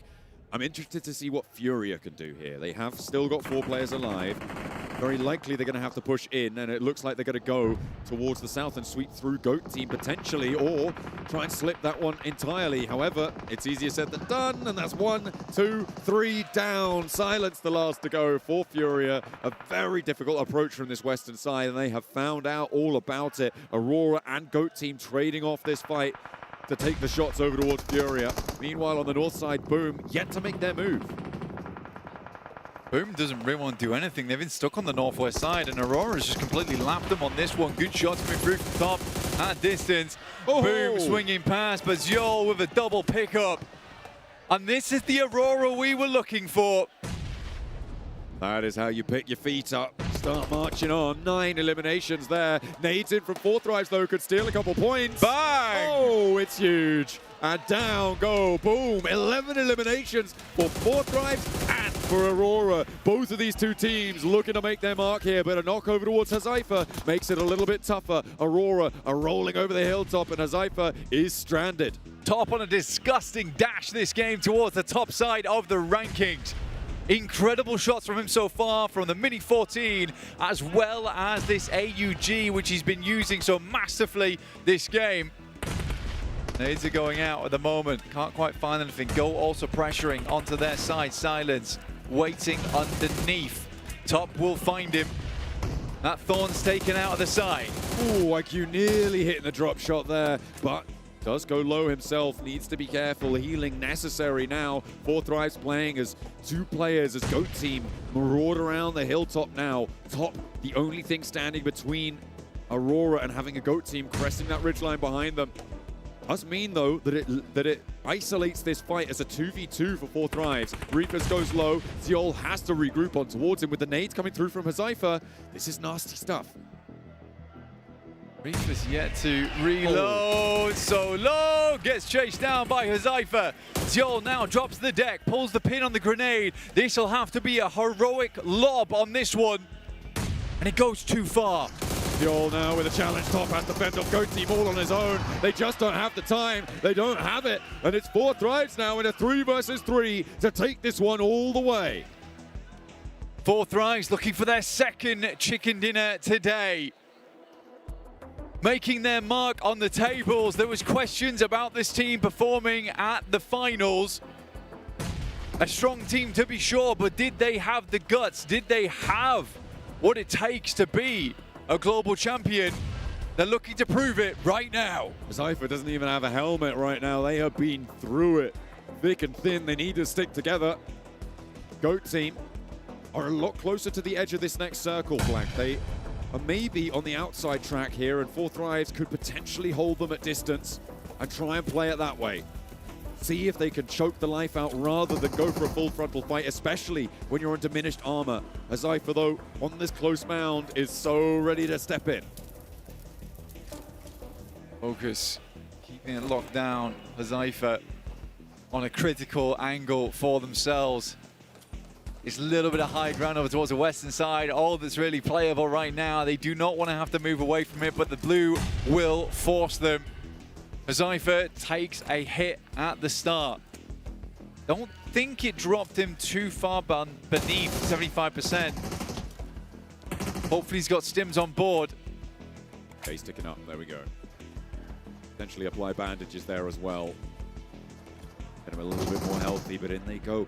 For GOAT Team, they are really stuck here. I feel like Fourth Rise have better mobility. You don't need to go for this fight. Azaifa could potentially give ground. They have more access to the low ground. The GOAT Team, a little bit more isolated. They need to punch through. They need to find an opener. Good but smoke. Fourth Rise aren't giving them anything. That smoke is going to force GOAT Team into an even more unfavorable position. Around the edge of the smoke, they're lining up the spray downs. There's one, there's another, and they are looking for the third. For Fourth Rise, they want this one, and through the smoke he goes. Azaifa's there, they're clearing it up, and they will find the final nail to blast into the coffin of GOAT Team. A second chicken dinner for Fourth Rise. Looking fantastic, this team. And this is only going to further the momentum from this squad.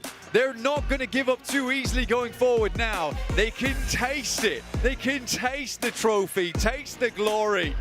Blank, that game will put them quite far in the lead as well. They were at the top of the tables, I think, with about 4 teams remaining just on their elims. They've added 10 placement points on board.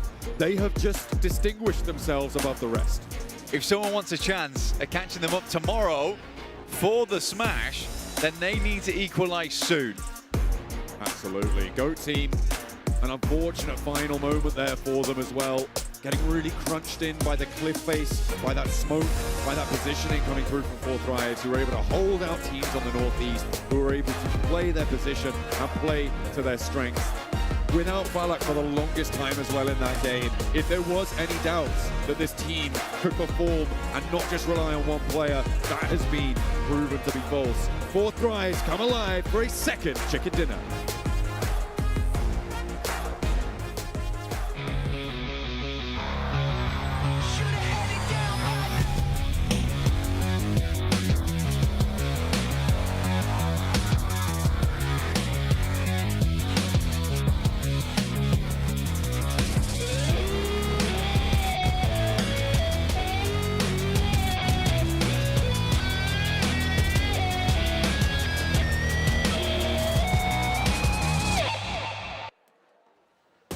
Pakistan, stand up, baby, because Fourth Rise get their second chicken dinner for day number 1 of the grand finals. And that, my friends, will rocket launch them all the way to the top of the leaderboards. I'm not going to lie, in this game, I kind of forgot about Fourth Rise in the center because it felt like that camouflage, and then they came out of nowhere, 7, to get that win at the end. That's right. I mean, this squad with just 3 players being able to come and clutch in the win. The questions have been, how is Falak going to perform? What's going to happen to the team if Falak doesn't perform? Well, guess what? That has been answered in a big way with this match, as Falak was eliminated very early on, and everybody, especially IQ, stepped it up. I mean, IQ, I know he's an IGL, but is he really? Or is he a fragger right now? Because this guy had some crazy sprays, and especially the grenades were just 10 out of 10 stuff. And this hold in particular versus SGG is what enabled them to go the entire stretch to get that win against the side of Go, because clearing their back just made that transition to the Rich line so much smoother. And it's how they got to that area too, because they had to rotate and split Ulf and SGG. 2 teams, Jukes, that you usually don't want to split in between, but somehow they made it work. Made it work, and that is how you do it right there. I mean, if you want to become a championship team, you got to be able to make it happen no matter what the situation is. And Fourth Rise in the homeland of Indonesia having so much success here, Max. Yeah, clearly doing just so well for themselves. And looking at the elimination spread, Wow! 8 eliminations for himself. T24 gets 4 and IQ gets 3. Ooh, team-wide effort. I know I didn't want Falak to win that MVP back in PMGO regional for them. I wanted somebody like Huzaifa to step it up. Yeah. And what a better time for Huzaifa to do just that, securing those 8 eliminations. Oh, you'll take it to the bank and run. Yes. Right now, looking at it. So congratulations to Huzaifa, looking insane. And before this game, they were in top 4. Yep. And I believe we've never had 4 Thrives be first place back in PMWC. This could be the first time they could ever be in first place. Will they stay that at the end? We'll see, but in first place in a global finals. First time a team from Pakistan will be leading a global finals. Ever. Unreal. And it's crazy how they've done it here because they've had a couple 0-point games, guys, right? And they still were able to win 2, but they do it in such extreme fashion. I think that's the formula here, Seven, right? When you get that opportunity to get a win, you have to make it a big one, and 4 Thrives are just proving that is how you do it. I mean, you definitely do. If we go back to the start of the day, this team ended up in 10th place in Rondo with just 2 eliminations. They were able to bounce back in such a great way with that win in the first Erangel, 9 elims, and then back it up with the 3rd place finish in 8 elims. Then after that, the third Erangel was a little bit sketchy. Not one of the best performances, and for them to just send another statement here again, it's exactly what you want to do, Max. And to be completely honest, 4 Thrives don't strike me as like the main Miramar team, right, in a lobby like this. Usually you're looking at mainly their Rondo and especially their Wrangle, but no, able to get a win on Miramar is a massive W for this squad. And I feel like when they added, looking actually at some of the rotations, just sweeping the entirety from the side. And actually, you know what? I'm going to stop talking about 4 Thrives because we already said a lot. Aurora? Yes. Finally, we're seeing some presence. I mean, Seven, you've been asking for it since the start of today, realistically. But top with that Mini 14, just omnipresent in this lobby with that weapon. Close range, long range, it don't matter range. That's pretty much what it comes down because they ended up, Aurora, they ended up getting 12 eliminations, 17 points total. That's going to push them up, and now we might start seeing the Aurora we expect to see. A little bit of a light there from Furia, clutching up those 7 points. For BTR on the other side, 4 points is just not going to be cutting it with the way they're currently performing. And there's only one word I can think of when it comes to Aurora, and that is finally, right? About time they get a big performance in here. S2G, the team we've been talking about all day when it comes to Miramar, they end up putting 5 on the board. They ended up taking out Ulf, I think, in that game, right, Max? Yes, exactly. There was actually some really good plays from HamCG, but then the Circle a little bit unkind to their position and actually puts them in nade range of 4 Thrives that by doing so eliminate that team, clear their backs and make that transition a little bit smoother. But I do have to go, as we go on the second page here, transition to talking about Horror. I said earlier, Miramar, Horror for me, I'm very excited for Nepal. But ever since that first game, Horror 7 just fully disappeared. And it feels like it's been a trend, too. But you know what? This is the exciting part. As 4 Thrives is in first place with the 14-point lead. This is going to be scary. And by the way, looking at 4 Thrives, congratulations being #1 with 60 points total. You do have to keep in mind, they do not have the Smash ruling in PMGO South Asia, meaning this, if they do get in a Smash ruling situation where they do enter the Smash Zone Hot Jukes, they might shake a little bit and struggle to convert that win. Man, tomorrow's Rondo is going to be so insane. I think the big thing for 4 Thrives here, especially going into this last game, guys, is for them to have such a ridiculous match. And if they do so, they're going to set that threshold so going to be having over the other squads, because if they have a healthy lead, yes, you're allowed to have a bit of a mulligan, a bad game on Rondo like they've been having so far this tournament. But guess what? On that second game, they can bounce back and get those wins, and they have been getting wins in what map? Oh, it's been on Orango and Miramar. Damn right. Let's go. Actually, I want to say, we saw what happened to Aurora on that first Rondo, right? Where they got hot dropped on the solo split player that goes for the recall, which was top. What if a team decides to do that, but to 4 Thrives tomorrow? I wouldn't be surprised if we're going to be seeing that happen a lot with just multiple teams. Not only Aurora, I think Aurora is definitely going to have to readjust whenever we get to Rondo tomorrow. 4 Thrives, depending on what happens here in this next match, might have to readjust in a big way. I would even say maybe just skip the hot drop entirely, right? You just need 10 for sure. points in a Rondo. You can do that without the hot drop. And they just showcase that they can actually get points passively without being super crazy, and that's exactly what you want to see. All I know, though, for 4 Thrives, this is the first time you're ever leading at a global event. All those thoughts that get into their head, just brush them away. For everybody in Pakistan supporting this team, your team is in first place, baby. You gotta be feeling good. Stand up, man. I'll tell you what, the arena is so mixed feelings because you see 4 Thrives win, we see some people erupt. I look over at Rosemary, he's kind of just shaking his head right now. Yeah. I think he's just like, I want to get in there so bad, you know? I'm getting a little bit too excited. Actually, no, 16th place, 4 Thrives. No, they're not going to win. No, yeah. You are not allowed to talk good about 4 Thrives. But it would be good, right? It would be good to kind of, for Falak to just shut up Rosemary. Imagine after all that talk, after saying Falak is down here, Rosemary is here, Falak ends up winning a global tournament before Rosemary does. Yeah, Rosemary's right behind us, and they won the game. I was seeing the heads shaking over there. He was not happy. It was a lot of this. It was a lot of... Oh, no. just straight, oh, man. Oh, wow. This is just so crazy as we go into that last match. You know, one team that you predicted to just go crazy here, Max Man, was BTR, right? And they're doing, you know, not the best here so far, but one player I know you really want to talk about is Razy. Yeah, Razy actually really... What did you say? No, Razy popping off actually in that fight. There was TT Project, there was 721. He's able to clutch it with the shotgun, actually outliving those two teams, especially thanks to a little cheeky third party from top with a Mini 14. Again, this guy is just always present in the conversation. But Razy doing so good, but Bigatron, where the hell is this team that dominated the group stage? They've just disappeared out of nowhere. They know they can do better. They need to do something now, otherwise smashing tomorrow is just not going to be possible whatsoever for the local Indonesian superstar team. Where's Bigatron? Where the heck is Pandem, man? Pandem, I mean, just like straight up flash in the pan from their group stage as opposed to now. I mean, no noise at all. We're going into the final match here, guys, right? We're going into Miramar. Looking at the leaderboards, which team do you think, if they got a win right here, right now, would shake things up the most? Aurora, yep. 100%. The potential on that squad is insane. We've seen them get multiple 20-plus points in different scenarios, especially when they were back in APG. We've seen them do that when it comes down to PMGC. We've seen them do it when it comes down to PMWC. The experience within that team is what got us to say, Max and I, Aurora, pretty much instantly. Yeah, right away, the team that comes to mind, I think, for a majority of the audience back at home. But you know what? Because you said Aurora, I feel like I have to go for another But you squad. said Aurora, too. Okay, yeah, but just because, just to have something a bit different.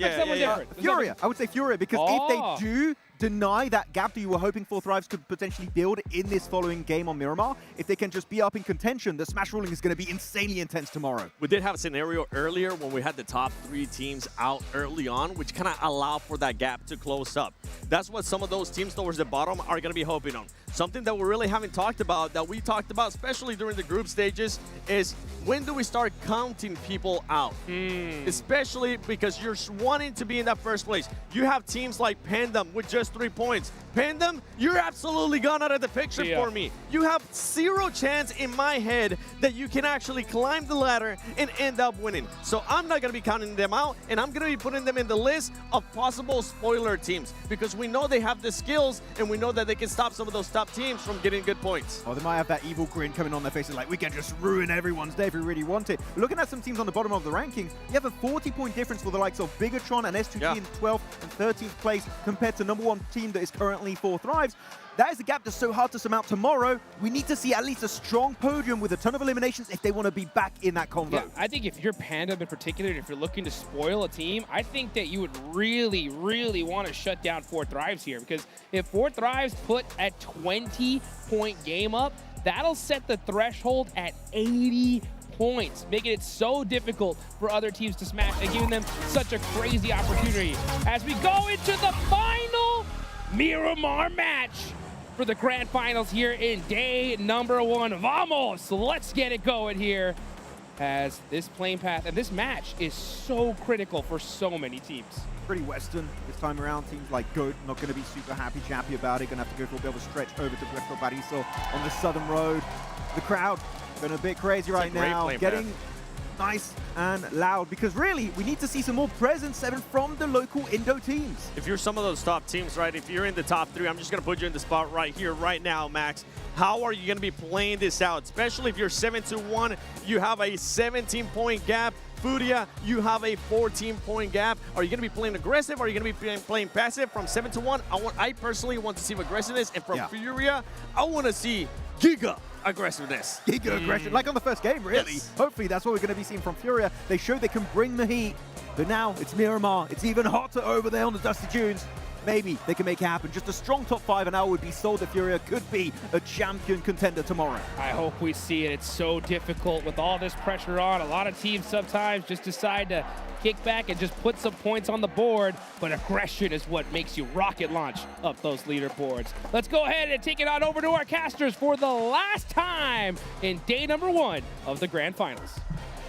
Oh, we've only got one more match here, Blank, and a distinguished difference at the top of the table from 4thRISE to kick us off as well. That 60-point tally is looking pretty mighty.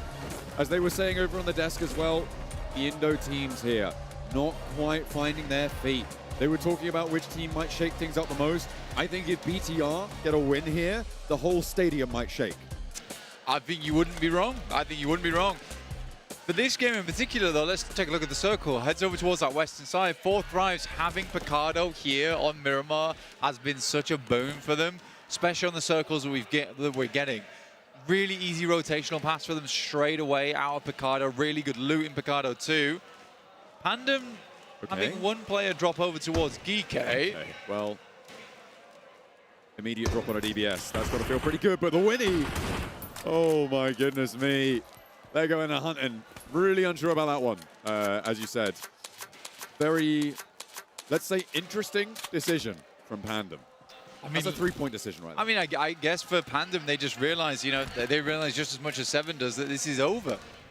Right? They did not make the cut so far. They need to move further up in the rankings, but 16th place seems like where they're going to keep lying at the moment. 3 points on an entire day would be a tremendously bad result. Probably one of the worst we've seen in a long time at a global. Yeah. Which is strange for a team that we know isn't bad. 0.5 average on the day, that would be, if they don't find anything else here. And they've already taken a hefty hit from Arena in that area. Maybe a little bit more, the red dot. Does make it tough, but doesn't quite connect. Joker will run out of ammo if he keeps going for it, but he is going to go for it. Why not? Why not? You miss every shot you don't take, so for Joker, looks to just keep sending it. Furia starting in Montenuevo, equally a good spot alongside with 4thRISE. We've got 7-2-1 currently in El Pozo. I think the only team in that top 4 that is struggling is probably Ulf, who are over towards the eastern side. If we drop it down one further towards Go Team, they are in Partona. Always a bit of an uncomfortable rotation there for them. Aurora, Chumacera. I think a lot of the interesting teams here are like in fairly decent spots in the circle. Could make for a very, very curious final day here at PMGO. Quite a long wait until we get this this next circle though, Blank. I feel like we've got a lot of time to settle into this game coming up ahead of us. Not huge rotations necessary from most of our teams now. As you said, it is seemingly fairly chilled out for the time being. I mean, this rotate up the western side coming through from TT Project is probably going to be the most dynamic part of this west side of the circle we'll see for a while. The rotations that I think people are going to be interested in. Bigatron from the northeast side, Sierra Bronca, as well as Boom from the east side, Impala. Potentially as well Geeke in El Azahar. Geeke actually ends up, because like you say, it's a long rotate. BTR, Toria Armada, also very, very difficult. I think if, like you say, BTR get themselves a win, you know, they shove themselves up to like 40 points if they have a fairly decent game off the back of it. It's definitely doable. Aaron making the sprint. I don't know if he's got his vehicle trapped here or not. Fine. He's getting his cardio in, you know. No car. Good no cardio. Yeah. He's trying to... That's what I always say. do always say that. It's actually quite annoying, especially when it's no relevance to anything. You know, we sit down and Blank's like, no car, good cardio. And I'm like, yeah, stop that. I'm eating my dinner. What are you doing? Cease it. Goodness me. Plenty of teams looking to eat their dinner here in the final match. Eating good with chicken dinner, that's for sure. What sort of chicken? That is the question.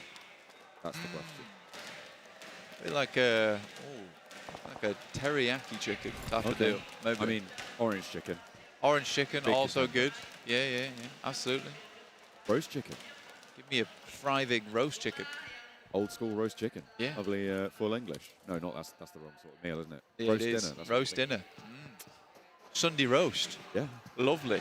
Don't know how many people actually have that around the world, but I guess I'll find out later when someone messages me saying, what is that? What on earth is a roast dinner? Well, you take your dinner and you roast it, just like Frenzy's looking to try and roast one of the Fourth Rise players, but you're going to have to get up earlier than that to start cooking. You want to take down Fourth Rise because they are sat atop the table and looking peachy keen for more fights. A little split at the moment, though, is Fourth Rise. So Zypher, waiting in the wings, does provide information back to the rest of the squad, who are now in vehicles, making their way on over. Pandem, obviously, weakened at this point in time, with just 3 players alive. 1 point per player that's alive right now. Sort of thing you might see in match 1 or 2. Hey. Not in match 6. We got to stop. We've got to stop. They've just done so Yeah, I badly. know. It is, I mean, it is really very unfortunate. See all 3 of our Indo teams on the back page. They've still got this match to do it. Blank, they've still got an opportunity. And we know in these shorter sets how much things can change, right? We saw massive differences towards the ends of those days where we were playing 6-match sets. We've also now got an entirety of tomorrow for them to try and pick things up, because it definitely does need something to change. Our circle still about a minute away from touching and showing us where stage 2 will be. So in the meantime, most teams just try and get themselves as central as possible. Play off the back of some of the high grounds, get some information. For Fury and Monte Nuevo, really easy. They're just playing currently a 2-1-1 split. Trying to maintain all edges right now of Monte Nuevo. It is a large city at the end of the day. But they want the options. They want the options that will follow with stage 2. I am just impressed. We have a 33, 36, 37, 37, 42, 43, 46. And then really the only standout is Fourth Rise at 60. But this is a very, very evenly matched lobby. I mean, we were talking about, you know, bubbles in previous days, right? 6th place bubble, we were talking about getting over that 40-point threshold to feel safe. 4th place bubble, we were talking getting over that 50-point bubble to be safe.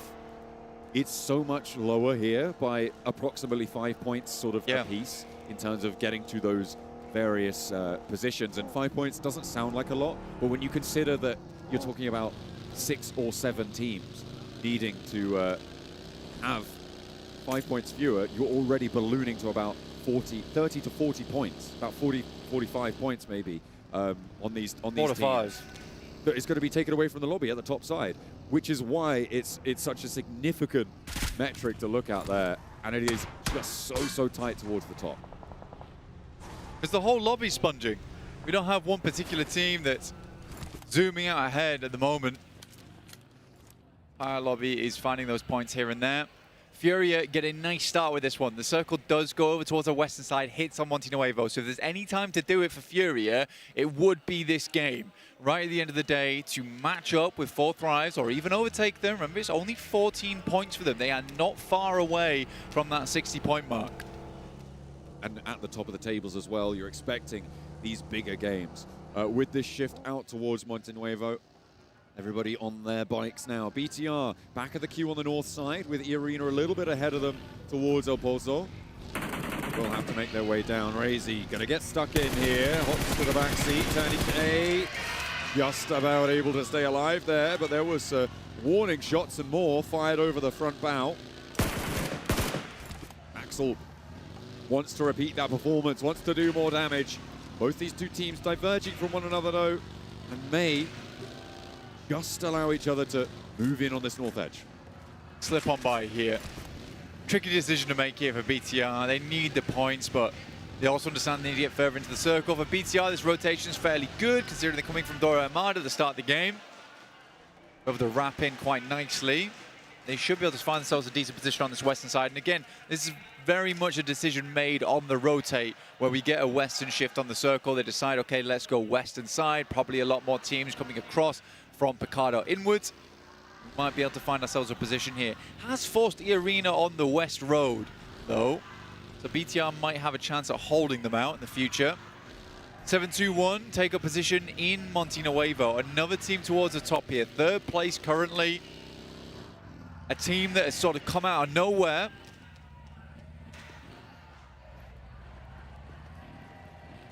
They have shown themselves capable as well of moving through these later stages of the game. They're standing up there with some of the best of them. Doc taking shots over towards Boom, who at the moment are keeping their heads down. It's only Pandem who have lost a player. We're still at 63 players in the lobby. Next circle is just about to display itself, where we're going down towards the south side of this one, towards La Riera, and that little bit of ground on the north side of Chubasco. Very southern shift here, down towards the south side. Like you say, Aurora Gaming get themselves gifted a loot crate from up on high. It's a good start to their game. Furia moving in. La Riera, they have the valley here, but the West Ridge is still in, but probably not for long. BTR trying to take shots over towards Geekay. They are making a bunch of enemies during this game, but they finally will hit their mark with Axel over towards Safji. This is all the way up on the north side, Blank. You've got Hora out to the west of this engagement to worry about. Geekay, they'd already lost one player as well, so they're not going to turn around and try and fight. They're not going to try and pitch up and take the shots back towards BTR. They're just going to try and get away safely if they can. BTR now going to have to move in their wake past Monte Nuevo, which is a non-trivial direction to have to go. You're worried about teams who are already posted up beyond it, as well as the duo from Geekay, who you've just seen fleeing. Horror are going to clamp down on the east side of it. And for BTR, I think they've got a really tough situation on their hands.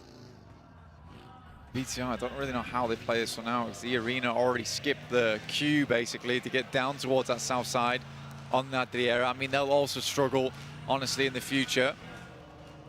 Four Thrives didn't have to move too far from Picado either. Very, very short, minimal rotation for them. But there is Ulf, Flash, Boom, Pandem, all down towards that south side, and they do have the angles on. Boom brings one in over towards Flash. Just the start of things, though. Ooh, has to slow down in the party bus, diverts almost immediately. Jubran as well, maybe dropping off here, or are they going to go for the fight? They've drawn the ire of Pandem, which, granted, isn't very fearsome right now, Blank, but still, it's a trouble. It's a problem, potentially, especially with Team Flash and Four Thrives, as well as S2G lurking in the wings. Always happen on that final match. Sanju from Boom looking down that way. S2G rocking in from that south side. They just swung by Chumacera. Things start to slow down. Aurora Gaming laughing at the moment. Incredibly good position from them. The desk was saying that things that would shake the top side of the lobby up would be Aurora Gaming getting a win. The Four Thrives Aurora Gaming smoothie. Would be good to see. I mean, they've really ramped up in terms of performance over the course of the day for Aurora. They started off very slow, not having the start that they wanted. So getting a chicken dinner to end things out would be a great confidence booster going into the final day and potentially into those smash zones. Next circle coming through where they're going to stay central. I mean, it's fairly secure no matter what. That east side gets thrown a little bit of a bone, but the road gets harder for BTR on that north side. I mean, they've had a tough time of it so far, but that's going to continue, especially when you consider you've got 7-2-1 and TT Project, as well as Furia across the road right next door to them. Yeah, a lot of difficult approaches right now. BTR, I just don't know how much further they get off the back of this one. It's such a hard rotate. They already made a long journey around the side over towards the northwest and now need to push even further through to the east. 7-2-1, like you say, holding that road as well. So once you start to cross, likely you'll get taken shots from them. And then Aura is that arbiter on that northern edge, not letting anyone in from that Riera Valley. Fourth Thrives keeping it calm, keeping it quiet. Makes sense. They just want to extend that lead a little bit. They take a bit of a heavy hit right now. One player goes low, but no knocks just yet. They're going to make their move. BTR trying to navigate Montenuevo, using the buildings as cover, moving fast through. They've got one player out on the off angle. They're slowly going in for this fight, and Malik doesn't quite catch the clip there. The first aid will come on through, but it's spotted on the off angle as Federalis falls first, and BTR may have just found the end of their road into this match and potentially the day. Federalis is the first to fall. Will there be more? Because there is still answers. There is still life left in the home team as Razy looks to clap a shot over their way towards 721, as well as Aura could potentially backstab onto 721's position. Razak was incredibly low, managed to get the first aid kit off there. Another nade goes forward. He's able to just about look out of it. They did lose Federalis. Heavy hit to the squad. We already mentioned it, it's just how do they make their way through here? This is such a difficult rotation for BTR. E-Arena may have got the better of it down towards that south side, but they're still dealing with GOAT, who are swirling on that southwest edge, a whirlpool of GOATs. Is a really difficult wall to try and get past. Those Ladriera ridgelines, those valleys, notoriously difficult to traverse, to get across laterally. And GOAT team, they have the high ground. E-Arena will suffer there. Tough times indeed. 3 players for BTR on the north in the meantime. Gonna try and push their way in, but still very, very tough. 721 do have Horror now to worry about. A little bit closer to home. Malik goes down first. Horror doing well. Sleepy not quite able to stay standing on this one. Rehan does a lot of damage there. Confirms the flush. Masku not quite connecting either, but Horror have gone very, very low. They started out their day incredibly strong. Black Sky put up so many eliminations in that first game over on Rondo, but they might close down their day a lot more quietly as 721 look to push them aside. I mean, Horror's just had really no say-in since that Rondo, and that Rondo indicated an incredible demon of a team from Horror, but they were exercised quite quickly from that match onwards. Sad to see. No Fear likely to go next with Sleepy taking a dirt nap earlier. Masku from 721 looking to push on through, a team that wants more points. They're at the top of the tables currently. Next circle coming through right now, and it's on top of Aurora Gaming. Oh, that's going to help them out nicely, but the north side is just continuously getting battered by these circle rotations. Everybody trying to march their way forwards and no one having a good time of it. As we take a look at the west edge, this is the last player now from Geeke, who's managed to survive quite a while. Ragnarok hoping that it's not a cataclysmic end for them. Geeke in 7th place though.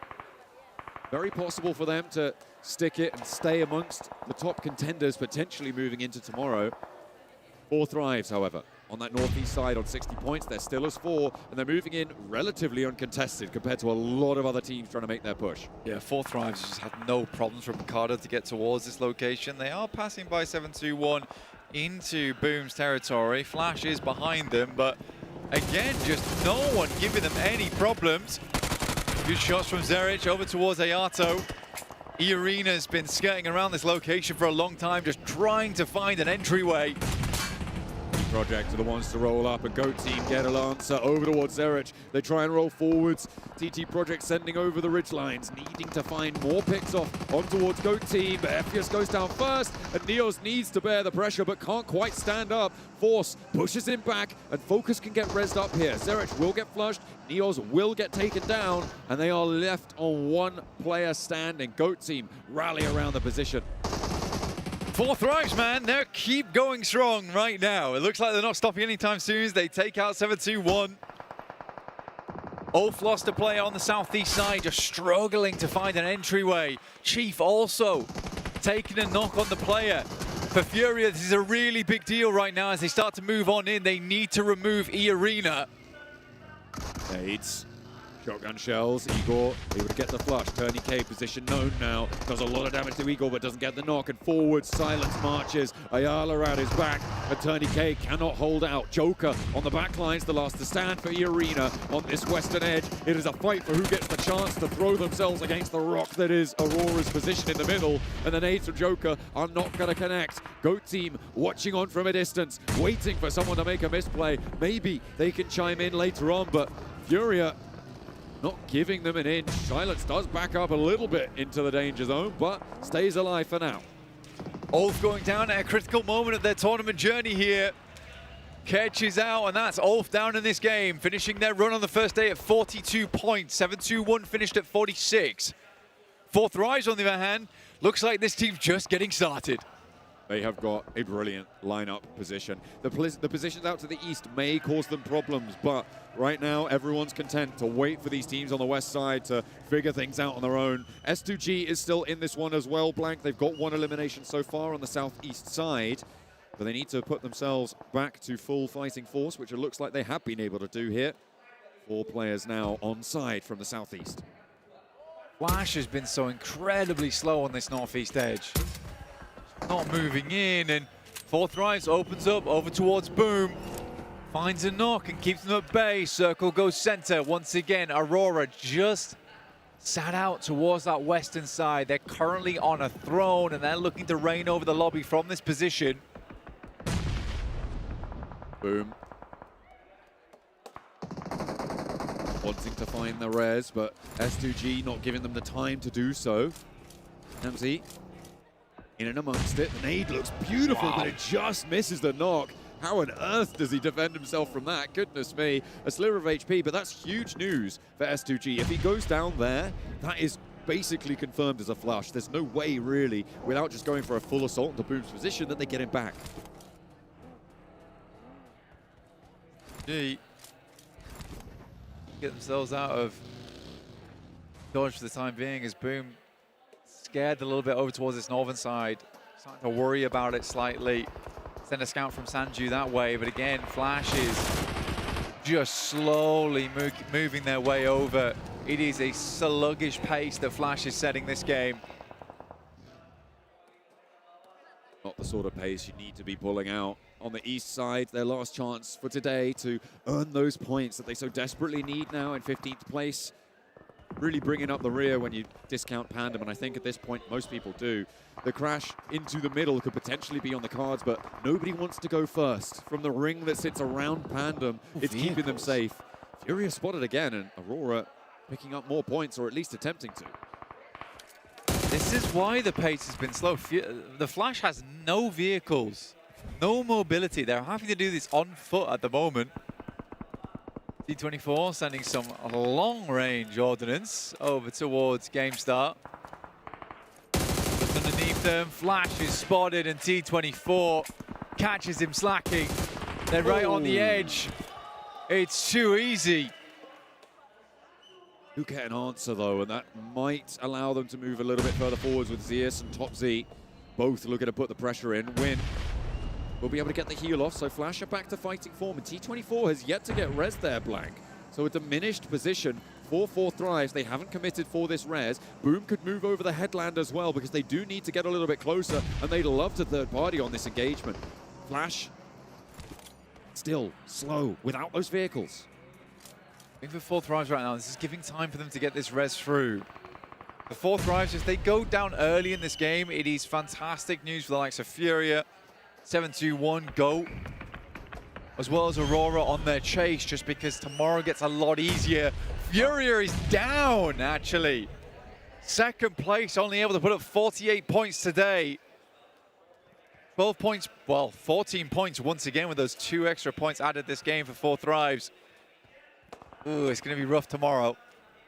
Again, that 48-point boundary wouldn't have been considered safe when we were talking about fourth place bubbles in survival stage. So the fact that that's the second place position right now, potentially to be leapfrogged by GOAT or maybe Aurora behind them, but still, the fact that that's in second place right now after 6 matches, that's quite incredible. That is a really, really level lobby, with the exception of Fourth Rise, who look to stretch their legs more. It goes down. Flash takes a fair bit of damage there as Boom continues to try and ward them off this position, but 4Thrives just living life to the maximum. Both teams refusing to look at them right now, and they desperately need to. Ooh. T24 real slick with it there, but not quite able to slip the bullets around the headland. That nade tags the bottom, tags the low ground. The high ground's getting battered as well. Team Flash need to stay up, need to stay alive to push this one across. Nice. They've got a distance to go. A Cypher falls first to a nade coming over the top. In the meantime, S2G, they have been blasted back to, I believe, just one and potentially none fairly soon.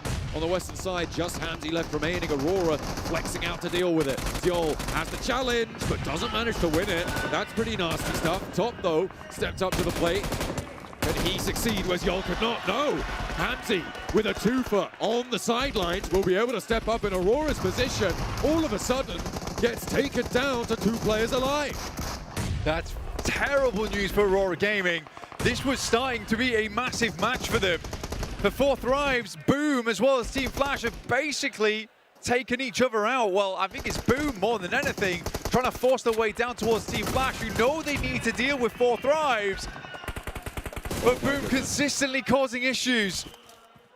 IQ, T24 now with the last player of Team Flash over the ridgeline. Spots the head, T24 wants it. The shotgun doesn't quite land. The heal does go through, but the damage is just too much. Team Flash go down, get eliminated. 4Thrives with 6 eliminations now. Goat Team with 9 though, although they are flagging on this western edge with 1 player knocked. They need to pick it back up. Aurora though, fortunately, cut in half by Hamzy from S2G. For 4Thrives, it's going to be a hell of a lead at the end of this game because they're getting further and further towards that top side. Only Maniac from GameStar over towards this northern edge, and he seems to be spotted by IQ. T24 has been such a dominant sightline for this roster on this match. It feels like we've seen brilliant things coming through from Hazaifa. IQ as well, now needing to stand with his team, and that is beautifully dispatched around the edge. Another elimination, another team down, more placements on their tally. Blank, it's not just Falak on this team. For 4Thrives, moving into this tournament, a star player, sure, but Hazaifa, T24, and IQ have absolutely proven their mettle. Absolutely, and Doc goes down to focus. For 4Thrives, you're right, Falak versus Rosemary. All the rest of these things, all centered around Falak. The guy's a great player, insane nades overall. But T24's been lighting the lobby up. IQ's been around since the longest time and is still kicking super strong with the lobby. Hazaifa has brought a whole new bit of magic to the squad. And 4Thrives looking to continue here in this match. It's only Refus on the inside now for Aurora. They are not in the zone in this position anyway for Refus. Does need to start to lob down. And Pandem, by the way, Blank, have been given the freest top 5 game of their entire lives here. Just sat down there, not worried about a thing. Big chillin' right now in the Valley, but they're going to have to leave at some point. 0 points in the game either. Pandem has played a very slow match. Nice shot from Refus with the MG3. Underneath, Goat starts to try and find some shots. Ooh. Another one from Refus on minimal ammo. He is accurate as anything. But can they flex out and get that flush? I don't think so. With Goat Team right there, they can't push in, but they just keep going. Refus, he's only got 17 rounds left in it though, Blank, and the MG3 may be bled dry here. One more player for Goat Team on the inside. They've gotten pretty far into this match and will be in contest for the top spot, but in the meantime, 4Thrives get the res. Will Pandem find a chicken dinner here, Blank? Potentially. At the end of the day, Pandem finding something. Be great for their totals. El Baril will find Moxie, removes that away, and now eliminated. Down to 4Thrives. El Baril, well, as Aurora, desperate for a win here, right at the end, right at the finish line, but versus Pandem, how can they do it?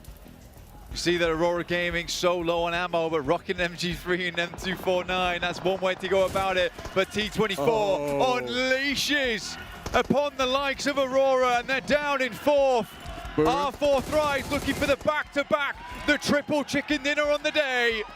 El Barrel, low HP. I don't think he's got much left in the tank either. Wait for the peak, the nade up, and Pandem now stepping up to the plate. The deepest No they've gone, way! but IQ finds one, and that is a huge pickup. A 2v2, the nade not going the distance.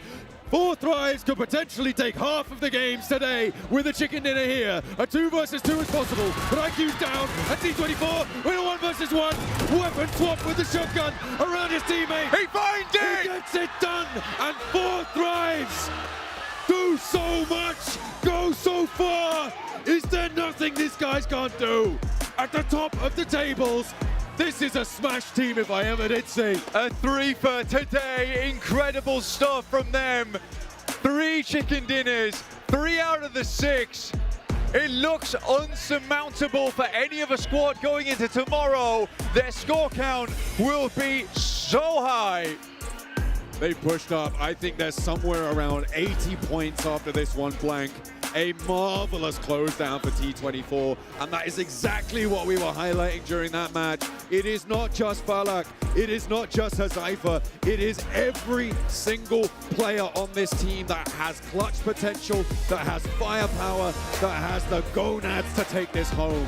These guys, they are the pride of Pakistan, and they should be standing tall right now. Incredible stuff from this team, and they had their eyes on this trophy.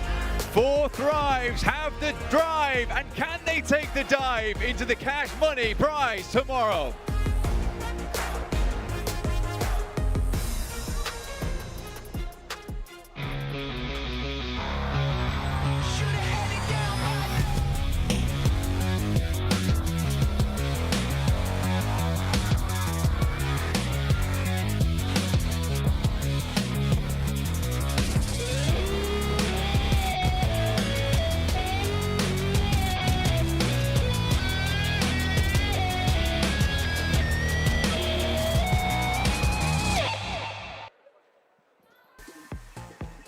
Chicken dinners on the side of 4 Thrives. Are you kidding me?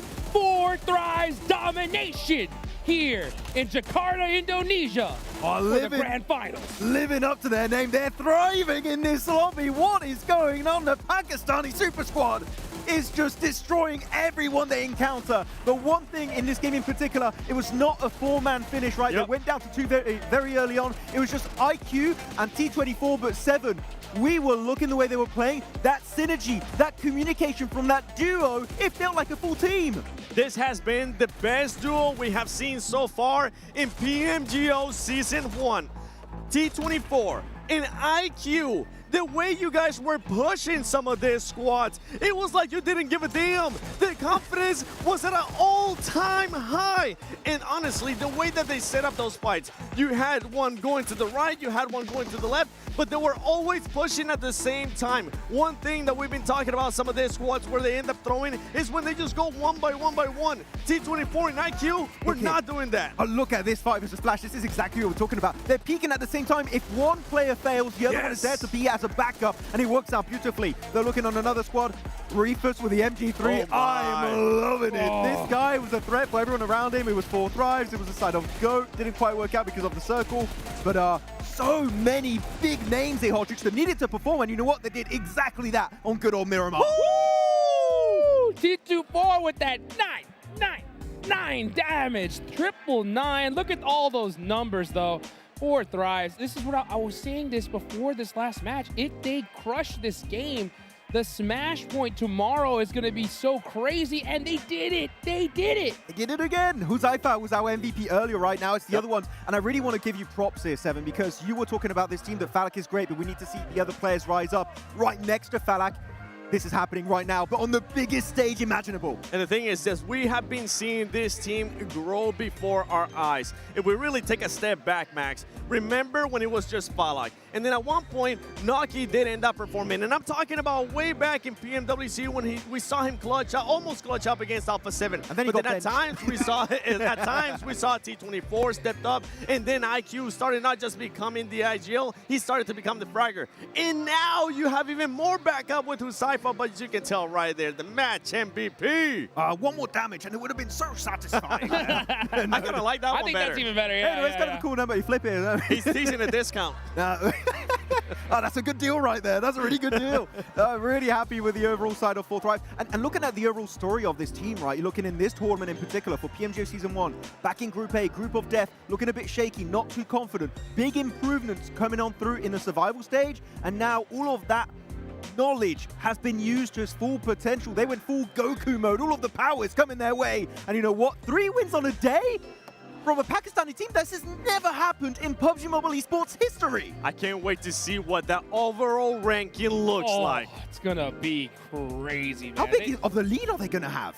Hey, a healthy let's one. put it this way. Too big. Too dang big. That is for sure, guys. As we take a look at some of the rotations from this last match, man, at this point, guys, I don't know who's going to stop this team. They got Rondo coming up tomorrow. They have so much room to work with. They are set up perfectly for these grand finals. I got an answer for you. Okay, give it to me.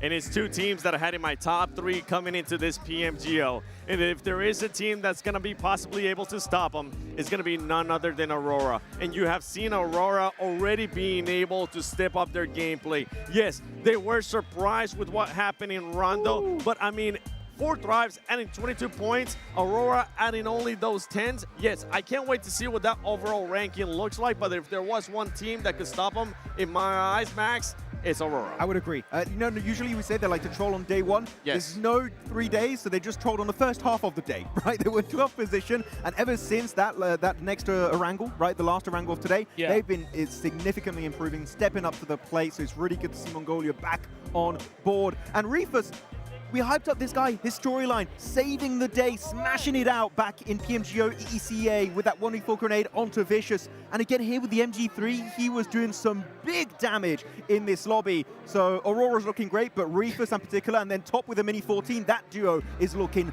mental. It's wild. It's wild because you're right. I mean, 10 points, that's a great game, right? A 2-day tournament. They're putting up consistent placements, which is great. It's just 4 Thrives are going insane. I don't know what else we can say about it. Looking at the other half of the leaderboards, Furia with 2 points. Definitely needs to step it. Oh! Oh my goodness. 4 Thrives, 82 points. This might be the biggest lead we have ever seen going into the final day of a global event. 33 points from 4 Thrives. So now that the Smash roll is set, tomorrow to enter the Smash zone, 4 Thrives needs to get to 92 points. They could win this championship, the PUBG Mobile Season 1 in Indonesia, Jakarta, in just 2 games tomorrow, and nobody's even close to them. You remove their placement points, they're still on the podium. Dude. Few eliminations alone, tied with the likes of Aurora. Let's be real, guys. There ain't nobody reaching the Smash zone tomorrow besides them.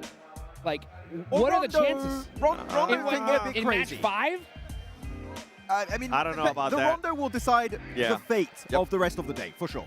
Especially with some of the squads that we saw earlier in the day. Remember, Hora at one point performed really, really well in Rondo. You could get a 30-point game in Rondo. It is going to be the lifeline for these teams. If that Rondo goes well, if you're on this page and you get good Rondo, you can maybe do something. If your Rondo falls flat on its face, game over. That #1 spot is just not happening for you. And if we're being honest, we've seen teams being able to win back-to-back. Remember S2G. Now today, 4 Thrives getting 3 wins. Honestly, this is unbelievable. It's unbelievable. I mean, that's what I'm trying to say. It's a 33-point lead. That puts the Smash Zone 43 points ahead of second place. So in order for any other team to reach it, they're going to have to go crazy. Okay, just to end the 4 Thrives podcast now, because we've been talking about them, rambling on about 4 Thrives for the last 10 minutes. For a reason. Also, for a reason. Makes sense. TT Project in 14th position, right? Yes. We said it, top 11. If they want to take the spot of Vicious for EWC, PMWC, they need to make it. And so far, it's just not been a TT Project kind of day. Man, it's been a tough day for so many squads there. Furia started off so strong. They've been slipping down little by little. What do you think has been the struggle for Furia later in this tournament? Not being able to win those fights.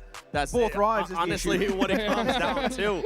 We saw the kind of aggressiveness that Furia was able to provide at the beginning of the day. We saw Ayala being able to be aggressive and honestly put up one of the best performances that I think I've ever seen him put up at a global event on day one in the first couple of matches. Yeah. We need to see that again.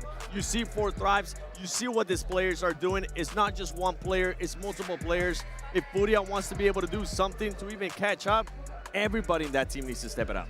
Clearly, as you said, the fragging power is there. Every single player has that clutch potential. But the thing is, I think they're way too reliant on that fragging power. We're not seeing some smart macro rotations, right, coming out from this team. If we see that happening, they could use that fighting potential to maybe convert a win.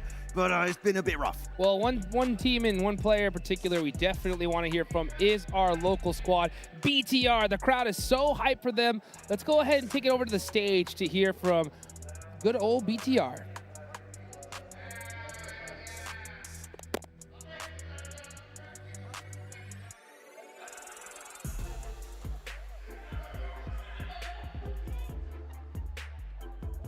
Hello everyone, I'm with BTR's Axel here, and before we close everything up, we're going to have a quick chat together. Jadi Axel, halo. Teman-teman semuanya, kita sedang bersama Axel. Jadi sebelum kita closing untuk hari ini, kita bakalan ngobrol-ngobrol sebentar bersama Axel ya. So, Axel, with the Smash Rule coming into play, will there be some special plans for tomorrow? Jadi kan besok bakalan ada Smash Rule. Ada nggak sih plan-plan atau rencana-rencana spesial yang bakalan dilakuin sama BTR untuk esok hari? Buat Smash Rule nggak ada bedanya sih. Mungkin di akhir doang kita perlu lebih ngitung poinnya. Kayak di akhir-akhir match. Yeah. So actually there's not gonna be any different kind of plans for tomorrow for BTRs. Maybe we are going to have a really serious look into the end of the games, maybe after Rondo and maybe towards the very end of the day. So Axel, with Rondo being in the first map in the rotation, do you think BTR's play style can capitalize the advantage? Jadi kan besok map yang pertama di Smash Roll itu adalah Rondo ya. Nah, kamu pikir nggak sih kalau misalnya BTR punya playstyle itu bisa untuk mengambil kesempatan tersebut gitu untuk bermain di Rondo di awal-awal? Kalau menurut pribadi sih bisa banget karena kayak Rondo itu map yang paling kita tunggu-tunggu, terus kita ngerti cara maininnya. Cuma ya semoga besok kita bisa lebih baik lah dari Rondo tadi. Well, we are the team that can actually capitalize in Rondo because we play Rondo a lot and we know Rondo a lot. So yeah, actually Rondo is actually one of the map that we've been waiting for to play. So we are looking forward to play Rondo before tomorrow. I mean, for the first map of the day.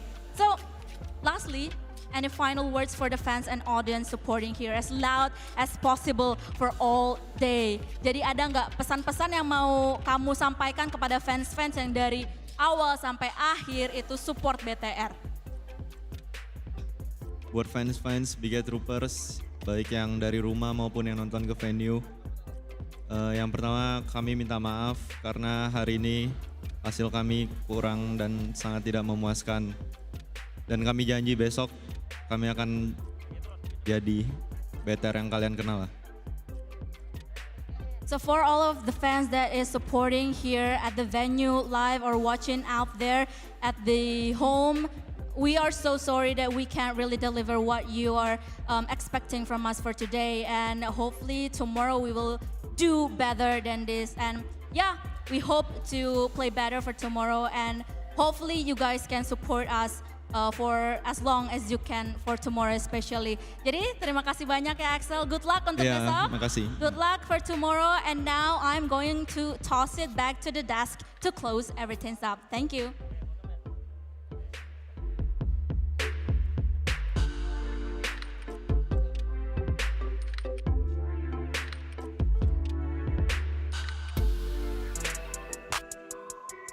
Oh, man, he did not look happy. I'll tell you that. We'll talk about that in a second, though, as, of course, we got to talk about our daily MVP.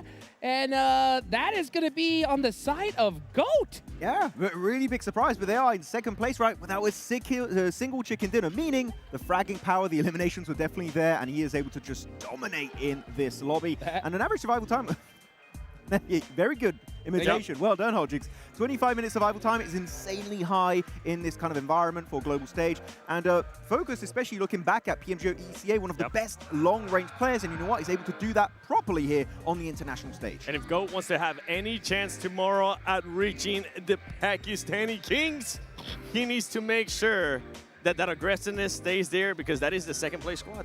Oh, I like this graphic right here. It shows the race to smash, and you can see where that smash point is held.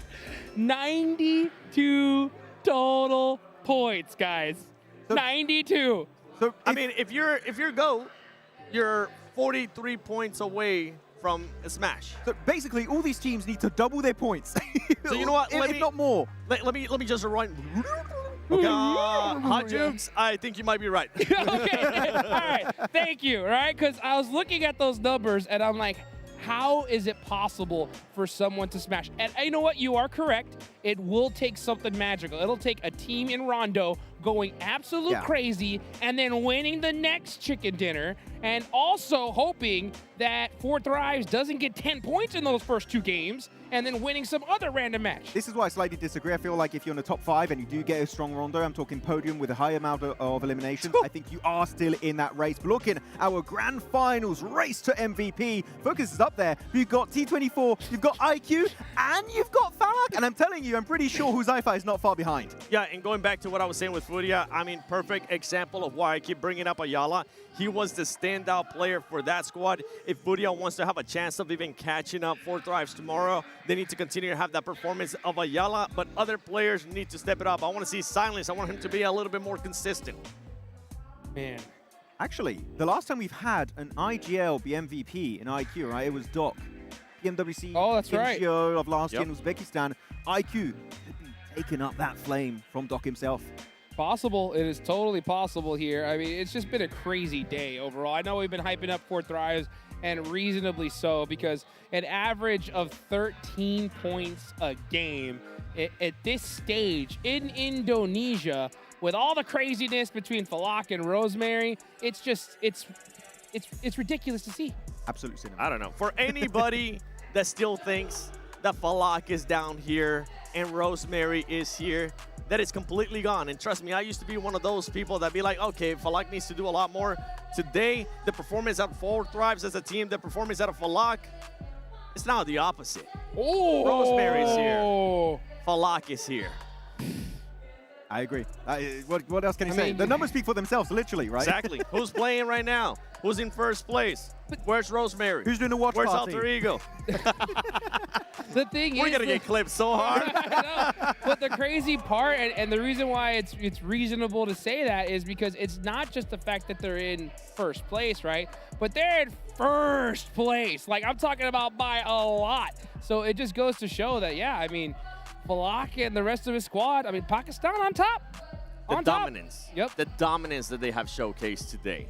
Yeah, just to keep in mind, just a quick little history recap when it comes to PUBG Mobile Esports for the region of Pakistan. They've only made it to a global finals twice. It was Four Thrives back in PMWC 2025 of last year in Saudi Arabia, and now this is the second time they participate. If out of 2 finals participation for Pakistan, one of those is an actual first place trophy heading their way, boy, that region, that team is just going to make such a massive name for themselves. Everyone will know the name that is Four Thrives. We have been talking about them for a very long time for a reason, because we saw the potential that this squad had. And they're showcasing it here perfectly, especially with the addition of Huzaifa. I know there's a lot of jokes about Naki being the 5th player or content creator, but boy, there couldn't have been a better roster change for that squad, and it's showcasing perfectly.